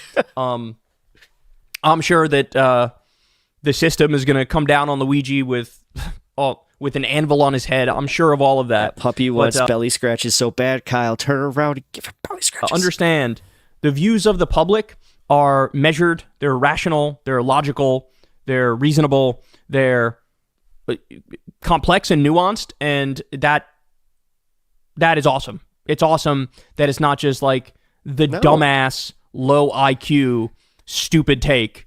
Murder is wrong, and that's the end. Don't say anything else about anything ever. Shh, shh, shh, shh, shh. People are past that. People are over that. And I think people deep down know that the reason why they're reacting as they're reacting is because we truly do have organized, systemic violence and aggression against the American public by the health insurance companies. When the whole job of the health insurance companies is to be an unnecessary, rapacious, for-profit mafia middleman that gets in between you and your doctor and price gouges you on the front end and then tries to deny care as much as possible on the back end. Like, people think you're the criminal. You're the one committing violence. Right. Actually, you just kind of said it, Pog Froggy. Like, is murder always inherently wrong? I mean, look at the way that people react when a father, like that father, offed the guy that was abusing his daughter, and they cheered for him. So, like, again, people have lines, and to sit here and pretend that they don't this is them working us, dude. Like, for real. When they like, you do realize this is them putting that line up and being like, no, you really should feel bad about this because it makes you a better human if you even give them humanity, because you see the humanity in everybody except for brown people. There's violence against the CEO of one of these companies. Yeah, the reaction is going to be like, what'd you expect, bro? And I get your point about that one too. You commit 14,000 crimes on a daily basis, and now there's one crime against you guys, and you want everybody to, throw a parade and break out the across-the-board condemnations with no nuance, no complexity, no intellectual thought behind it. Like, it's just not going to work. Because the more people learn about this, the more they will get the reality, which is, again, this is the only industrialized country that doesn't have one version or another of a universal healthcare system. And the whole health insurance industry is nothing but a giant fraud. It's a con. And there will come a time where we look back in the past and view it as like an indentured servant company. That's how we'll view it. There will come a time where we're like, oh my God, I can't believe that ever existed. A middleman that just gets between you and your doctor and robs you and tries to price gouge on the front end and not pay out on the back end. And how many people died as a result of this? How many people went bankrupt as a result of this? It is shameful. And they don't care. That's where I was going about, like, with the empathy from the families. It's like, okay. People are onto it. And now this is more front and center than it's ever been since the original, like, Obamacare debate back in 2009. Hey, y'all, do me a favor and like and subscribe. It helps out big time. I'll even say it. I used to make fun of this. Click the bell as well for notifications when videos drop, and watch that video on screen right now. You know you want to. Yeah, I used to make fun of that. Not anymore, because I actually do understand exactly how much that really does matter. So if you guys have not liked the stream already, please do. And consider subscribing if you have not already. It really does help me, and it's free. So, and I've been... now I'm kind of lecturing people about it, but it's going to continue. It just makes you a better YouTube consumer. I don't know. As much as I'm not really a karmatic guy, I just do believe in doing the better. And I believe in being a nice person and doing the nice thing. So, costs you nothing. But Pog Frog, I'm glad that you could see my point. And also, I'm glad that I could see yours too. Like, I get, yeah, but... listen, I'm gonna just tell you one thing because of the so don't try to take contrarian stances because it's easy to play the devil's advocate. Trust me, I'm coming from experience on this one, so that's the only reason I'm kind of like careful with that one, because it is easy to then go, well, yeah, and then kind of shift your own brain patterns where you're like, oh, it is just, it's always wrong. Because trust me, man, I consider myself a pacifist. Like, in a perfect world, nobody, no. Like, we would all be able to kind of work things out and just talk it out and be like, yo, here, smoke this, and then chill, and then we're gonna have a discussion. Okay? That's honestly, that's how I would diplomatically handle every situation ever. Is like, huh? Although, you know what? I do know some people that somehow, even if they get high, they're like the angriest people. It's like, how are you so angry? Lena never had a had varsity athlete makings. But yeah, no, I honestly, like, I understand where some people are coming at with this, because my mom, we talked about this a little bit, and because she knows I'm a pacifist, she hammered that one like pretty hard, where she's just like, well, if you're a pacifist, then you know that all of this is wrong, blah blah blah.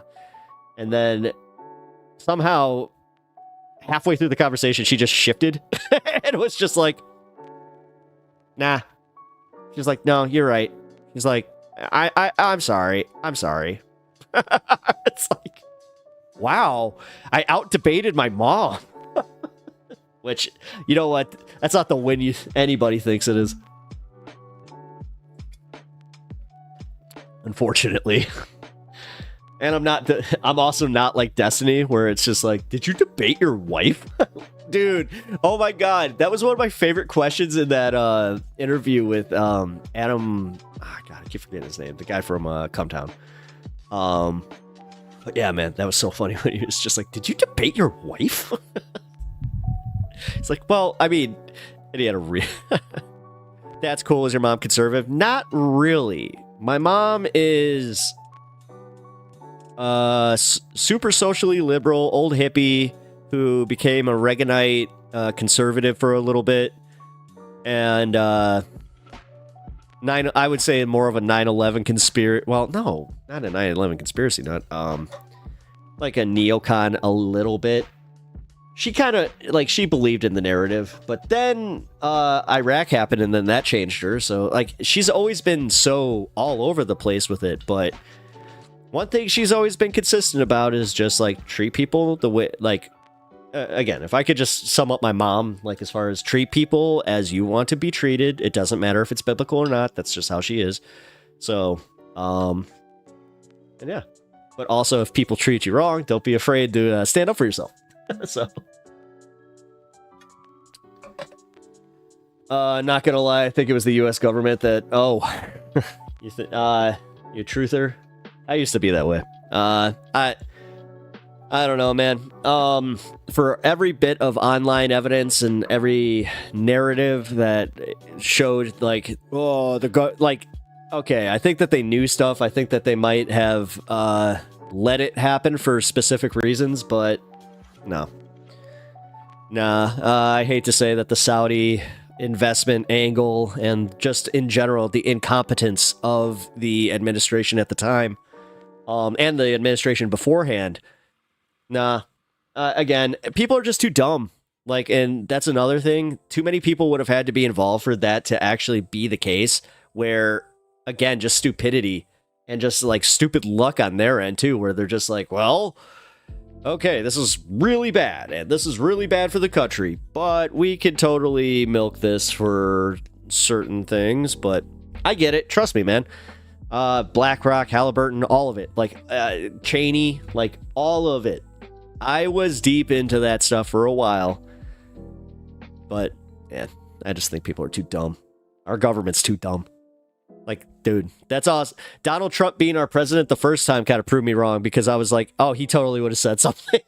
He doesn't have it in him not to.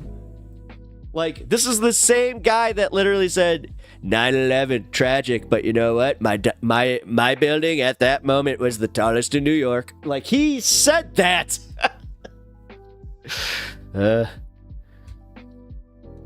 a big fan of the state. Not sure about it. It could have been, but I'm not like, yeah. I mean, nobody's 100% about anything. If you are, then I don't know how you came to that. But no, just be careful with that kind of stuff, because, like, dude, it's a well that you can definitely keep falling down, and you don't want to. But yeah, Lena, my mom is she gets called a rhino by her friends, because, like, my mom lives in a very conservative area, so she wants to fit in, and she's a church-going woman, so again, wants to fit in. But then every time she talks to me, like, I'll tell her, like, I'll talk to her about the Bible, and also, like, that's how I learned to kind of cool it, as far as, like, hey man, I'm not really, if you're into religion, fine. I will debate you about it if you want to. If you're genuinely curious about, like, how I got out of it, cool, but I'm not one of those dick atheists that's just like, you have to get out, because that's just as bad as when they, do the evangelize to you, like, or yeah, you know what I mean. So sorry, I just kind of had a brain fart, and I also realized I'm like, I really have to pee. Hey, Kirk, actually, are you a member of the Pep Squad on Discord? Because if you're not, let me know, so I will put you where you belong, sir. The death of God is the death of humanity. SpongeBob. Well, I mean, I don't know, man. Again, I'm not. What's your stance on abortion? I don't think women are incubators, so they have agency over their lives. And also, from the religious standpoint, it's not as big of a deal. I mean, God actually advocates for abortion more in the Bible than he ever says not to do it. So, I'm on Discord. Okay, here. I have a mod that was asking, so just give me 1 second.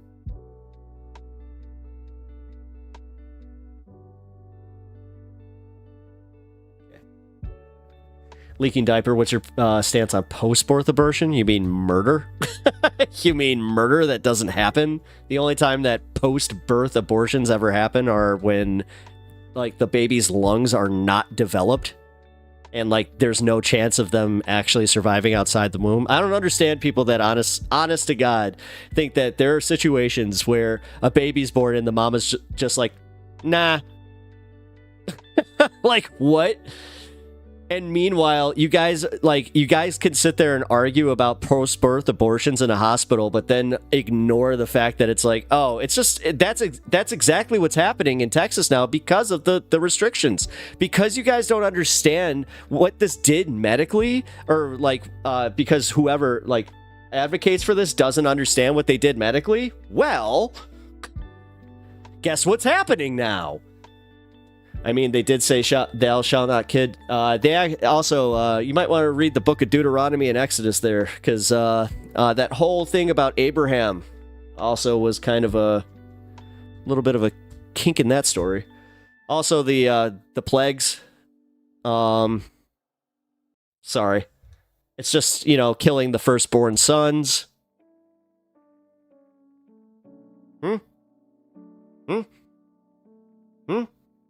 Yes, that God, that same God, the one that you guys claim that's the word. That was his word. I'm just saying. Listen. I'm in debate lord mode. No, I saw that. I'm like, nah. All right. Leaky diaper do-over. The ones where the abortions failed and the baby is born and are still alive. Since the law that forced doctors to save newborn's life was recently changed to be able to just let it die. I am atheist myself. Okay. Then honestly, I wouldn't put too much thought into it. And again, I'm like the most pro-choice that you can be, as far as, like, no. I see women as people. and not incubators. I don't see them as property of any man. And the second that you see them as just being an incubator for another life, then why are you so comfortable? Or why are they so comfortable ignoring the agency of that woman, of that person? It makes no morally, it makes no sense. It doesn't. Because they're so okay with the idea of letting the mother die in order, because like in a perfect world in their mind, this never happens, but they don't understand the nuances of the medical system. All they think about is, oh, abortion make me uncomfortable because I think of babies going bye-bye, but nothing past that. Nothing past that. That's why our foster system is so fucked. Because these people are all about the babies, but the second that the baby's born, then what? Religion is for people who think they're too important to not exist. I'll agree with that. Actually, yeah. No, that's a... yes, and I'll actually be a little more charitable and say that no, they also need the idea that, you know, there's more to this than that. They need a purpose, you know? Which I became, like, that's what helped me become an atheist, was I realized I don't really need this idea of a purpose, you know? And trust me, I grew up with it. Like, that was like the ultimate thing. You want to talk about like the ultimate SAT like test? Dude, like, you want to talk about placement testing? Dude, like, we were doing that in our religion forever. And then they're just like, well, God wants you to be this. God wants you to be this. God wants you to be this. This thing keeps hitting me. By the way, we are getting to that special mark of the program where we are 11 minutes out. So consider loading up and getting ready, because I'm going to be doing that right now. All right, GOP is pro-life because they need more poor people to buy shit from Walmart and serve in the army. Leaking diaper, you're spitting truth there. Also, why have you not followed yet? I feel like we're having a pretty good conversation. You seem to be in the right place. So there you go. Thank you. Appreciate that. Also, Pog Froggy, why have you not followed yet? Do you not like me? I enjoy talking to you, so... There we go, Pog Froggy! You shameless slut. Hey, man. Man's gotta eat. Man's gotta get bigger on, Twitch and YouTube, so come on. You're gonna begrudge a man? You gonna begrudge? So, I appreciate that, man. That's funny. No, and I appreciate honestly, like, I appreciate your question, because that is we disagree on most stuff, like, most likely, since I'm not on the left, but you seem like a nice person. Don't hate the play, I hate the game. Exactly. Oh, thank you. I appreciate that, man. And no, honestly, that's kind of something I try to pride myself a little bit on in this space, is I'm trying to break that. I'm trying to break that whole idea that you need to be in your safe space. You're like, the idea that these are called spaces. Like, dude, I'm more than willing to have you in my community. Yes, exactly. We might disagree on a lot. The other big thing is, if you're 420 friendly, then dude, you're just in the right place. Like, that's my biggest thing, is if you're not 420 friendly, then I, honest to God, question why some people are in this community. But I know that there are some that, like, they don't partake, and they're just like, no, yeah, all right, cool, Leaky Diaper, what's up? I'm lib right, so okay, cool. You're lib right. You actually see. I appreciate your. I like different takes, man. Like, I like finding out where people are coming from and why I might not necessarily agree or disagree on certain things, but. I'm on the bus, but I got some Wendy's with me and a bowl waiting to get... Bloodstone, I have a story about that. I got pulled over after I was playing a hockey game where I was goaltending, and we had gotten wiped, like blown out. It was like a 13-0 hockey game. It was rough. So, like, I had zero defense and I was just on a bad night. But it was kind of funny. because I was like, you know what, screw it. I'm gonna get I'm in a bad mood. I'm gonna get something special. You gotta go to sleep. Good talking to you, man. Oh, thank you. I appreciate that. Take care, Pog Froggy. But no, it's funny. I was like, get something special, and I'm like, I got a Wendy's. It was like a junior bacon cheeseburger, and then I also got the spicy chicken, which for me, that's like that's splurging, and a small fry and a Frosty. Yeah, that's like my go-to. But man, I had that moment where I'm like, I'm gonna go home and enjoy this because I really wanted to smoke.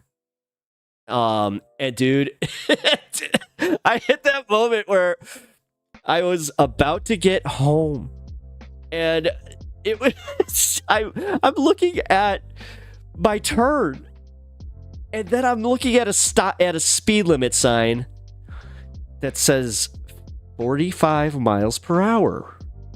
I get pulled over, right? And this guy's just like, you know how fast you're going? I'm like, oh man. Yeah, I think I was going like 43. He's like, what's the speed limit? I'm like, 45. And I point to the sign, and he's like, that's after you cross the sign. 40.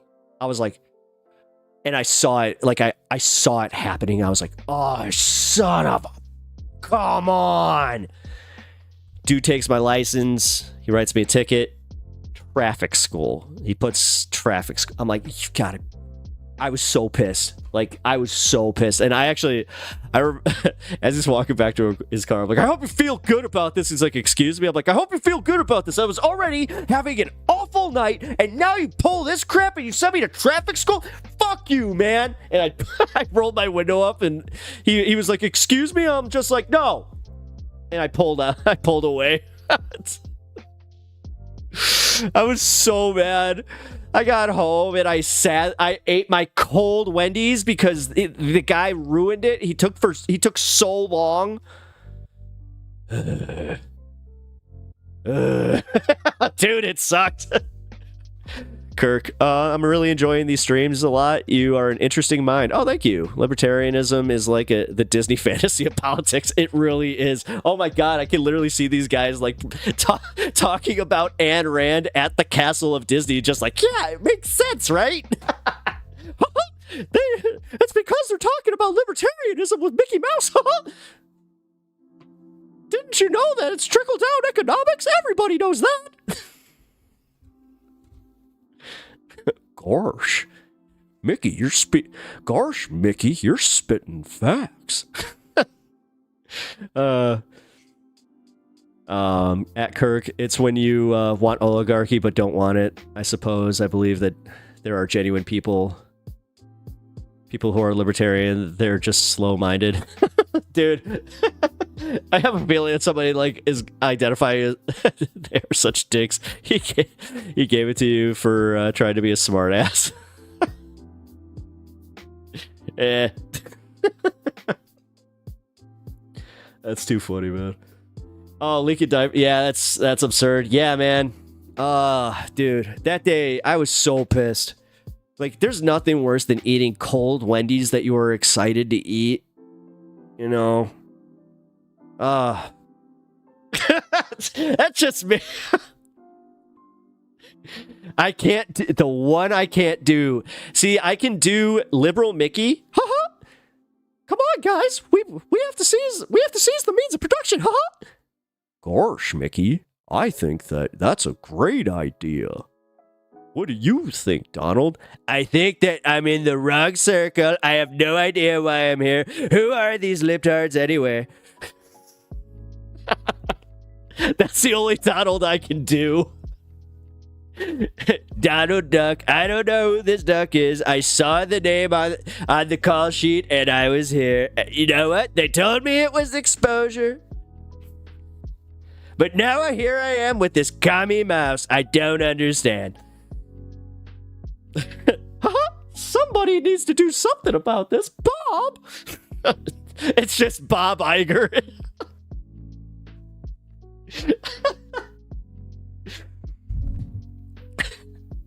Oh God, that means that Max, Goofy's son, would probably be a Republican at that point.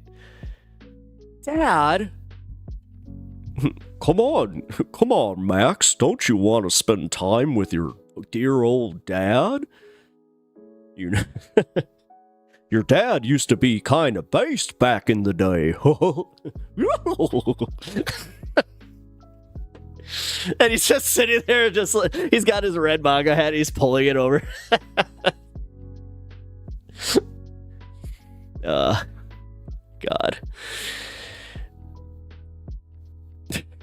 Am I a fun streamer or am I nuts? I don't know. I think a little bit of both. You're just be glad that Winnie the Pooh didn't make the appearance, guys. Just be glad. Winnie the Pooh's been getting a little bit weird lately. I think that it's time I go to a therapist. They say that I have an anger issue. My therapist is named Owl. I'm not sure if you've known him. Now look, Pooh.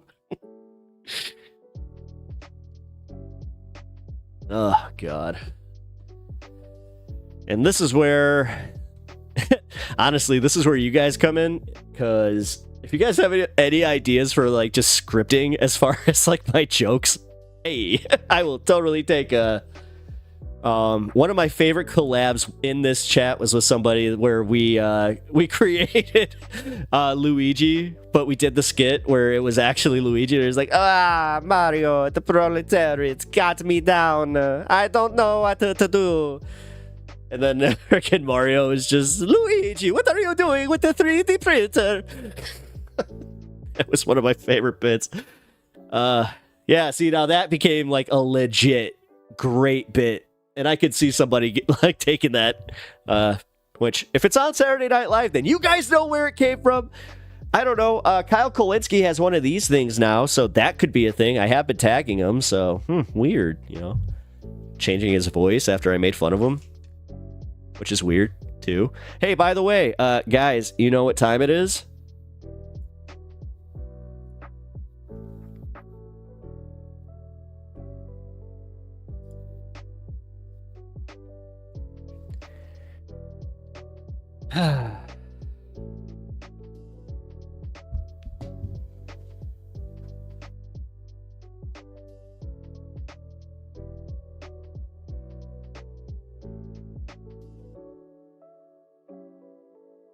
Everybody join in.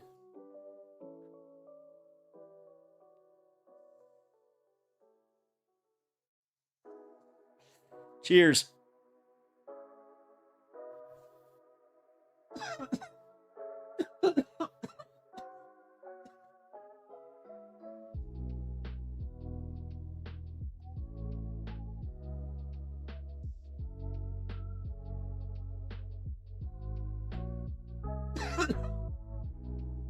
Oh.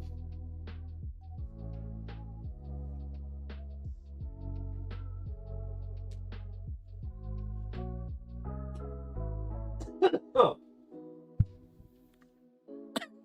Cool. That was fun.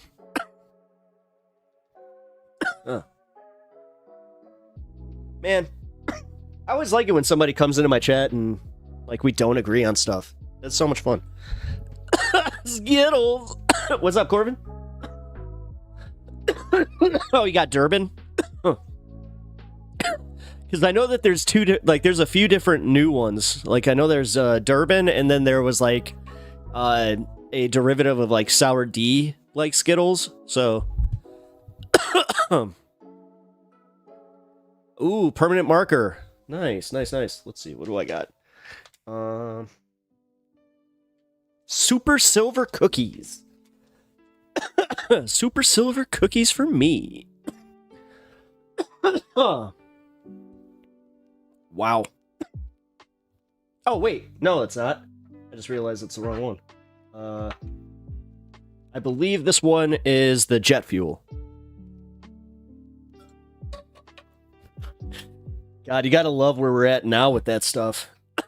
it's kind of crazy that we're all like at the point of knowing the strains. Because I'll tell you what, even when like maybe 8 years ago, 7-8 years ago, you know, most people that I would smoke with, they would have no idea. They'd just be like, it's stuff. Huh. Oh, excuse me. I appreciate you guys. This is the Derbs. Nice.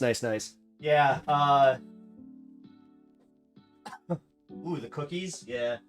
The cookies are, good. Honestly, I've been finding myself going back to, like, older strains. Like, I'm going back to Widow. Jack Herrera. Like, I do a lot of Jack Herrera now. I love Jack Herrera. That's, like, my favorite strain. I honestly think, you know what? No, it is. It is my favorite strain. OG Blueberry, but I have only been able to get that like once in the past 5-10 years. God, no, 10 years. Because I was also able to get some Maui with that, like actual like Maui. Ooh. Which, you want to know how screwed up that is? Like, I didn't know how illegal it is in Hawaii to smoke. Like, what? I was blown away by that because I was thinking about possibly going, and I'm like, yeah, not so much anymore. Oh, Corbin, I just noticed you got your membership. You have Mr. Kirk to thank for that. Oh, man.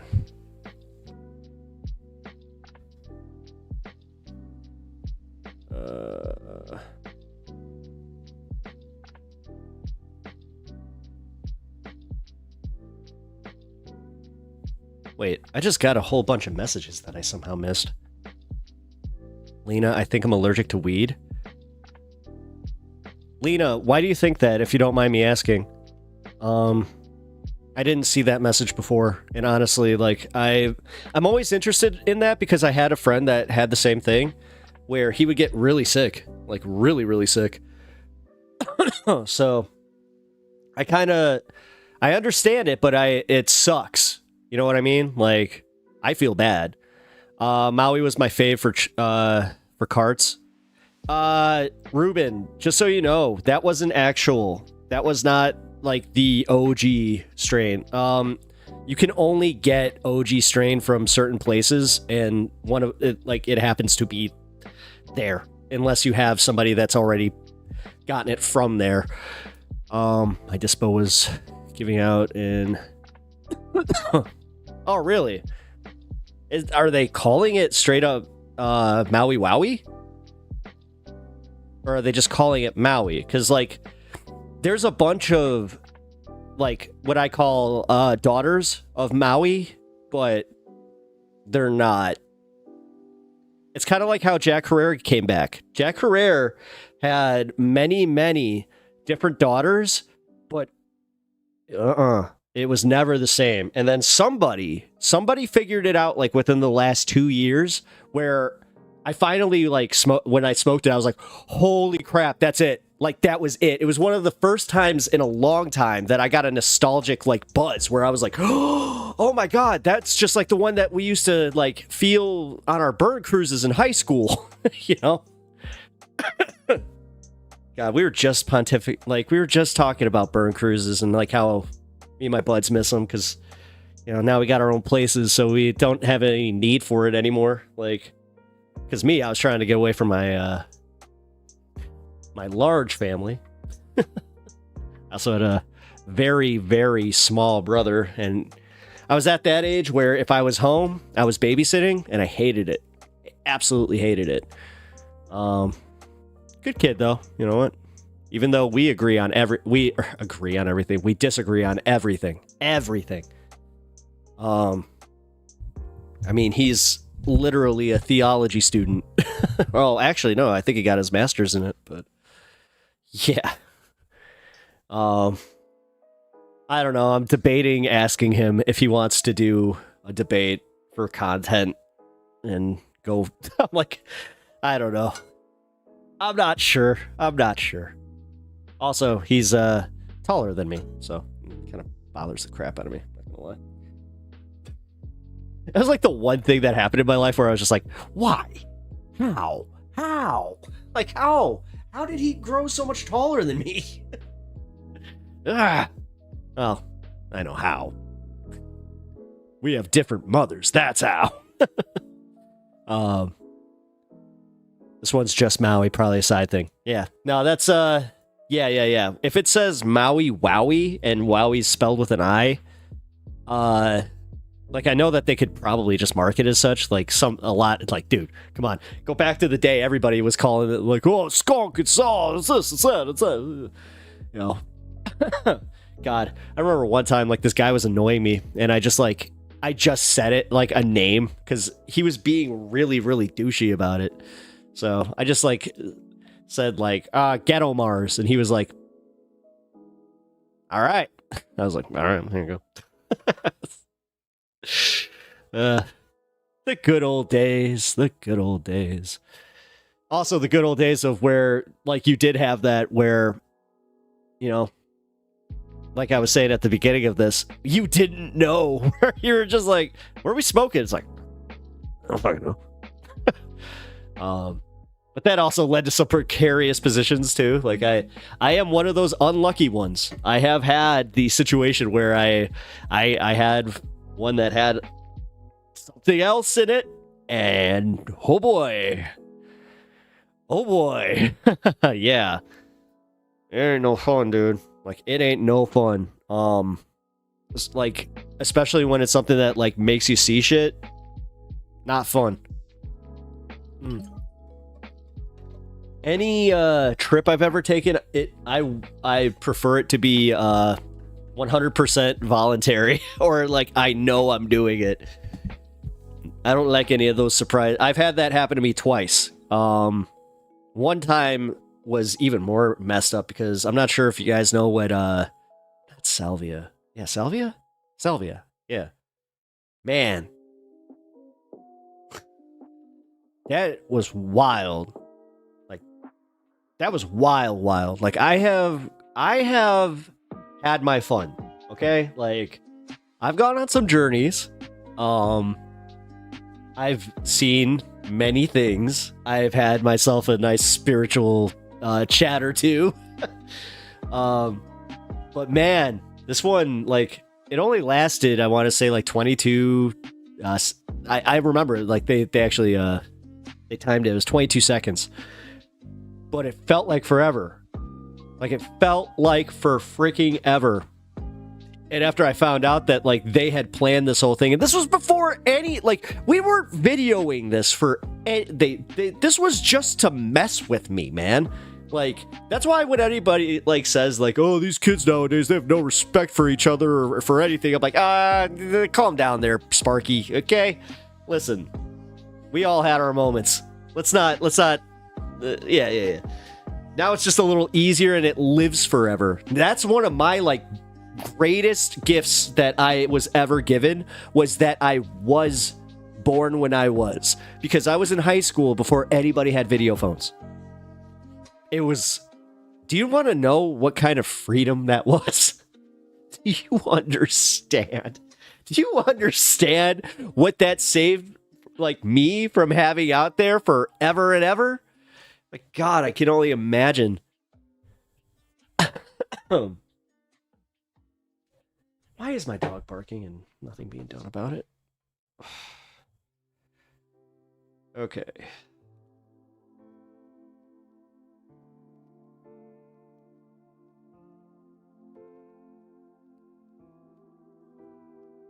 Okay.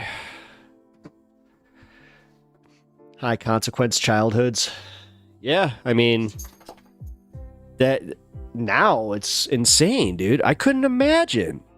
I also couldn't imagine, like, having like my parents just, like, social media, like having me out, like pictures of me out there on social media the way that, like, these kids do. You know, I put my, like, like I put a few pictures of me as like a kid out there, but you know, that was my choice. Like I couldn't imagine. Like that's so messed up. And like, dude, I've had this conversation with parents that they don't see it this way. It's crazy how many of them just don't see it this way. It's on late life abortions. We've already had this discussion, Mr. Kirk. You cannot get me again. Tricky. Wait, who said Bigfoot? Wait, why? Wait, Bigfoot? Wait, were you talking about like... God, this is why I hate YouTube chat. This whole like 20, 30-second delay. Depending on if it wants to be fucking cool or not. Excuse me. Because every once in a while, it's like, hey, I'm going to give you this comment right away. It's just like, okay. Meanwhile, it's just like, nah. I mean, aborting kid when they're an adult. Yeah, that's messed up. I think that there's laws against that one, man, and I think that those are right. No, it literally plays into the don't kill you know. Also, my big thing is like this whole sanctity of life thing is bullshit. Do you know how many times? I mean, Kirk, you said something about the foster care system, and you know, so no. Like, I hate people that can't see past the life that they've either had or they make up in their head that they have, because like I've seen some people that are like, I'm a great parent, and they are not great parents. It is like, holy crap, your child is it's a wonder that they're even able to function on their own. Like, dude, iPad kids, ugh. I'm sorry if I'm talking about your kids, and I'm sorry if I'm talking about you as a parent, because yes, but you guys got to be really careful about that one, man. Like, I have seen the outcome. You want to talk about raising a bunch of, like, how are we even going to have spectrum disorder anymore when every kid that out there is going to be on it because they can't think for, like, more than 4 freaking minutes? Like, dude, it's depressing how I cannot watch a movie with my 6-year-old nephew because he doesn't have the attention span past a YouTube video. It's insane. Yet the weirdest part is he'll watch a baking video that's like almost 2 hours long. What? But you put on like anything that like a kid, not even, I almost said like, hey, normal kid, but things he likes, like Super Mario or like anything. He only can think about it for like a little bit. It's really weird, man. We need PBS more than ever. Hell yeah, we do. Watch way too much PBS for freaking grown adults. Not now, but God, Bob the Builder. I remember having an unnecessary hate for Caillou. Like, dude, I just remember watching that and looking at my little brother. I'm like, you ever act like that, I'm gonna bully you. He was just like, what? I'm like, don't ever act like that kid. That kid sucks. Yeah, I love me some Bob the Builder, some Dora the Explorer, some Blue's Clues. Yeah, PBS Arthur. I didn't watch Arthur. Arthur was racist. Was it? I don't know. All I know is that, whatever. Yeah, I still can't believe the way that, like, people, like, I'd never finished my point about, like, how some people legitimately do think that, like, post-birth abortion is happening, where you're like, what? You believe what? And then you do kind of go back to, like, oh, what are your thoughts on Democrat vampires? They're, like, totally real. It's like, okay. Against people who look like aardvarks? Yeah. Actually, Doug. If you ever watched the show Doug, that was one that I was always like, that seems a little off. Because why was Doug the only white one? That's weird. Dude, I have an 11-year-old son, and I loved watching The Wiggles, not gonna lie. I have a daughter due in March. Congratulations, Scott. And can't wait to dust off the Wiggles DVDs. Nice. Wiggles were alright. They weren't the worst. They weren't the worst. Honestly, man, Teletubbies, that was the worst. I couldn't stand that show.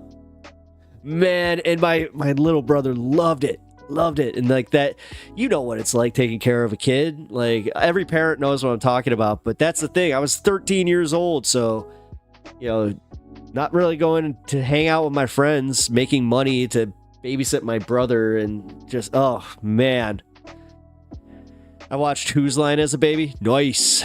I watched Wheel of Fortune. That was my show. I called it The Wheel. the big wheel.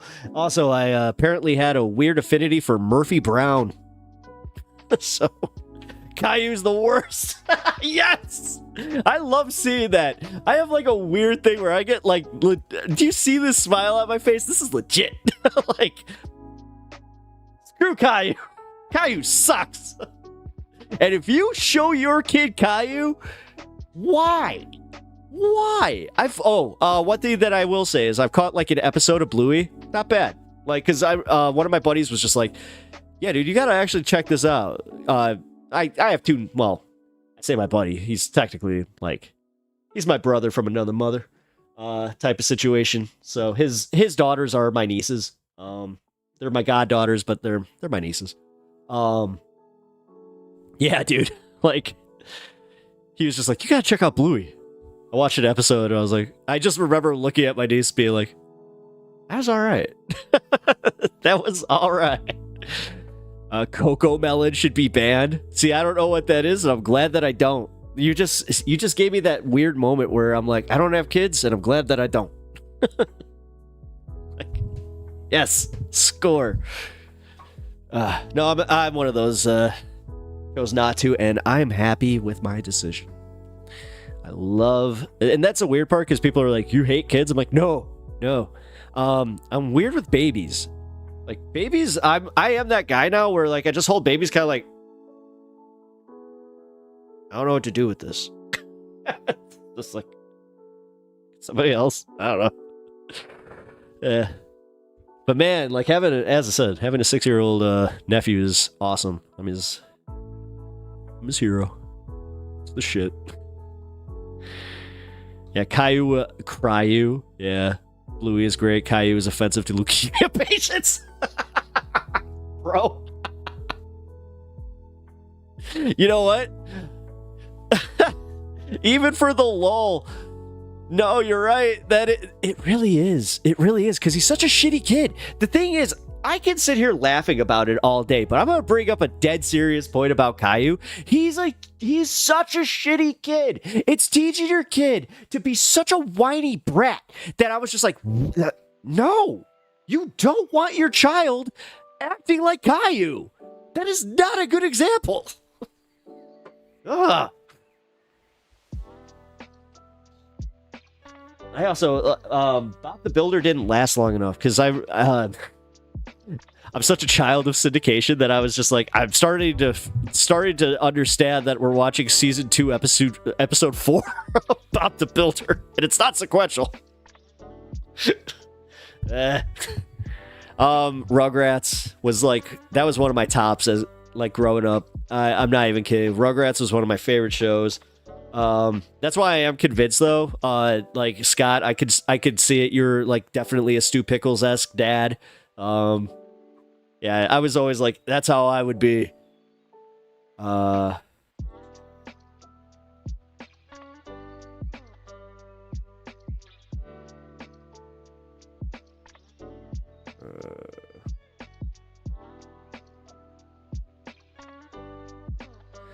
Okay.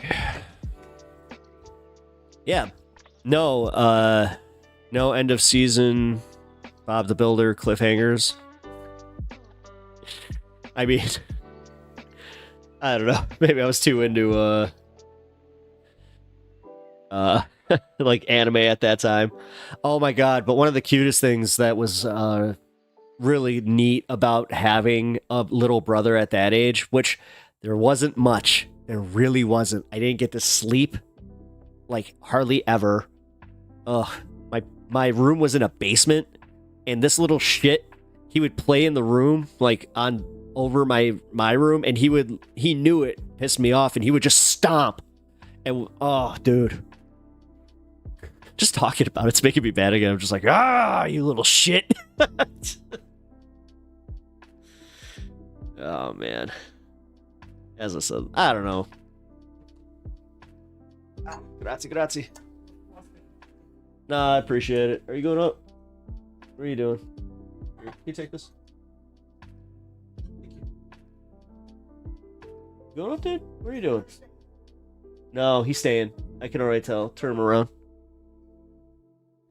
Remember when Bob the Builder converts what? Did you just insinuate that Bob the Builder got the death note? Dude, that's funny. Bob the Builder, can we fix it? Bob the Builder, no, we can't. Or actually, yes, we can. Okay, now that's funny. Oh, wow. All right, now, that's a good bit. Now we could do that where we put, like, children's cartoons into anime situations. Oh, that'd be funny. My dog is acting a fool. That's fun. Best collab ever. That was my wife. As I said, he was... Come on. What are you doing? Why are you being a butthead? Don't be a butthead. Nah, you're not butthead. All right. I'm having fun just chilling for a minute. I do have something else I want to go to here in a little bit, but as I said, I'm having fun. Actually, let's see. Another children's cartoon mix. Oh, wait a minute. Caillou. Mixed with Evangelion. No, that's just like, that's horrifying. That's a horrifying thought. Oh my god, could you imagine the angel transformation at the end? Oh no, and the head just pops up and it's Caillou's bald little head. No. Oh, that's the stuff of nightmares right there. Holy crap. Sorry, didn't mean to make everybody uncomfortable with that one. Because, yeah, that is an uncomfortable thought. You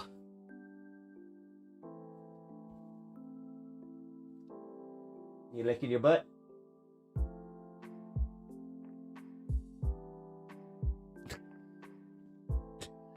You see these looks?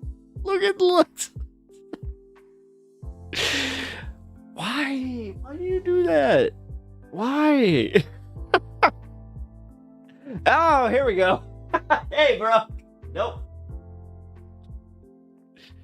I was waiting for it. Oh, bro. My dog. He is something else. All right, give me 1 second. How long is this? 20 minutes? Screw it. We will watch it.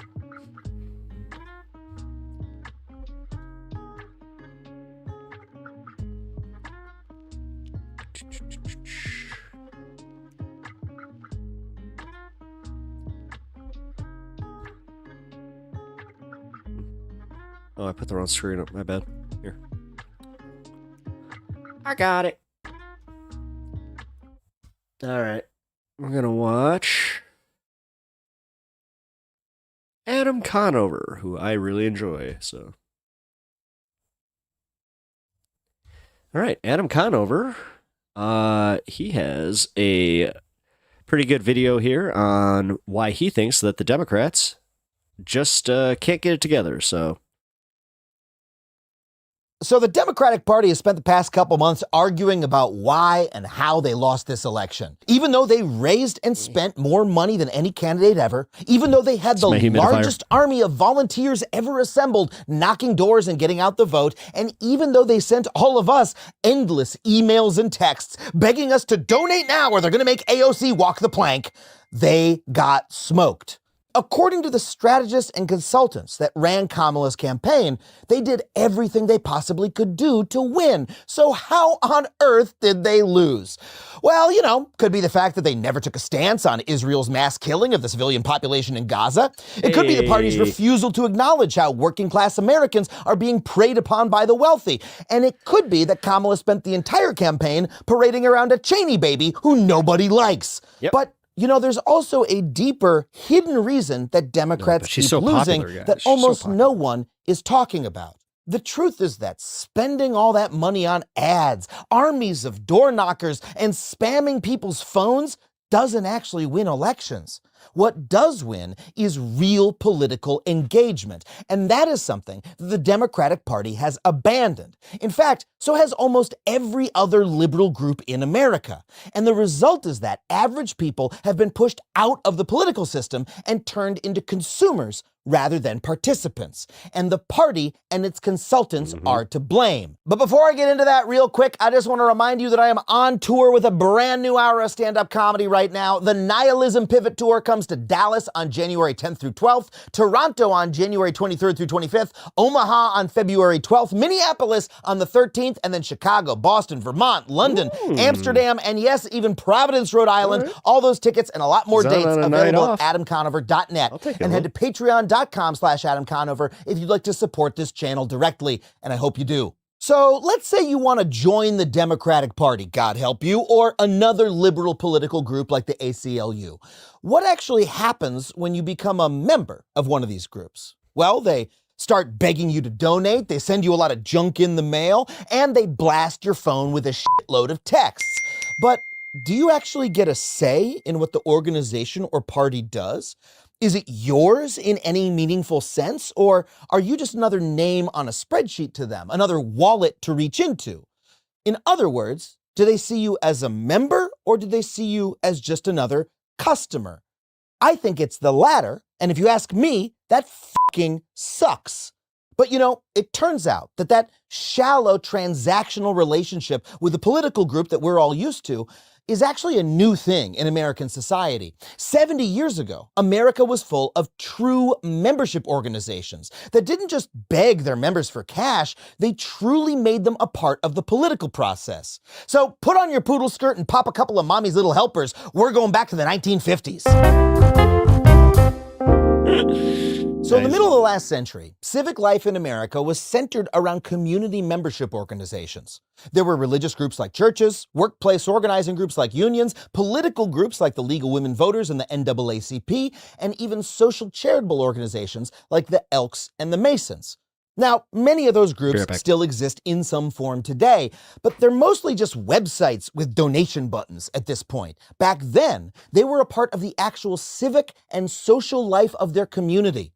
In 2024, we spend our time arguing in the TikTok comments, but in 1955, folks were chopping it up in person at their local union hall on spaghetti night. For the holidays, instead of staying home to watch the Sabrina Carpenter Netflix special on your laptop, you'd celebrate by getting lampshade on the head drunk with your neighbors at the Elks Lodge. That's right, a lot of these organizations specifically had beer halls where you could get hammered for cheap with your buds.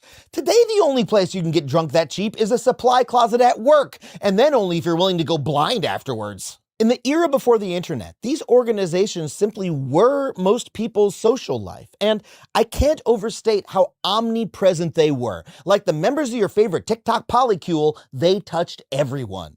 In the 50s, a third of working Americans were in a union, and national membership organizations could have as many as 17,000 local chapters each of which was run by volunteers from that community.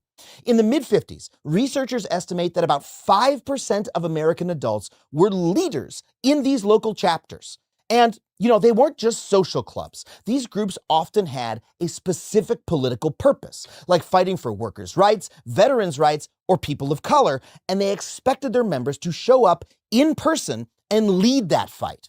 Sure, at work you were just a welder, but at night you'd go and run the shit out of a union meeting. Like, fuck yeah, Cynthia's approving the minutes. She's calling a quorum. She's planning a fucking strike, baby. Because these groups actually organize their members to participate in the political system and fight for their causes, these organizations were one of the main drivers of social change in the last century. I mean, take the Montgomery bus boycott, right? We learn about Rosa Parks in school, but what's often left out is that she was the working class secretary of her local NAACP chapter. Rosa's refusal to stand up and leave her seat is often portrayed as this solitary individual act of bravery.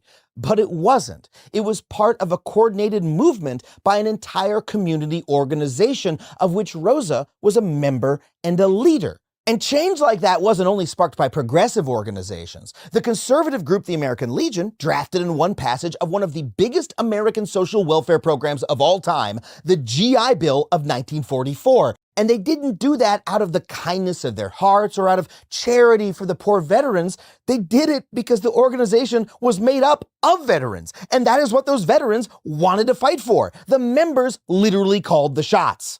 And of course, America's unions used member power to get countless pro-worker policies passed, like the 8-hour workday, overtime, and basic... He can do the 3P thing just because you could tell he has improv training. Safety protections. These groups made the average person not a consumer, not a spectator, but an actual participant in the political process. I mean, hell, during election season, the candidates might actually come to your group's spaghetti dinner, listen to your concerns, and then adopt them because they needed not just your vote, but your organization's entire political might behind them.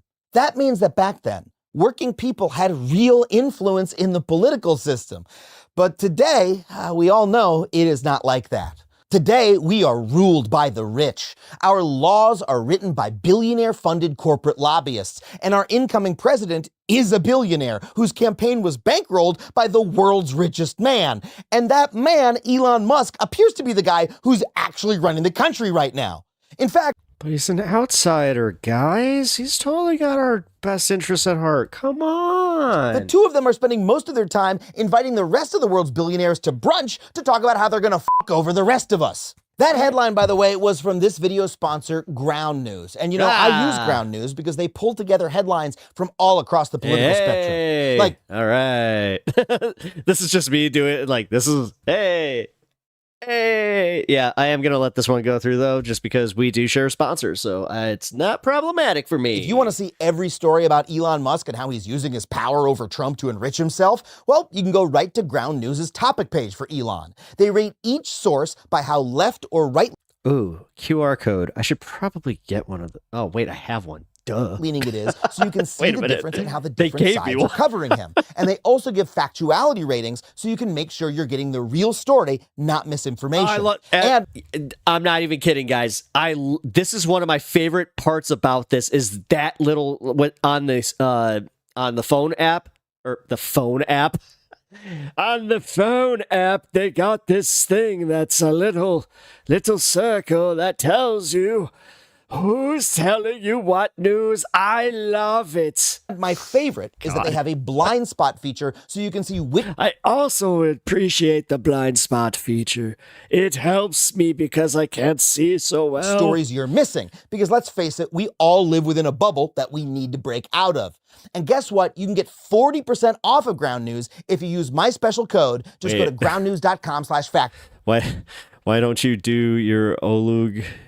My OLUG? What's that? OLUG. I mean, in terms of being as handsome. Oh. That's groundnews.com/factually. So the mass membership organizations of the past gave working class people real political influence and participation in the American political process. But today, politics has become a spectator sport, something we watch on TV or gets pinged to our phones. No matter how many overly friendly texts you get from your bud Mayor Pete, you know you're never gonna get to eat ossobuco with him and Chasten at Nobu. I'm sorry, the joke's confused. Ossobuco's a food, Chasten is his husband. Was that not clear? Is it Chasten or is it Chasten? I'm not. Sorry, man. I didn't look it up. I apologize. We're not friends. I mean, the Democratic Party doesn't try to involve the average person in the political process at all. Even if you take it upon yourself to look for a volunteer opportunity during election season, it'll probably just be to send more of these godforsaken texts like, hello, it's me, Kamala. No, it's not. No, it's not. Steve pushing buttons from his recliner in Iowa. Yeah. So how did this change? How did we go from a society where we have bottom-up grassroots participation in civic and political life to a top-down one where the party elites tell us who to vote for and beg for our money? Well, there's a couple of explanations. Part of it was the Vietnam War. The draft divided the country, and young people didn't really want to join groups with the same old guys who were sending their buddies off to get shot. More importantly, around this time, Republican-led states waged a campaign to destroy the unions, the mass membership organizations that represented working people. See, unions had been such staunch supporters of Democrats that Republicans started teaming up with corporations to pass so-called right-to-work laws that dramatically weakened the unions. And in response to this attack, many of the unions that survived started taking a less militant, less democratic approach to organizing. Instead, they began to function more like companies that just offered a service to their customers, rather than a real union made up of chest hair. members with power. But the final nail in the coffin was a shift in strategy across every one of these organizations that was caused by new communications technology like direct mail and cheap phone calls. See, a truly democratic structure might be effective and powerful, but it's also expensive and time-consuming. You have to rent a headquarters, throw events, let members hold their little elections, and listen to them complain. Ugh, annoying. So the Democratic Party and its related groups realized that they could use new technology to do away with all that. Why bother to hold a super fun live event fundraiser when you can just send a letter begging for cash? And why bother to have a meeting where average members can participate in the endorsement process when you can just tell them how to vote with a phone call or a billion fucking texts? In other words, the Democratic Party and other groups across the country decided to stop being democratic, bottom-up membership organizations and instead became top-down organizations that treated us not like members, but again, as customers. And the result of this has been the decimation of their memberships. In the 1950s, a third of American workers were in a union, but after decades of attack by anti-worker corporations, that number has fallen to 10%. The League of Women Voters lost over 15% of their members in the 70s alone. And from just 2011 to 2022, the American Legion lost 700,000 members. And the starkest effect of this decline has been on working class people. You know, the same people who swung for Trump this year. See, our economy has become so after you said the taco meat thing, now I can't stop seeing his chest hair. Tilted, so unfair that now you have to work two jobs just to make ends meet. So how are you supposed to join or lead a community group after your second graveyard shift at the gas station? That's why today it's actually college-educated Americans who are more likely to join a community group or a union, and even more likely just to have the pals over for a beer. In other words, being a part of a civic group in your community has gone from a basic part of human life to a goddamn luxury group that you can only get with a $100,000 degree. There's a famous book called Bowling Alone that charts how the decline of these organizations actually led to a decline in our social lives as Americans overall. I mean, we are literally hanging out less as a people than we used to. We're even fucking third spaces less. I mean, no wonder people feel alienated. We are literally lonelier than we used to be. And no wonder so many working class Americans feel alienated from... I like that random fact. My girlfriend says the plant on his left is a Monstera Danas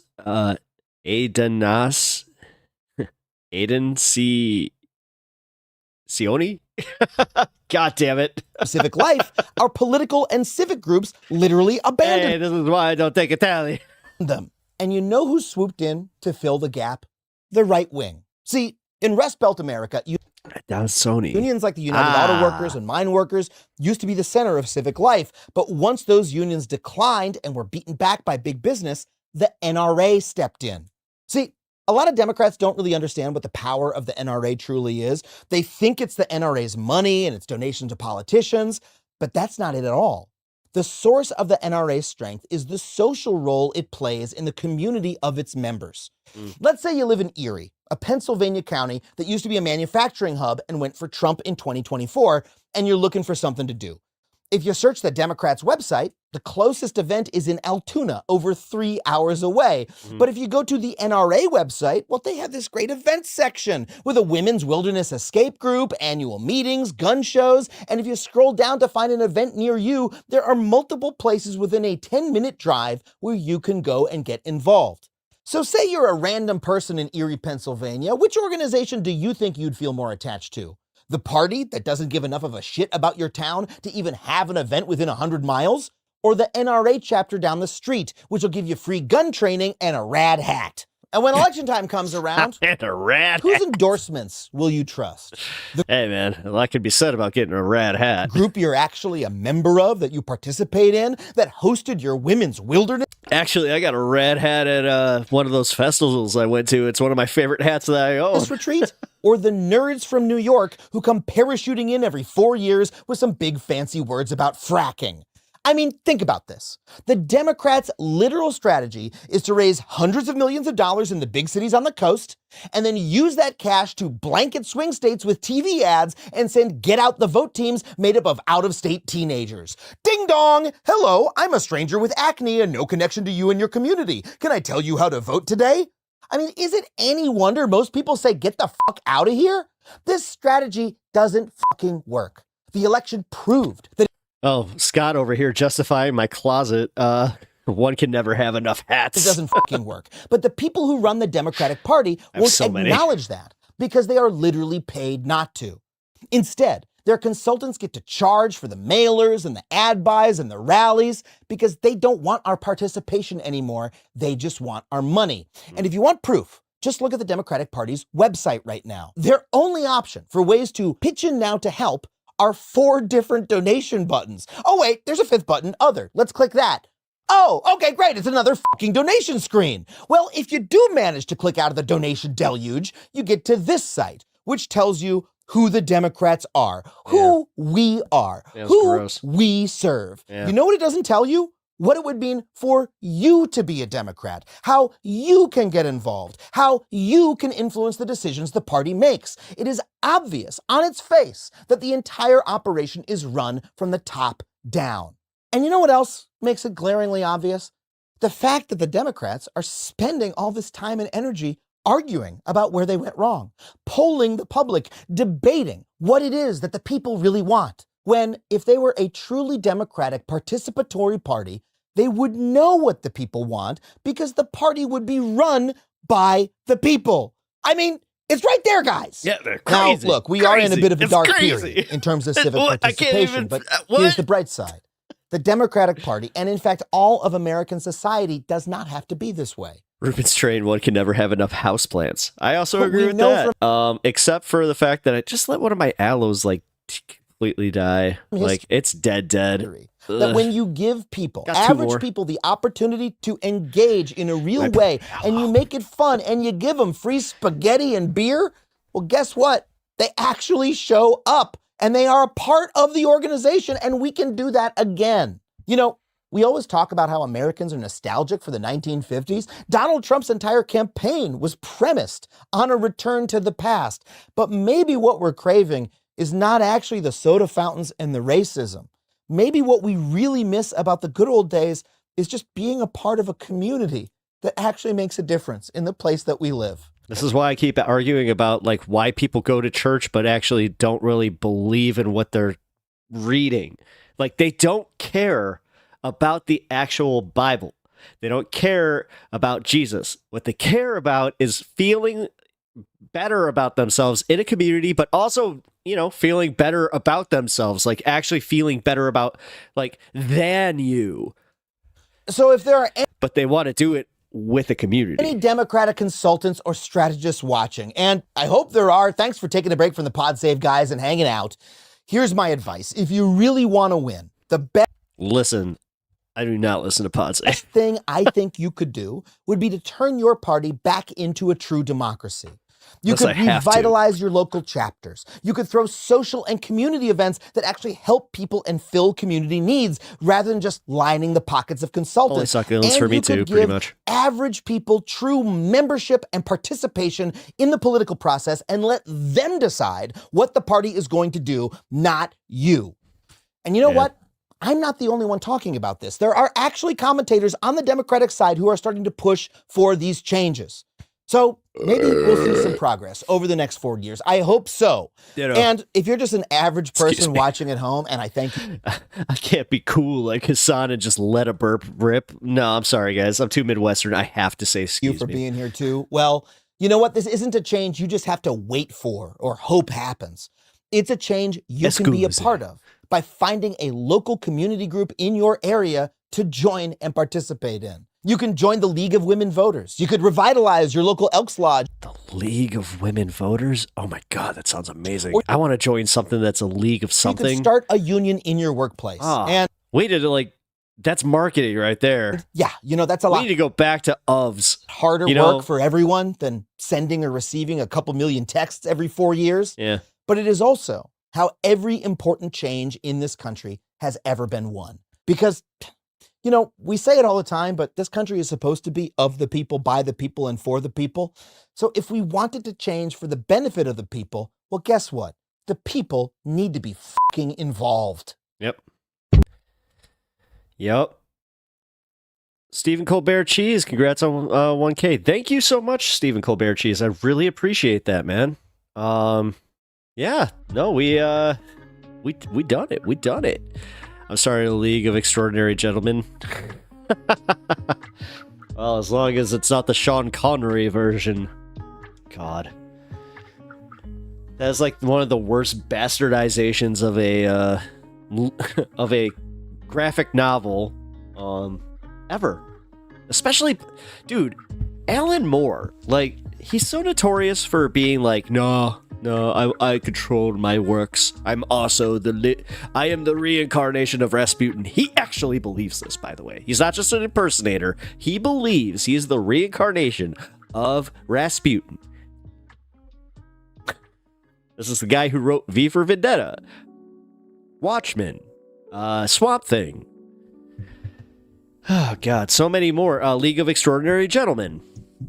And then, sure enough, at some point, Neil Gaiman wrote a small little section of League of Extraordinary Gentlemen. It was amazing, and it could have saved the book, but it was far too late. I know. God, so interesting. Actually, if you haven't watched the Sandman show on Netflix, it is relatively true to the source material, especially in story. And I appreciate the fact that Gaiman, he was on hand to say, no, I want to change that for that sake. It's why I also like Umbrella Academy. Great show. Very true to the comic up until the third season. Then it's just like, we don't care anymore.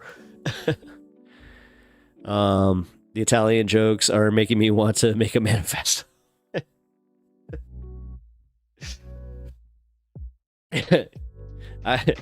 Kirk's just in there. This a Peppa Talks. I'm gonna make him a C. Yeah. Sorry. Oh my God, I really am the worst. I'm sorry, man. I'm sorry.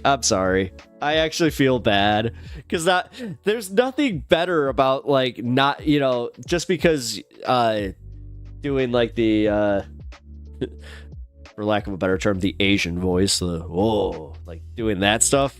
Yeah, no, that's no go. But Italians, apparently, that's where it's just like, oh, we're just okay with doing it with the white immigrants. I see. I'm like, oh shit. But look at Mario. No, I don't know. Kirk, what is your take on this? I'm actually genuinely kind of curious because, like, think about it.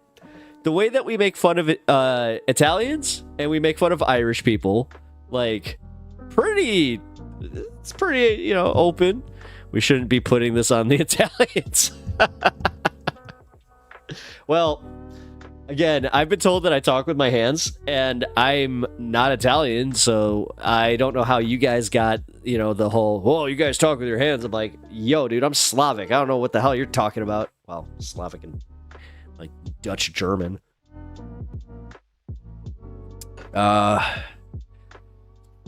They're busy eating their spaghetti. God damn. The sad part is I wanted to go to I don't know about that, Stephen Colbert Cheese. No, look into who they just elected. No, for real. They're on their way to another wee bit of what they coined in that Mr. Mussolini there. I'm not kidding either. Like, dude, it's bad. Aw, come on. Don't do that. Don't do that. Don't do that. Let's not. God. I remember the first time I got into an argument with somebody over Stalin. And they like... You ever have an argument with somebody and halfway through you realize that they think that they're arguing about Stalin. But he meant Lenin. That was fun. That was a lot of fun. Just hasn't she moderate since being elected? I don't know. Or whatever. I mean, no. I mean, from her positions and where they're going with the world stage and her take on immigration, it's a little hard there, dude.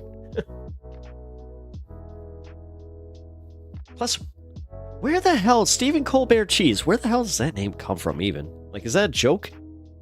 Like, from Stephen Colbert? Like, or, I don't know. You have one of those names that every time I see you now, I'm like... So, congratulations for that, bud. What else we got? I have lots of stuff here. Gonna get to a lot of it tomorrow, too. Oh, maybe. We'll see. Considering it is the holiday and all. I'm gonna try and stream. We'll see. If I can make it. Yeah, Giorgio Meloni, Italian, politician who has been serving as the prime minister. Yeah. Yeah, I'm just saying, like, lately she's come out with some pretty, Mussolini-esque talking points. You know what I'm saying. You know what I mean. Damn it. I can't stop. There's a problem. Alright, crashing out. We already watched that one. Did I like it? Nope. Like the stream if you haven't already, please. I am going back and liking all the videos that we just watched. Gione. Yep. And that's am I saying it wrong when I add the Magione? Because and when I do this, I'm not making a fun of you. All right, that's it. I'm done. I think I literally just heard Kirk's head explode, but we all know it was just pasta. Right? It was just pasta sauce, so it's okay.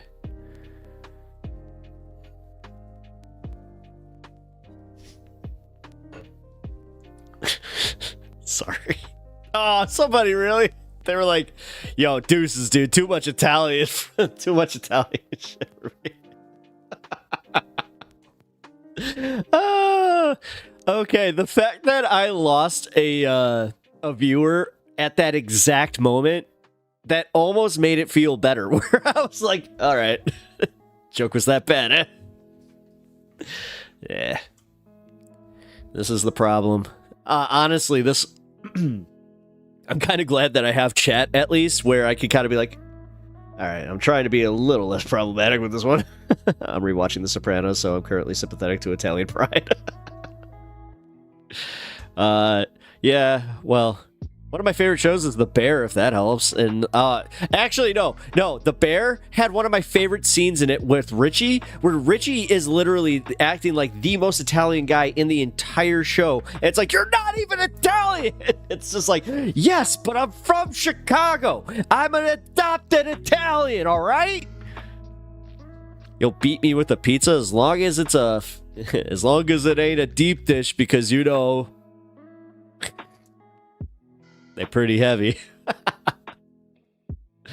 And actually, if you cook the deep dish appropriately, then it's going to be in a cast iron. So I worked at a place that didn't do the cast iron method, and it sucked. God, it was the worst.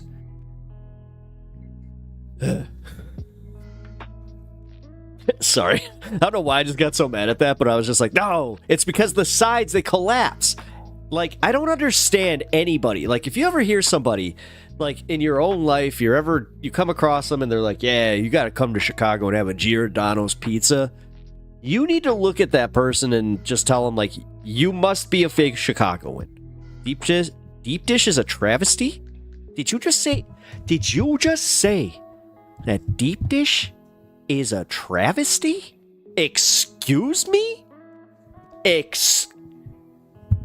Deep dish is the right amount of cheese on a perfect bed of thick, buttery crust with a nice topping of some sauce. Also, how come you guys let Detroit pizza off so fucking easily? You guys got the sauce on the top. Yeah, you put the sauce on the top on a fucking on a Detroit style too. That thing's no, I'm not letting this one go. You talking pizza to a Chicagoan? Now I'm mad. Deep dick pizza sucks. Now you're making me mad there, guy. Now, oh, you want to see some mad? Oh, you think that you have Italian pride? Oh, you think that you're gonna escape? Oh, you got to shit on some deep dish pizza in Chicago. Oh, you think you're gonna be welcome here, huh? Huh? Not that guy. You're a musician. Come on, you got to keep, especially our dive bars, man. Like, you got to fucking. I'm not even kidding about that. You do need to come to our dive bars and play some shows. I got a few that. Look it up. This place called Shuba's. It's one of my favorite. It's got like one of the best stages. I didn't even know Detroit had a style. Yeah, look it up. Fuck it. No. We're doing a pizza arc. Detroit. It might help if I actually used Google. What the hell? Why has this been happening? It's doing it again. I reset my browser and it's like, no, we're gonna make you use Bing. I'm like, why? Bing is good for one thing, and that's looking up prawn. So, you know what I'm saying.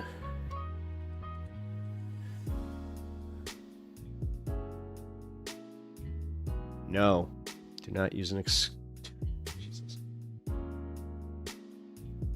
It's the reason I can't look anything up on fucking screen is because it's just like, hey, look at this monstrosity. It's delicious. Thing is, I admit, delicious. Look at it. Look at it. Look at it. F it, we're doing it live. It better be. It's better over here screaming from. Oh. It's better over here. Actually, it is. God, I love me. I love me a New York slice. Oh, here. Wait. I just realized. Gotta be smart. I've been having problems with this.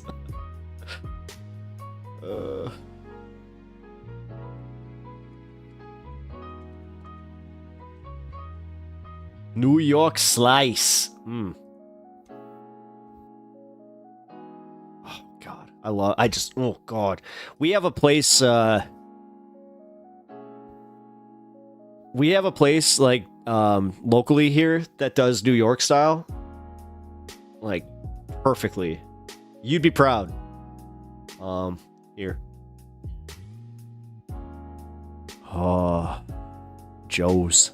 Yeah, that's one of the famous ones too. I just saw Pep's tax folder pop up. He better not have. That's honestly why I'm like, you know what? I just had to do a bunch of stuff and reset a bunch of stuff.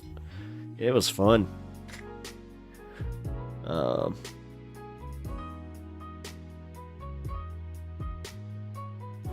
man, it's the crispy edges. Wait, who said that? Wait. I like Detroit style because of the crispy edges. I do too. Again, we got a place out here that also does Detroit style. Like, that's why I love where I live. Like, dude, we have it all. We have it all. Like, you can get a New York slice, you can get a Detroit slice, you can get pretty much any slice. Actually, they got this place called Devil Dogs. You can get any type of hot dog you want. But damn it, if they don't have one of the better freaking Chicago dogs, better, not a super dog. Nice slices. They are, though. Like, the slices are so good. I'm literally looking at New York slices. Okay, so that's like really far from me. Apparently, there's a place called New York Slices in Highland Park, Illinois. Oh, wait a minute. Wait a minute. That's actually from that place. Oh. Unimoogle, I do love the crispy edges. Yeah, they are. Yeah. Damn it. Ah, damn it. Now I kind of want it. Like, I could go for a Detroit pizza. Fuck, I'm getting hungry. Uh-oh. I actually really like pan pizza, to be honest. Yeah, see, a good Chicago pan pizza is one of my favorites. But no. Here. I'll do a tavern style for you guys.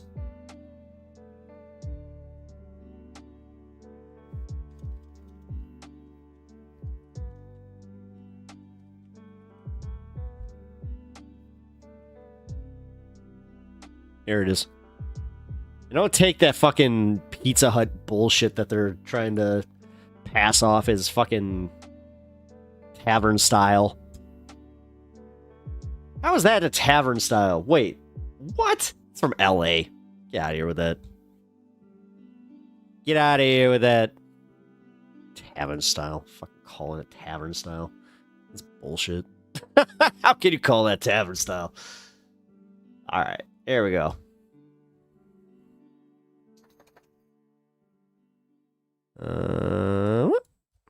Look. Okay.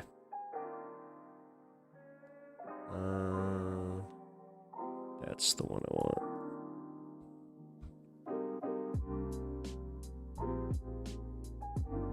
I already know the difference, but I just want the picture. So yeah. Here's our 2 Chicago pizzas. This is the way that we cut our taverns, like our tavern styles. Boston pizza. Yeah, Boston pizza's a thing. Too salty, though. God, I don't know what it is about fucking Boston pizza, but man, they oversalt the crap out of their crust. Just an observation from my end, and I've had a few Boston pizzas. But yeah, this right here, if you get this is what we consider a Chicago tavern style. I'll be honest, the first time that I went to Florida and my uncle ordered a pizza, I thought we were getting this because this is just how all of our pizzas essentially come from, like, you know, small chains. I was like, what the fuck is this? And yes, that's our pizza casserole, okay? As one of the few Chicagoans that will admit it, I'll admit it.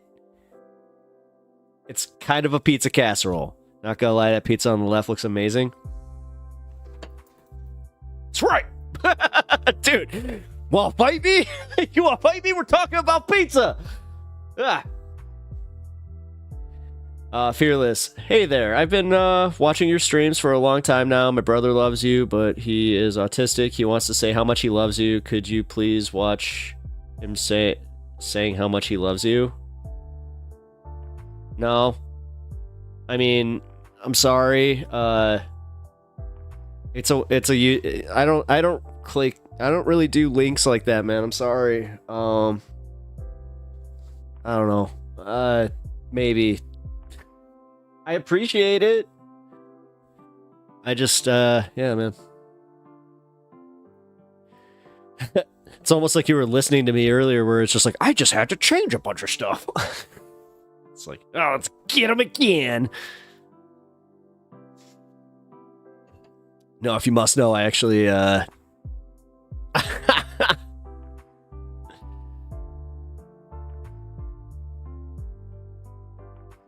no.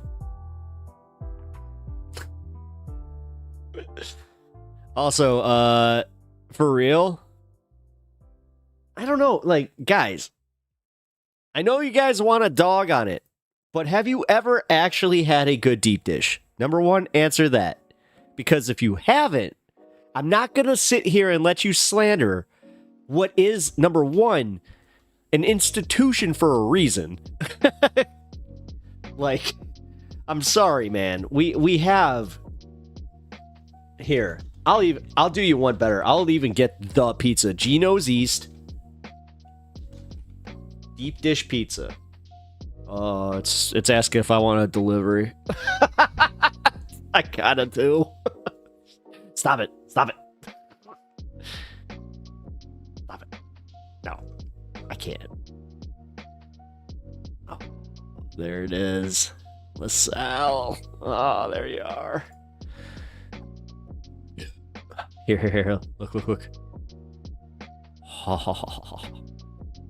Now, make no mistake, you can get these at your local grocery store, I think. Yeah, they trust me, venture capitalists bought them, all this crap. But man, look at it. Nah, anytime I'm in Chicago, I get deep dish. It's delicious, just too messy sometimes. Yeah, I mean, I know that this is kind of like doing the Seinfeld thing where it's like, wait, you have to eat it with a fork? It's like, yeah, you have to eat the pizza with a fork. Then it's a casserole. No, trust me. I have had this debate. Like, been there.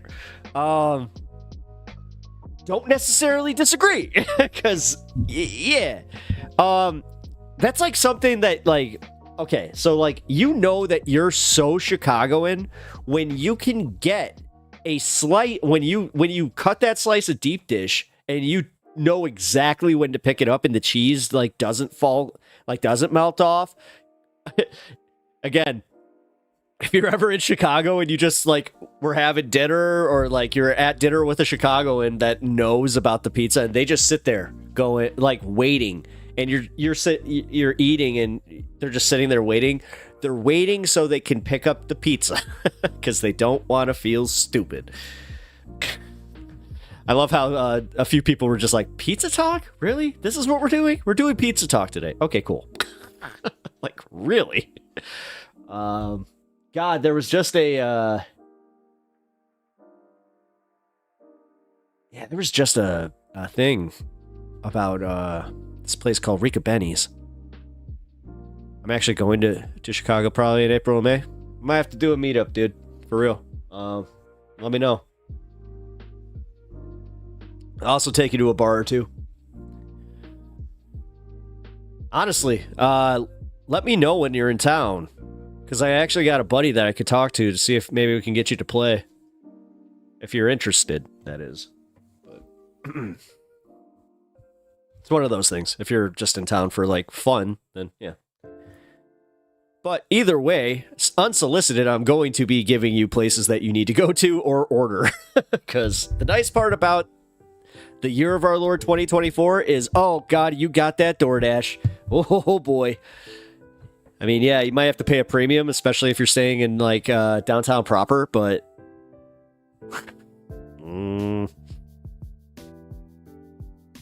God, I feel sorry for the people that just, like, constantly stay on Michigan. Like, anytime they come into Chicago, I'm like, oh, no. My best friend... oh, he lives in Little Village. No shit. Oh, that's crazy. Huh. Cool. Not too far. That is cool, though. All right, cool. Oh, so you know. Wait a minute. If your best friend lives in Chicago, I mean, dude, yeah, then I'm pretty much just covering already treaded ground. So I feel bad for this because, like, dude, I'm so skeptical about anybody like hitting me up randomly in chat. Especially with like this, where my brother he has autism, he loves you. Like I just, man, like, oh god. So we've had that one. I'm sure that you've seen it like somewhere. Maybe you haven't. I don't know.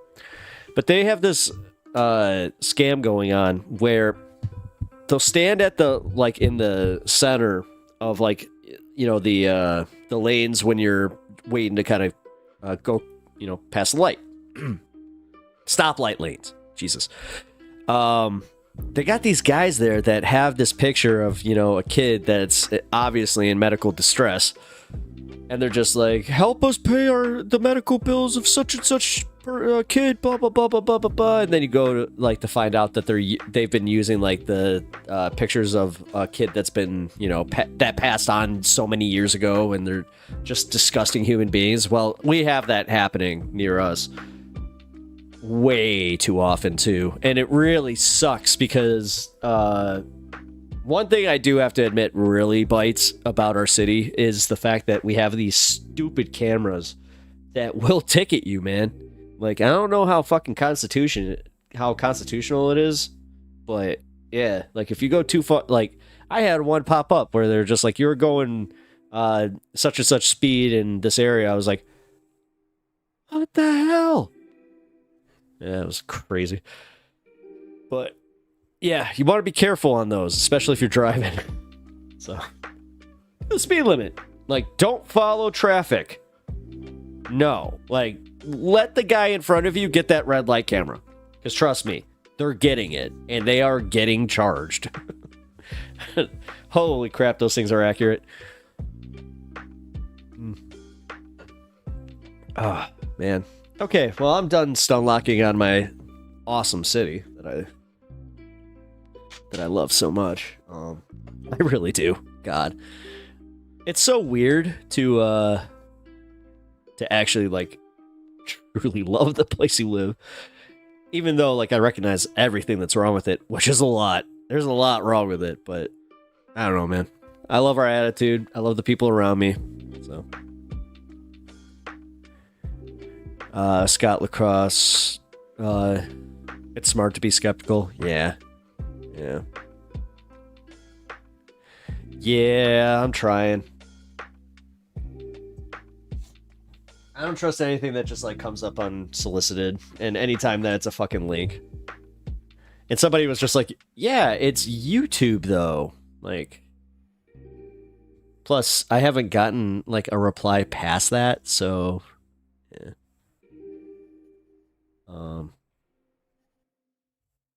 I mean, Fearless, if you are 100% then, and he is in fact a fan, number one, nah, this is totally a bot. Alright. Damn, dude, that sucks. I hate people that prey on fucking nice people. You know, people that, like, genuinely care. Like, I see that a lot with the people that are preying on the elderly. Yes, there are like the memory problems, but I hate the fact that they prey on the ones that are just actually genuinely nice people. Like, oh my god, that breaks my heart. Don't trust me either. I could easily be lying about my friend in Chicago so I can steal your deep dish. I'm chasing you with an empty pan. No! Yeah, it's just me right down the street. Wait a minute. In my Cubs jersey. Get up! What? He stole the deep dish! Oh my god, you just see this homeless guy get up just going, oh, no, not today. Actually, we got some pretty cool homeless around here, man. That was the one thing that I'm just like, so many people give him the bad rap.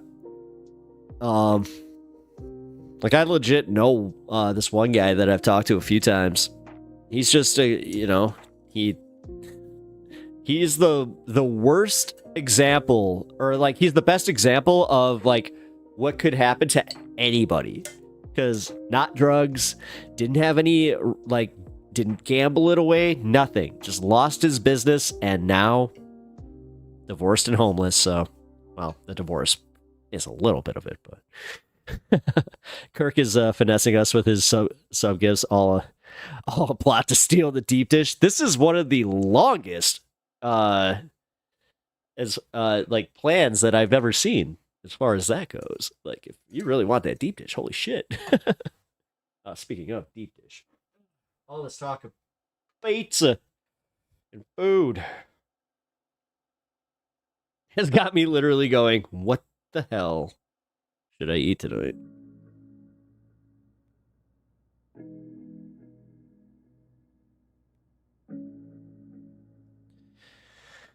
All right. Anyway, he brought me to TJ's worst breakfast ever. Yeah, I don't like TJ's.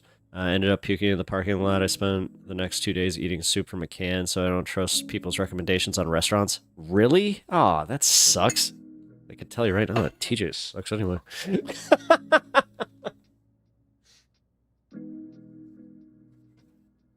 Nah, man, that sucks.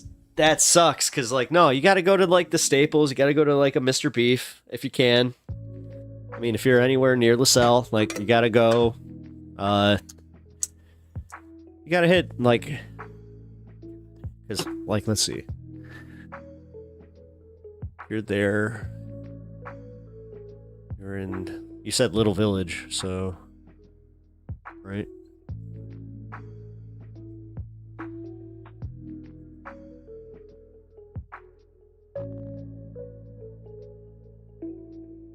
Yeah.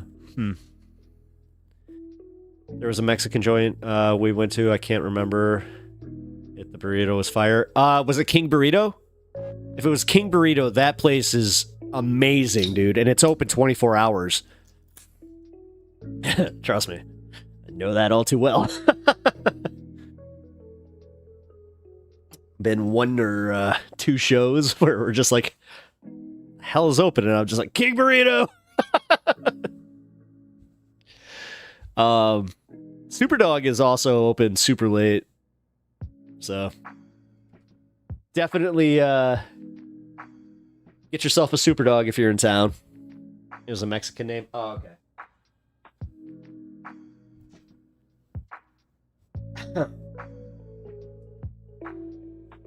All right.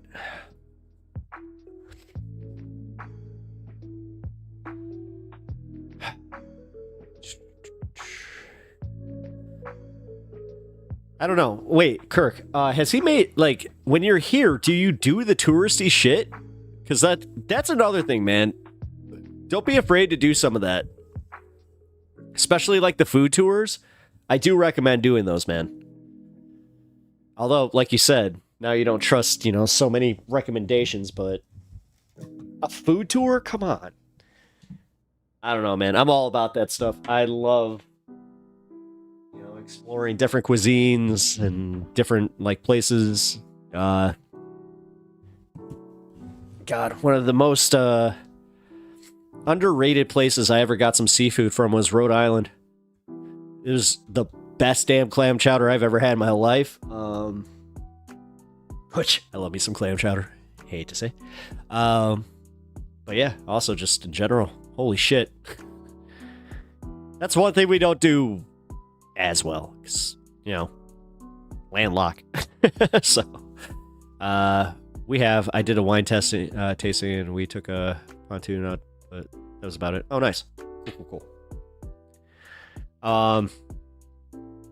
Yeah, for a musician, though, I feel like, dude, you need to do, like, not a concert tour, like, for you, necessarily, which you do, coming up here, where we can actually, get you out there, get you some exposure and sell some tickets. But realistically, no, I mean, like, just do a venue tour. Like, look up who's in town and just kind of figure out, maybe go see a comedy show. Like, I highly recommend the Vic, Talia Hall. Those are my two that I really, really enjoy. If you can, the Bottom Lounge is one of, like, the better places. It's one of the few places in Chicago that you can still play, like, it's got a bunch of pinball machines. as well as, you know, good food, good concert hall. As I said, love this fucking city. Also don't mind the United Center. I actually enjoy catching a Hawks game. Yeah. Get that hockey. Or if you're into basketball. But, God, I haven't watched a Bulls game in, 12 years, 13 years. Long time. Long time.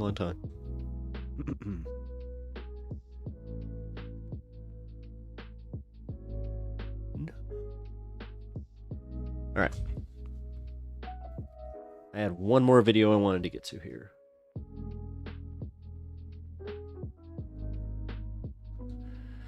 Hey, Dylan Burns is live. Oh shit. Just chatting.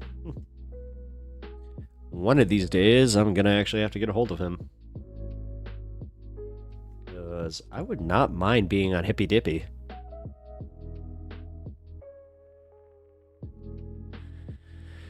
I love playing music live. It's the studio I've never experienced. Oh, really? No kidding. That's like the only place that I have experienced as far as like recording anything. Studios. Well, and this. I mean, it's kind of why I knew how to do this, though. So I was explaining that to somebody. They're just like, oh, like, did you learn this from watching other streamers? I'm like, not really. Then again, I play bluegrass. Oh, dude, that's awesome. I like me some bluegrass. I'm a big blues fan myself. Jazz and blues. Bet I think he wants to take me to see the Field Museum. I'm a nerd for art. Dude, yes. Do that and also go see the boat. Have him take you to Science and Industry, too, while you're there. Oh, wait. The Arboretum is right there, too. Go there. The Arboretum is sweet, man. Get high. I'm not kidding. Like, smoke a joint with your friend. Definitely air off because they won't let you in if you have too much stink on you. I know this one from experience. So, yeah. It's kind of funny when they're just like, no. I'm like, what? They're like, nah. No. You no. It is funny, though, because they're like, we're not going to search you, but you're not allowed in here. I was like, oh, damn. The planetarium, Adler Planetarium is there, too. It's, man, there's some cool shit there. There's also a kick-ass hotel right down the street there that has a really good Irish bar. That I think you would like. Patty O'Shea's. But whatever.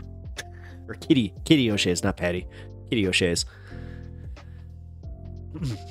Also, fried chicken, Harold's. Harold's Fried Chicken. If you have not gotten Harold's Fried Chicken, then, yeah. I got kicked out of my Motel 6 for the first time I went. They went through, they thought I was smoking weed in their room. I was there for business at a manufacturer who restore grow room humidifiers. Oh, that sucks. That sucks, especially as a smoker where you're like, ah, oh, dude, really? Oh, man, that would, yeah. I've actually been really good about that because I do have, like, my tricks down. I've never been asked to politely leave a hotel for that reason. I've had another one that was, whatever.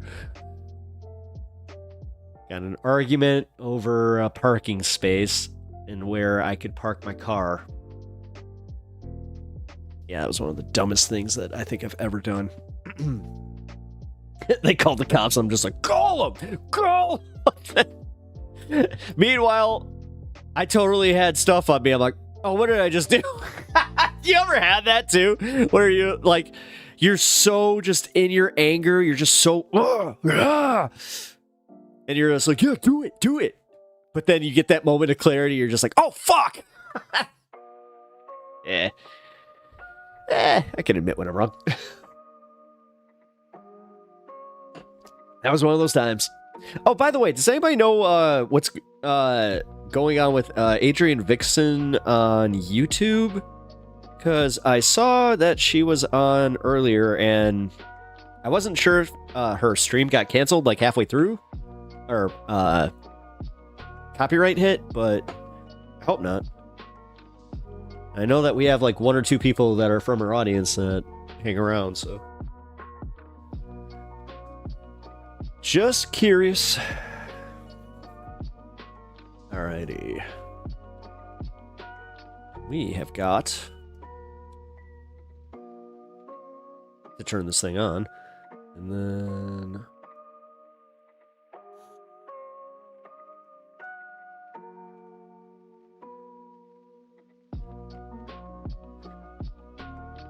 United Healthcare whistleblower reveals fraud. What? Oh, no worries. Oh, hey, you know what? Oh my god, I just realized I'm 5 hours into stream. Holy shit, I had one of those. Actually, that's how you know this one was a lot of fun. I thought I was like 2 hours, 3 hours in maybe, so, my whole internal clock just kind of went haywire. No, Kirk, dude, come on. With everything that you've contributed today? No, we're doing this. Also, I'm not sure how much you like hearing your own music, but... Oh, wait. Can I play this first? I think I can. Let me know if you hear it. If you don't, then if you hear nothing within 30 seconds, please let me know. Even if you run it through yours, it's not okay. I've played a few minutes of the Philharmonic, and it was not okay. I'm sorry. They copyright their stuff. It's not okay. It's not okay. They copyright their stuff. Can you hear it? Philharmonic, it's not okay. It's not okay. It's not okay. They copyright their stuff. Philharmonic, it's not okay. It's not okay. They copyright their stuff. Philharmonic, it's not okay. It's not okay. They copyright their stuff. Philharmonic, it's not okay. It's not okay. They copyright their stuff. I can't. Philharmonic. This is how I know I've made it. Like how I know I made it. You guys, you remixed my voice. That's it. It's not okay. I didn't hear this part. It's not okay. Philharmonic. It's not okay. It's not okay. It's not okay. You're too good at this. It's not okay. It's not okay. Okay. Even if you run it through yours, it's not. Bloodstone, did you realize this is him remixing me? It's not okay. It's not okay. It's not Oh, okay. shit. Philharmonic. It's not okay. It's not okay. It's not okay. Even if you run it, it's not okay. It's not okay. Okay. Even Get if you out run of it through yours, Oh my it's god! not okay. You just did the thing that Rob Zombie did for Howard Stern. It's not okay. That's literally what Rob Zombie did with Howard Stern for his beginning song. Holy shit, dude. I'm blushing here. That's crazy. Yeah, the Philharmonic. It's like, yeah, dude, play the Phil. Yeah, because Brian was like, come on, play the Philharmonic. I'm like, dude, I checked. I'm like, I can't. God. All right. And then your single. You know what? I'll just make this easy on myself. I'm going to just go to your channel. It's so much easier if I just do that. And then... Why'd I have to go? Hey, and do the things I did, yeah, I really should've known. Hey, never felt the way I did, blasting KPs up my nose. Yeah, never had the will to live, was just doing what I know. Yeah, now I guess I'm wondering what life would be like on the low. Yeah. I had no guidance, running around and was causing violence, no silence.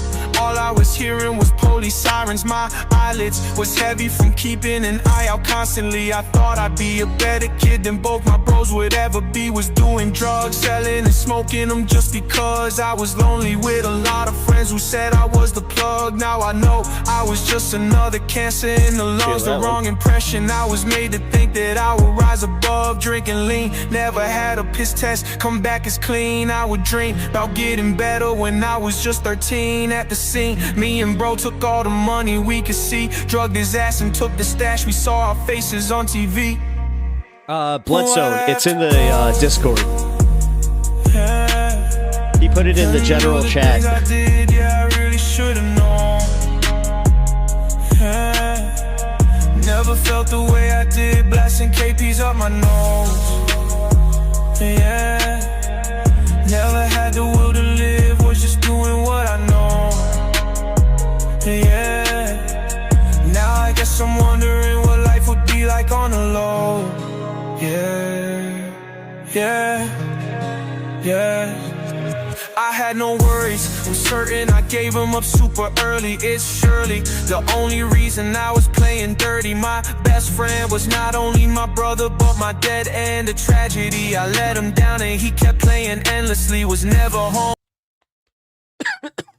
Home was a place I would never go. Was always on the run with him and doing just what I was told. Won't let it go. Fucked up and doing drugs was the MO. Though the end of those was being locked up and not ever getting shown. No more friends. Never thought that I would let it get me bent. We're just hanging out listening to Kirk's new track. Always set my priority. Also, Squish, pop over to YouTube chat and see if that you got a gifted membership. We had a bunch like gifted by Kirk here, and some of them are unclaimed. Used to always be a threat, fighting debt. Little homie always trying to pay the rent, but instead was out and about just burying my friends. Why'd I have to go? Yeah, and do the things I did. Yeah, I really should've known. Yeah, I hate that your songs make me reflect. never felt the way I did, blasting KPs up my nose. It's fire. Yeah, never had the will to live, was just doing what I know. Yeah, now I guess I'm wondering what life would be like on the low. Yeah.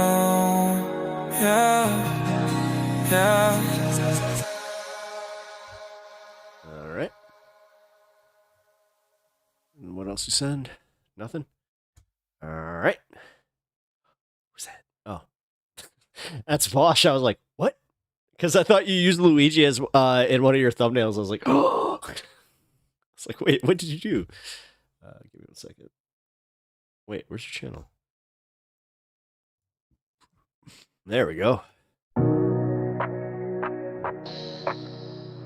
By the way, man, I like this one because it definitely is a good vibe for... I felt like I was not enough. See you with him off the cuff.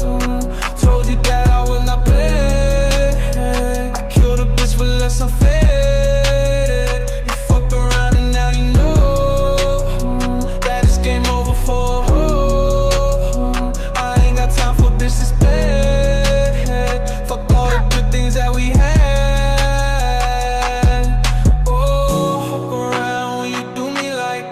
I'm not saying that I'm proud, but I'm burying a bitch. I done everything for you. This is what the fuck you do. Take my pride away, now I'ma take your life away from you. Trust was all that we had, now I'm here taking care of business. When I take out the trash, I bought you jewelry and bags and gave you all of my cash. Now you and boy can fuck up out of here, I'm blasting your ass. I felt like I was not enough. See you with him off the cuff. Told you that I would not play. I killed a bitch for less than faded. You fucked around and now you know that it's game over for a hoe. I ain't got time for bitches dead. Fuck all the good things that we had. Oh, don't fuck around, gave up everything for this. Got me pulling out my hair, got my panties in a twist. Look, I'm all up in the news. Now I'm famous cause of you. People saying that I'm crazy, but I'm crazy over you. What was worth all of that? Now we laying with you. Rest in peace to both of your ass. If I could change what I did, I use a gun, not a bat. Now you and boy took the forever eat down under the grass. I felt like I was not enough. See you with him off the go. Told you that I was not it does not. Oh, damn it. Okay, so you were not part of the gifted sub group, which sucks. Okay, so I don't know how this gifted sub thing works because we still technically have like 4 gifted subs to like go to people. So I don't know what's going on here. That is game over for. I ain't got time for business bad. Fuck all the good things that we had. Oh, fuck around when you do me like this. I'm not saying that I'm proud, but I'm burying a bitch. I done everything for you. This is what the fuck you do. Take my pride away now. I'ma take your life away from you. Trust was all that we had. Now I'm here taking Sorry, care of Squishmallow, I just saw you over here. Actually, just ask you a question in Twitch if you can take a look at that. I'm blasting your ass. Felt like I was not enough.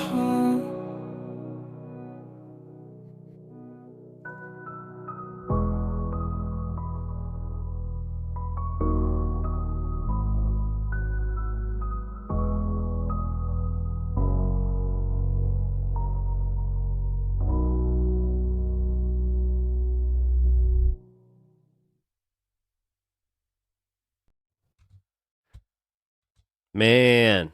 Hey, that crazy over you thumbnail that you got there. Did you AI that one? I'm just curious. Or is that one that you like had in, just kind of stashed away? That's usually how my thumbnails work, where I'm like, oh, hey, I actually had this, like, I could just use it now. Oh, I just realized something.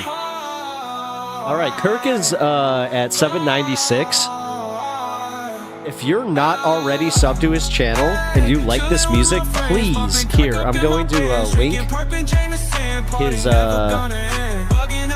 channel. Shit. Here, I'll just link it from the song. It's AI, that's what I thought.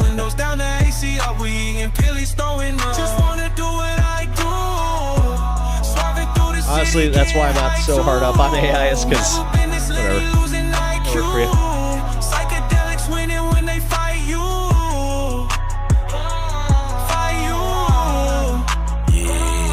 Hey, what you selling or you snoring? Don't never tell me you support. Yeah, I mix cola with my Hennessy. Brother off a tablet. Just keep that same energy, babe. Tell me what you mad at. I'm still fucked up all the memory shit. Turn me to a savage. Would've left Lil Jeff at the marathon, but bro, I ain't even have it. Yeah, my mind all fucked up. Don't wanna fuck, bitch, use your rabbit. She told me, baby, open up. Ain't trying to talk, that's too dramatic. It's me and 100 demons, that's way too much extra baggage. Plug called me, I went to see him. He threw me an extra package. Bro, had the chopper in the couch, the money under the mattress. And if life was a movie, I'm probably the main attraction.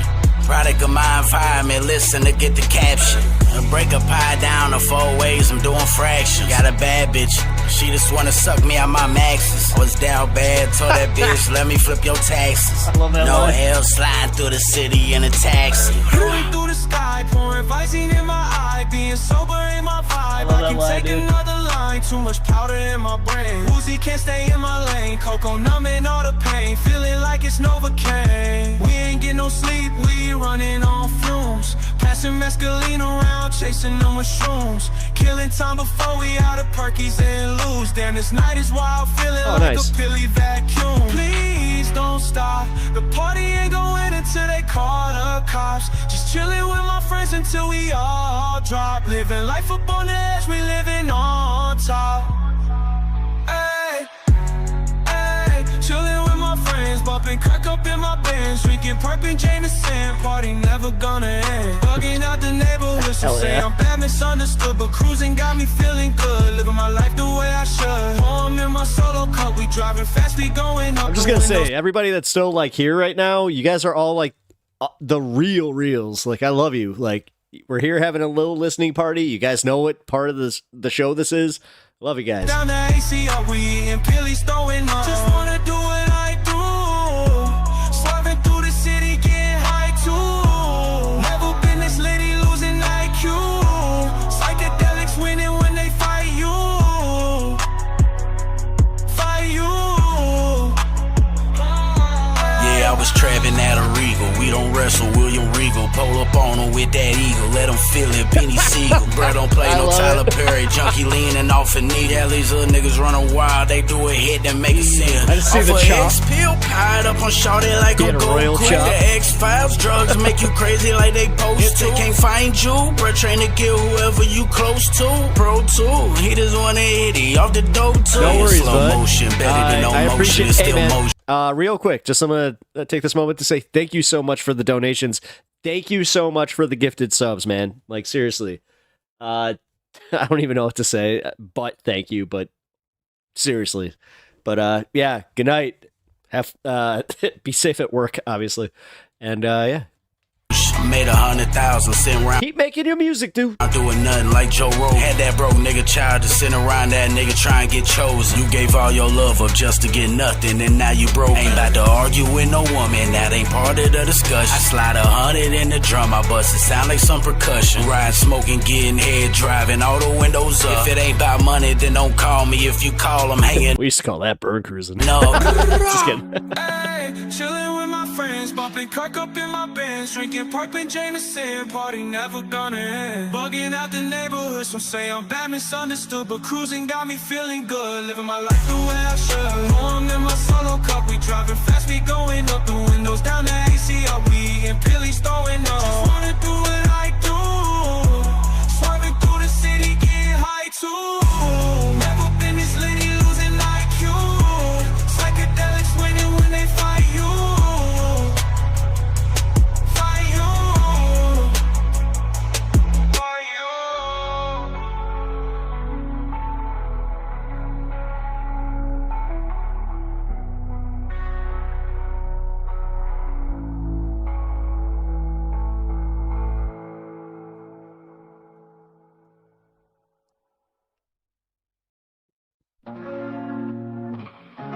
This was like the first one that he played that he wanted me to promote, but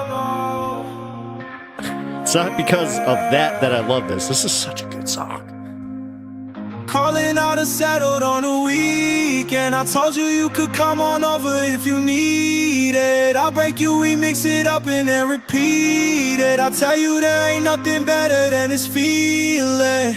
Calling you up is not a problem, give you everything. I got you, got desires, I'ma solve them. We could chill out by the ocean, sipping gin right out the bottle. Mosey on down to the water, fucking you on full throttle. Watching comets in the sky, whizzing by us all night. Smoking OG, getting high, feeling like we bout to fly. Told you can count on me, give you anything you need. Grab your hand and take the lead, show you what you wanna see. There's something. Oh, guys, sorry to stop the song real quick. I just realized that I totally recorded my reaction to him recording that song.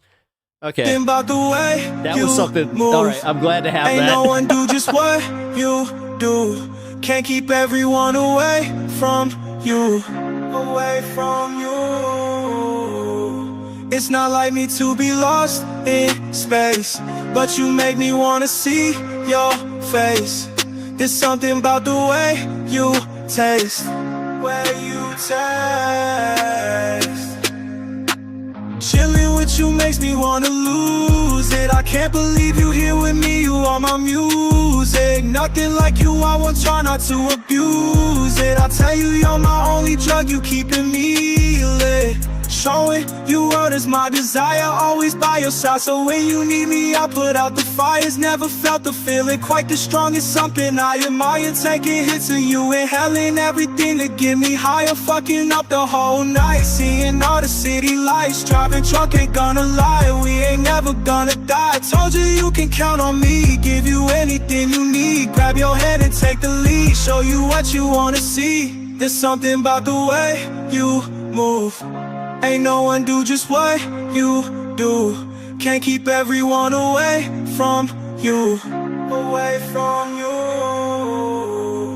It's not like me to be lost in space, but you make me wanna. Real quick, looking at this image and knowing that it's AI art, they're taking pointers from really bad comic book artists where you try to hide and obscure the hands. Well, not real bad. You know, you got to be semi-good to actually get to that point. But if you have a problem drawing hands or feet, this is the way to hide that. See your face. There's something about the way you taste. Way you taste. Calling on a settled on a weekend. I told you you could come on over if you need it. Oh shit, I just realized I could talk about this now. Yeah, Squish, I was just wondering about what was going on with Adrian, because I saw that everything I got you got tried desires. to I'm a join into we her, can chill out by the chat. ocean, sipping gin right out the bottle. Mosey on Her down stream to was the shut water, down, fucking and then you she on popped full back throttle, up, watching popped back comets in in for the a sky, minute, and whizzing then by it us just all went dead night, again. smoking So OG, getting high, feeling like we about to fly. if you Told have you any can idea count what on happened me, there, give you anything I'm you just a need. little Grab your curious. hand and take the lead, show you what you wanna see. There's something about the way you I also hope that she gets back on Twitch. Like that really, I still can't believe that happened to her. keep everyone away from you. Away from you. It's not like me to be lost in space, but you make me wanna see your face. There's something about the way you taste. Way you taste.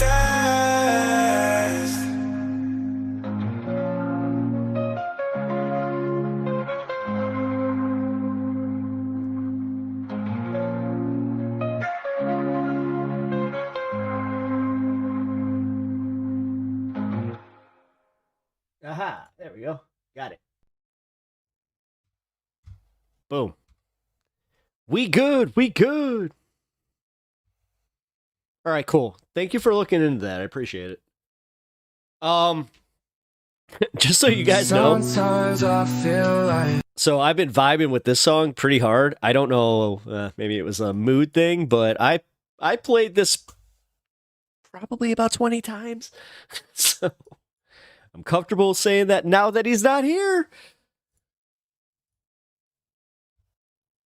sometimes I feel like I ain't right. The calling of the voice, keep it modest. teardrop on my chin. Know the hole inside my soul, the sadness washes over me. No, and tell me I don't know, cause it defines me. And it was sometimes I feel like I ain't right. The calling of the voice, a single teardrop on my chin. Know the hole inside my soul, the sadness washes over me. No, and tell me I don't know, cause it defines me. Hard enough to be alone, hard enough to be awake. It's the only thing that puts a padded layer on the pain. Maybe I don't wanna know what the future has in store. Take a bottle of the pills into my room and lock the door. It's like everyone around me cannot see me. Medication in my veins, I feel like this a movie. Praying that my yesterdays don't come back just to haunt me. Make it through the day with drinking Henny and the pillies.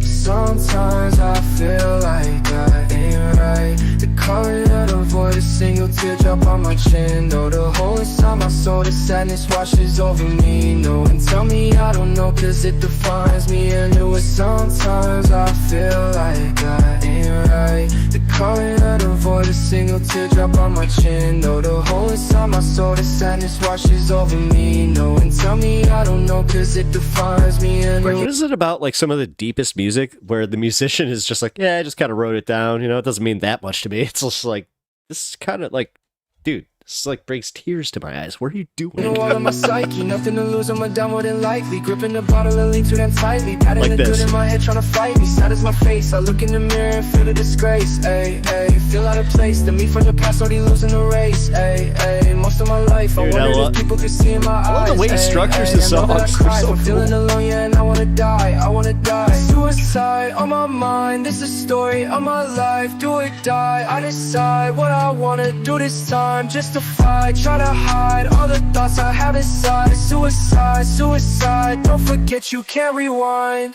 Sometimes I feel like I ain't right. The calling of the void, a single teardrop on my chin. Though the hole inside my soul, the sadness washes over me. No one tell me I don't know, cause it defines me. And it was sometimes I feel like I ain't right. The calling of the void, a single teardrop on my chin. Though the hole inside my soul, the sadness washes over me. No one tell me I don't know, cause it defines me. And look at the bottle to fill up that's hollow. I'm filled with constant sorrow, might not be here tomorrow. Just swallow the bottle to fill a hole that's hollow. I'm filled with constant sorrow, might not be here tomorrow. Sometimes I feel like I ain't right. The calling of the void, a single teardrop on my chin. Though the hole inside my soul, the sadness washes over me. You know and tell me I don't know, cause it defines me.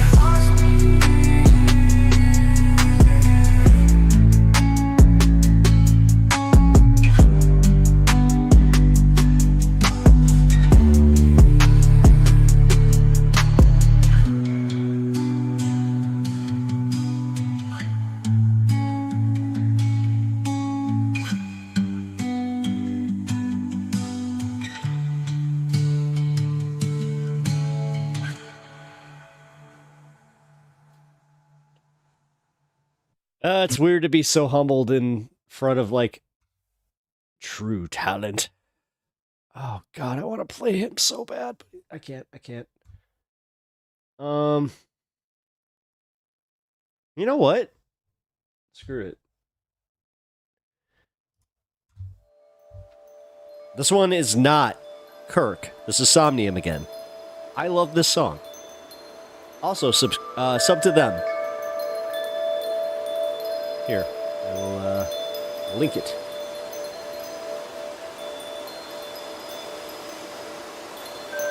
This is my favorite part about my stream, is the fact that I have multiple talented musicians that are just like, can you play my music? And I'm just like, yeah. And it's like really good music. I got so lucky with you guys. All right, give me a second. I got it.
just realized that I have like this weird feeling about like my stream where it's awesome because I feel like I'm running an art fair, but it's with musicians and I get to use their very best pieces. This is so cool, man.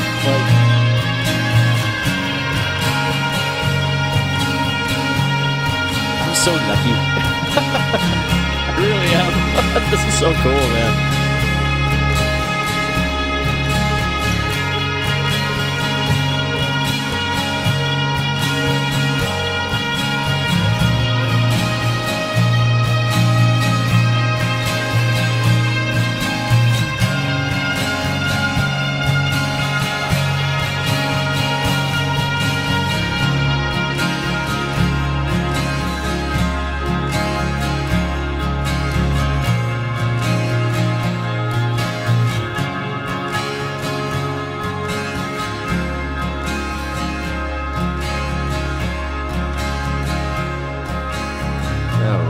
Let's see where it takes us. Who's up next?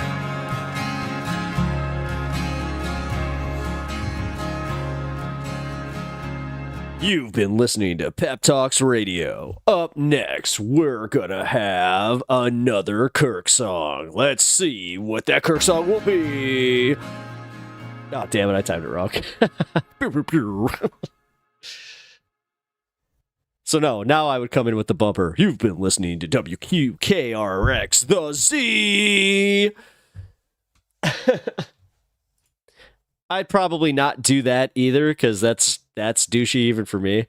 Ooh, here we go. We'll go back to Kirk, just his channel. No, wait, no, we won't. There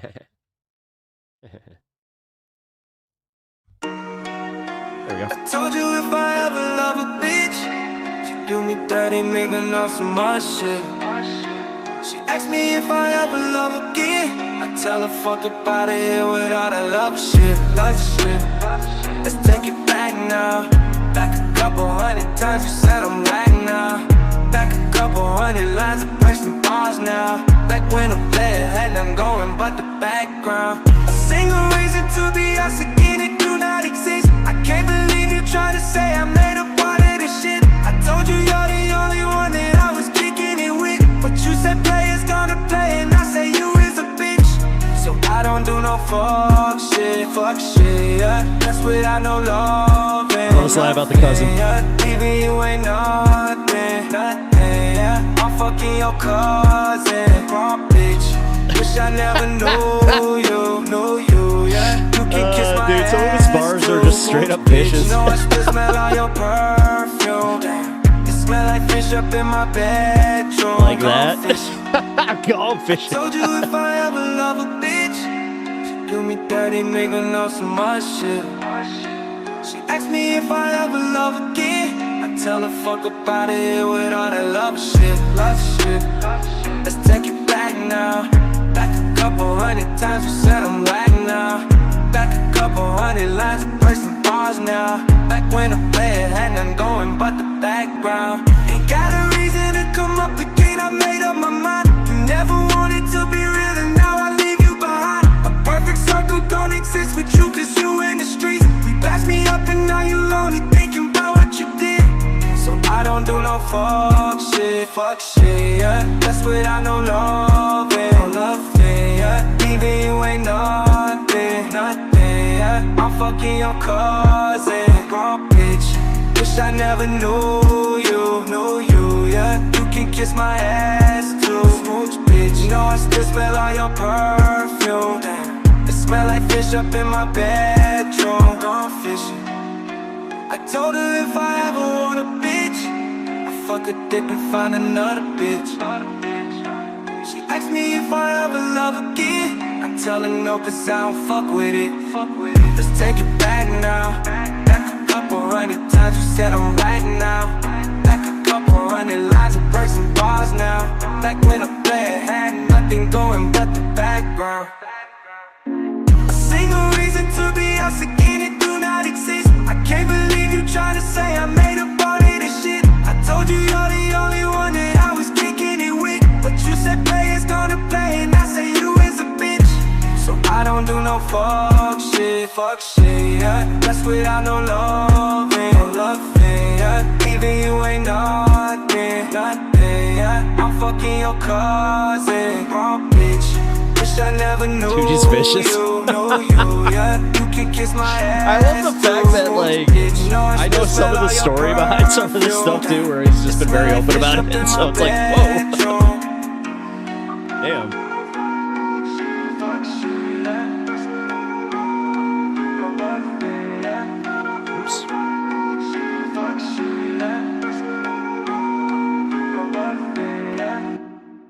Oh, god damn it. And of course it didn't take me to the one I needed. Oh, there we go.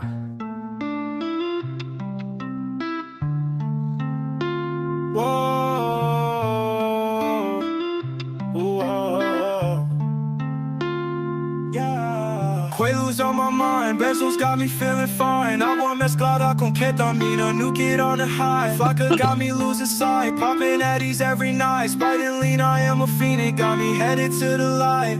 Quaaludes on my mind, bezels got me feeling fine. Agua mezclada con ketamina, nuke it on the high. Vodka got me losing sight, popping Addies every night. Sprite and lean, I am a fiend, got me headed to the light. Simple as that, I made a lot of mistakes. You take all the things that I've done and shove them in my face. I promised I would change, fix the problems that I made, change the policies and come up on God, I would change my way. Feel like I'm doing the time, reminding me that I stepped over the line, defining me from all the things that I said in the past. And you cursing my ass when you look and you cast up a shadow, you trying to hide. I made up a deal with the devil and asked him to settle my demons with me as a kid. I promised I'd change all the things I was doing and pray for forgiveness for what I did. They told me they never forget, I was wasting my time, so I ran from my past and I hid. More trouble, the voice is so subtle, my voice got me muffled, no time to explain all the shit. Defining me from all the things that I said in the past. And you cursing my ass when you lurk and you cast up a shadow, you trying to hide.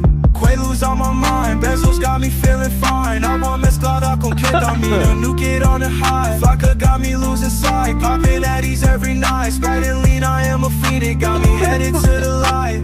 Quaaludes on my mind, bezels got me feeling fine. I got a problem and I don't regret it. You say I'm addicted but I'm medicated. I told you I don't need no help, but you get it. That you were the problem, I just wanna end it. Never had nothing to show, tried and I fell, got me up in the smoke. Making a whole lot of enemies now that I'm back on the drugs and you think I'm a joke. Killing myself and not killing my friends. Everyone says that I always depend. Drugs ain't a cost, they have me to an end. To feel a lot better, I wish I was dead. But life like this ain't even worth all the fight. You think that it is, but you ain't see the light. A couple of pills and I'm flying so high. You don't understand, so I'm saying goodbye. Quaaludes on my mind, bezels got me feeling fine. Agua mezclada con ketamina, nuke it on the high. Vodka.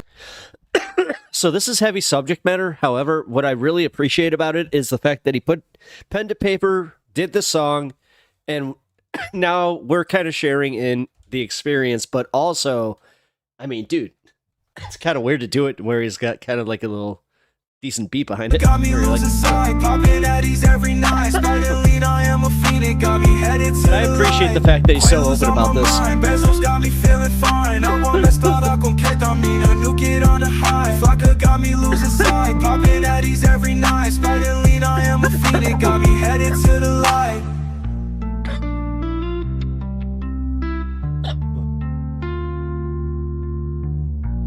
All right, we got one more, and then I think we're gonna close out the show. Do 6.5 today.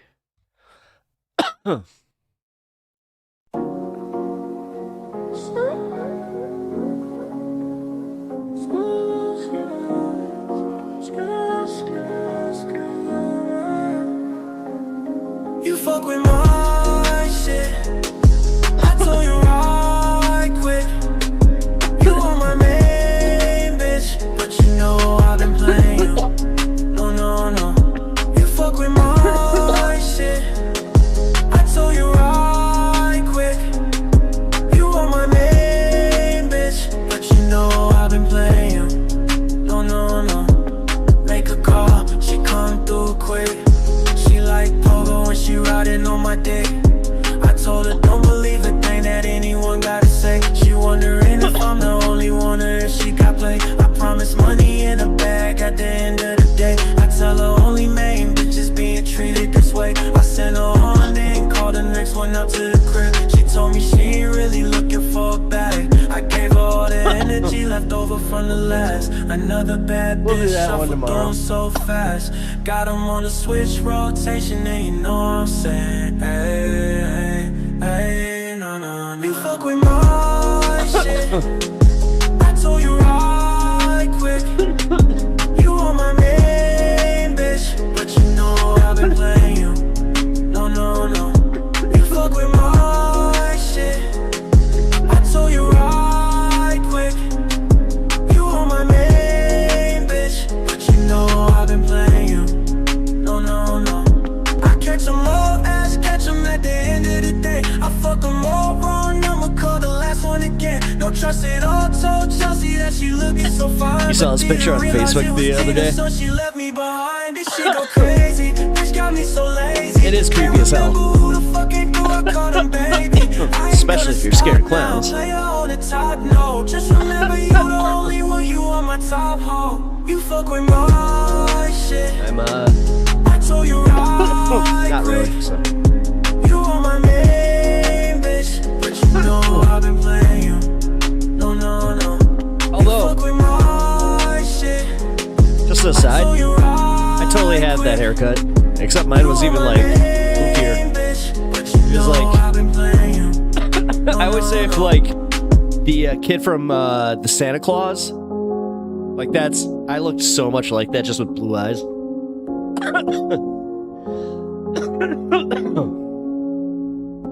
Oh man. Yeah, we got silver. We'll go with silver. I mean, every single one of you pretty much has a, well, every single one of you except for Bloodstone, I do feel sorry for her. She didn't get her her gifted sub, which is, dude, I hate YouTube. I hate YouTube for that. Same with you, Duke. Yeah, you got me falling into pieces. And you never given me a reason. Are you wondering just why I'm leaving? Kirk went nuts with the gifted subs today. Apologies, another virtue. Always say that I'm We the have one to 31 hurt new you. members. Telling everyone I don't He deserve essentially you. just made you all But I'm members. the one Like, who really hurting now, yeah. It's the last time you hurt me now, yeah. Got a new set of bitches now, yeah. Got you shook, you asking me out, yeah. Let them cook, guess who laughing now, yeah. It's the last time you hurt me now, yeah. Got a bitch really bugging now, yeah. Got a shit, got you down and now, yeah. Let me cook, got me laughing now, yeah. I don't wonder why you had a problem. Anybody would've tried to solve them. this also has a like a reggaeton. Like, Baby, everything you blaming on them. there's a lot of that. You probably never gonna heal ya. Wanting more of me, you think you got it. But you ruin any chance that you get. Telling me that you were full of regret. But I'm the one who really hurting now, yeah. It's the last time you hurt me now, yeah. Got a new set of bitches now, yeah. Got you shook, you asking me out, yeah. Let them cook, guess who laughing now, yeah. It's the last time you hurt me now, yeah. Got a bitch really bugging now, yeah. Got a shit, got you down and now, yeah. Let me cook, got me laughing now, yeah. Yeah, you got me falling into pieces. And you never given me a reason. Now you wondering just why I'm leaving. Cause you got me in my head again, yeah. Fuck apologies, another virtue. Always say that I'm the one to hurt you. Telling everyone I don't deserve you. But I'm the one who really hurting now, yeah. It's the last time you hurt me now, yeah. Got a new set of bitches now, yeah. Got you shook, you asking me out, yeah. Let them cook, guess who laughing now, yeah. It's the last time you hurt me now, yeah. Got a bitch really bugging now, yeah. Got a shit, got you down and now, yeah. Let me cook, got me laughing now, yeah.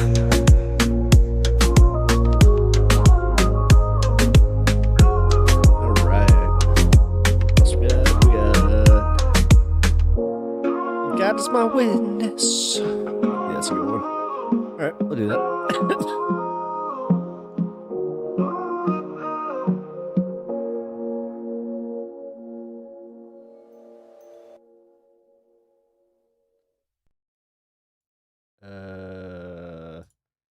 Give me a sec.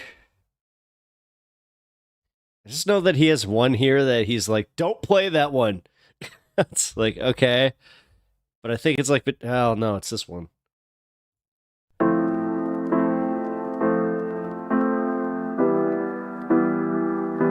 You think so? This one, I think he said was like personal, but he didn't like it because it was too personal. And he's like, yeah, I just feel like it didn't transfer. I don't know. Because it's a slow or something. I really need you in my... Yeah, God is my witness. Sorry, bud.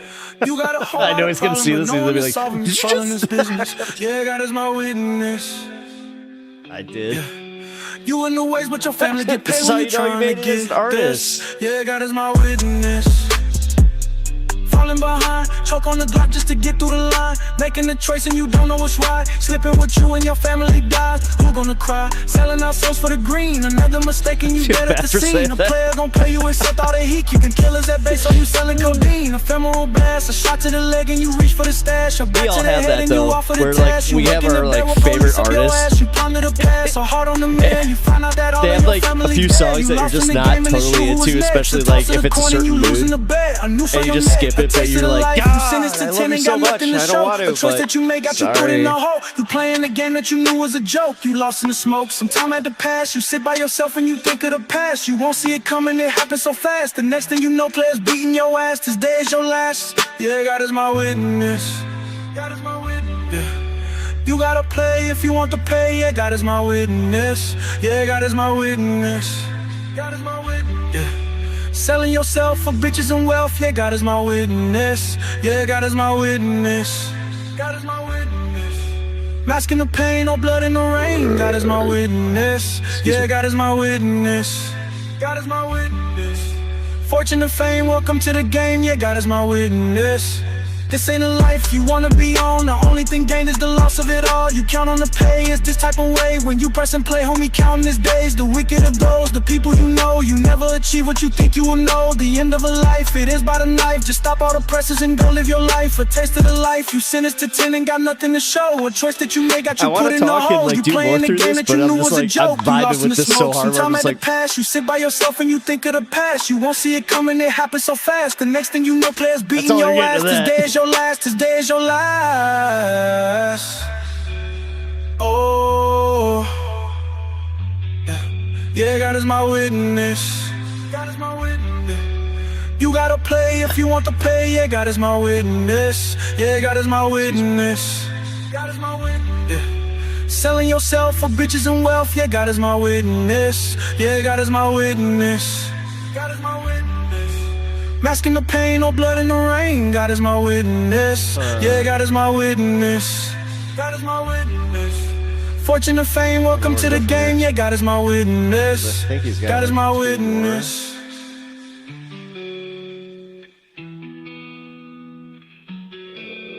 God is my witness. There's so many more I want to play, but I'll get in trouble. Damn it! Why? Why must this copyright thing be the way that it is? It's so dumb. It's so dumb. Ugh, hate it. All right, all right, we got regulate. Ooh.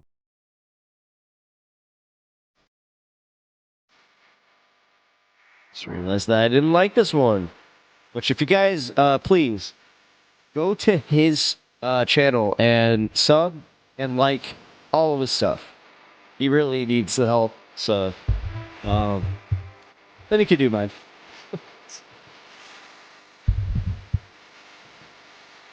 I linked him in the description below in our chat here.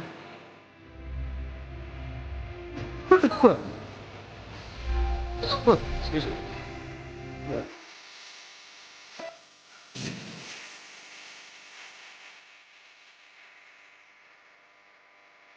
That was gross. But yes, okay,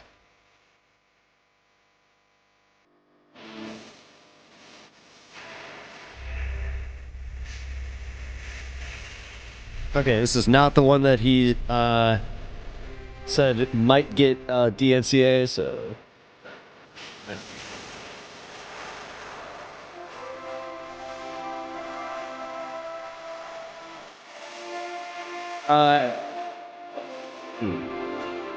Squishmallow Dragon, is there any update on what might have happened with Adrian Vixen's channel, which, yeah, so dude, just have to admit, I'm kind of asking for the selfish reason of wanting to make sure that I don't do the same thing. And also wish her the best in this situation. Again, I still can't believe they even fucking did that. Yeah, I saw like the whole situation of over emo. It's rough, man.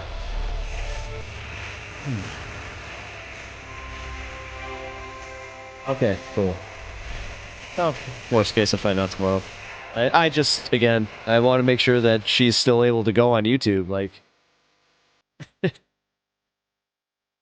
Because twice in one stream, I was, like, a little concerned, where I was like, uh-oh, I hope she didn't, like, watch something and then get knocked off, then come back and then get knocked off again. Because that's not good. I do know that this, like, if it happens twice in one stream, that is not good. Someone who has avoided that multiple times. Mostly out of luck and having a good community that was just like, hey, no. But either way, I appreciate you looking out for it. Also, just let her know, like, if she needs any type of help that I can, produce, then I'm still thankful that she raided me and I got the Squishmallow Dragon. So, because Squishmallow Dragon is one of the people in my Twitch here that really holds it down. So, I appreciate you. Also, okay, I can't find Kirk's channel and I'm just going to go for it. Fuck it. There we go.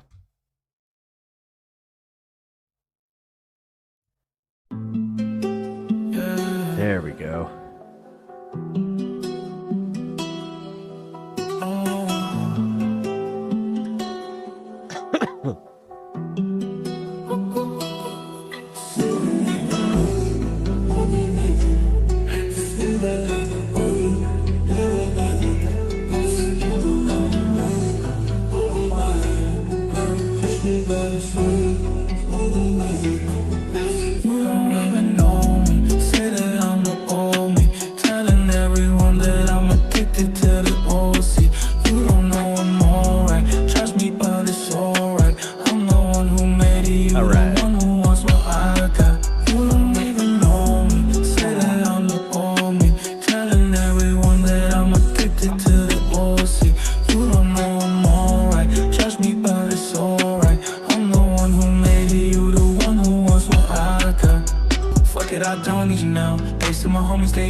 I'm gonna be okay since you've been gone. This is good for me now. Good for me now. Making it through all the hardest of times. Trying so hard to remember the signs. Making the best of a life that I only did one of this shit got me feeling alive. Keeping it real is the thing I believe. Washing your head with a bottle of lean. 10 steps away from the goal that I set. Got my family here so they rooting for me. Keeping it true is the thing that I know. Fuck all the people who say that they know. 10 steps away from the goal that I set. Got my family here so they rooting. Don't even know me. I do want to do the story. We're gonna save this one. I think I might hop on tomorrow and do this. Because realistically, this is important. So United Healthcare whistleblower reveals fraud. It's a 20-minute video. Cover that. When you was all done, you moving on my cash. Gotta nip it in the bud so I could take out the trash. Wonder if you ever loved or you've been playing my ass. I don't care about the way you move, you left in the past. You don't even know me, say that I'm the old me. Telling everyone that I'm addicted to the OC. You don't know I'm alright, trust me but it's alright. I'm the one who made it, you the one who wants what I got. You don't even know me, say that I'm the old me. Telling everyone that I'm addicted to the OC. You don't know I'm alright, trust me but it's alright.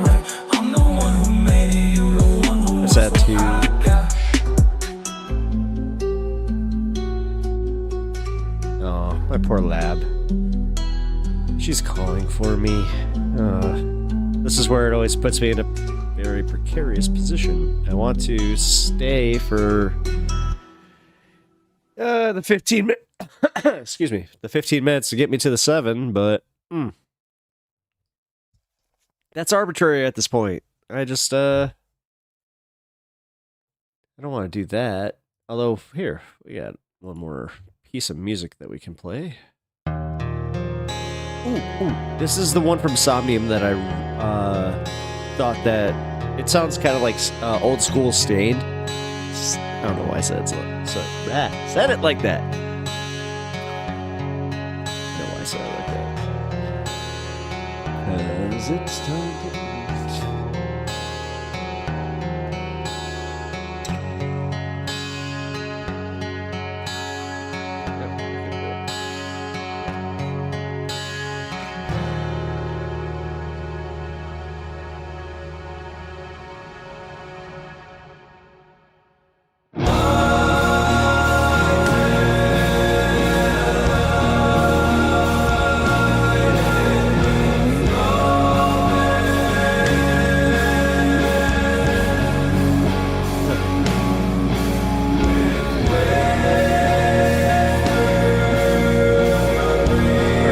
Well, I think what I'm going to do now is do the shout-outs.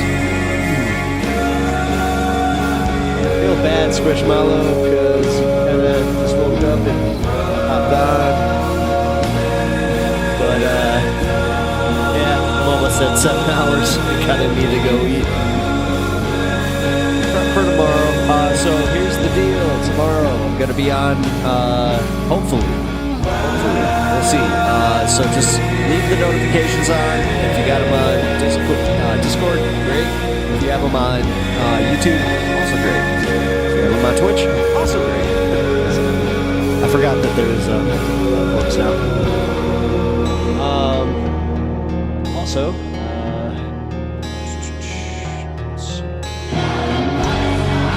it's okay. We'll be there for future streams. I appreciate that. It's just, I like hanging. I also know what it's like to wake up and be. Majority Report is my main one that I will listen to almost daily if I can, except for this vacation. And I'm just like, if I wake up too late, it's maybe noon. It's like halfway into the show. I always feel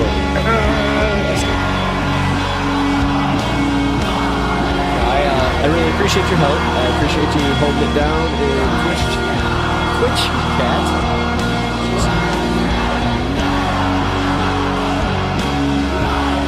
Also, here. That felt a lot better than I'm sure.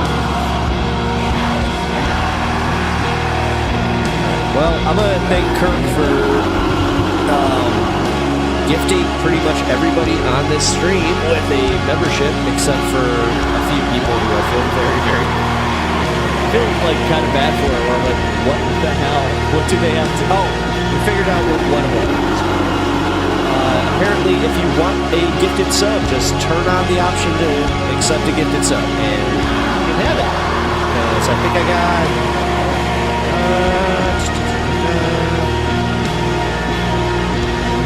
7 more, looks like. Yeah. Cool. So, if you'd like a gifted sub, just sub to the channel, turn on the option to accept memberships, and then, yeah, you're all good. Anything else?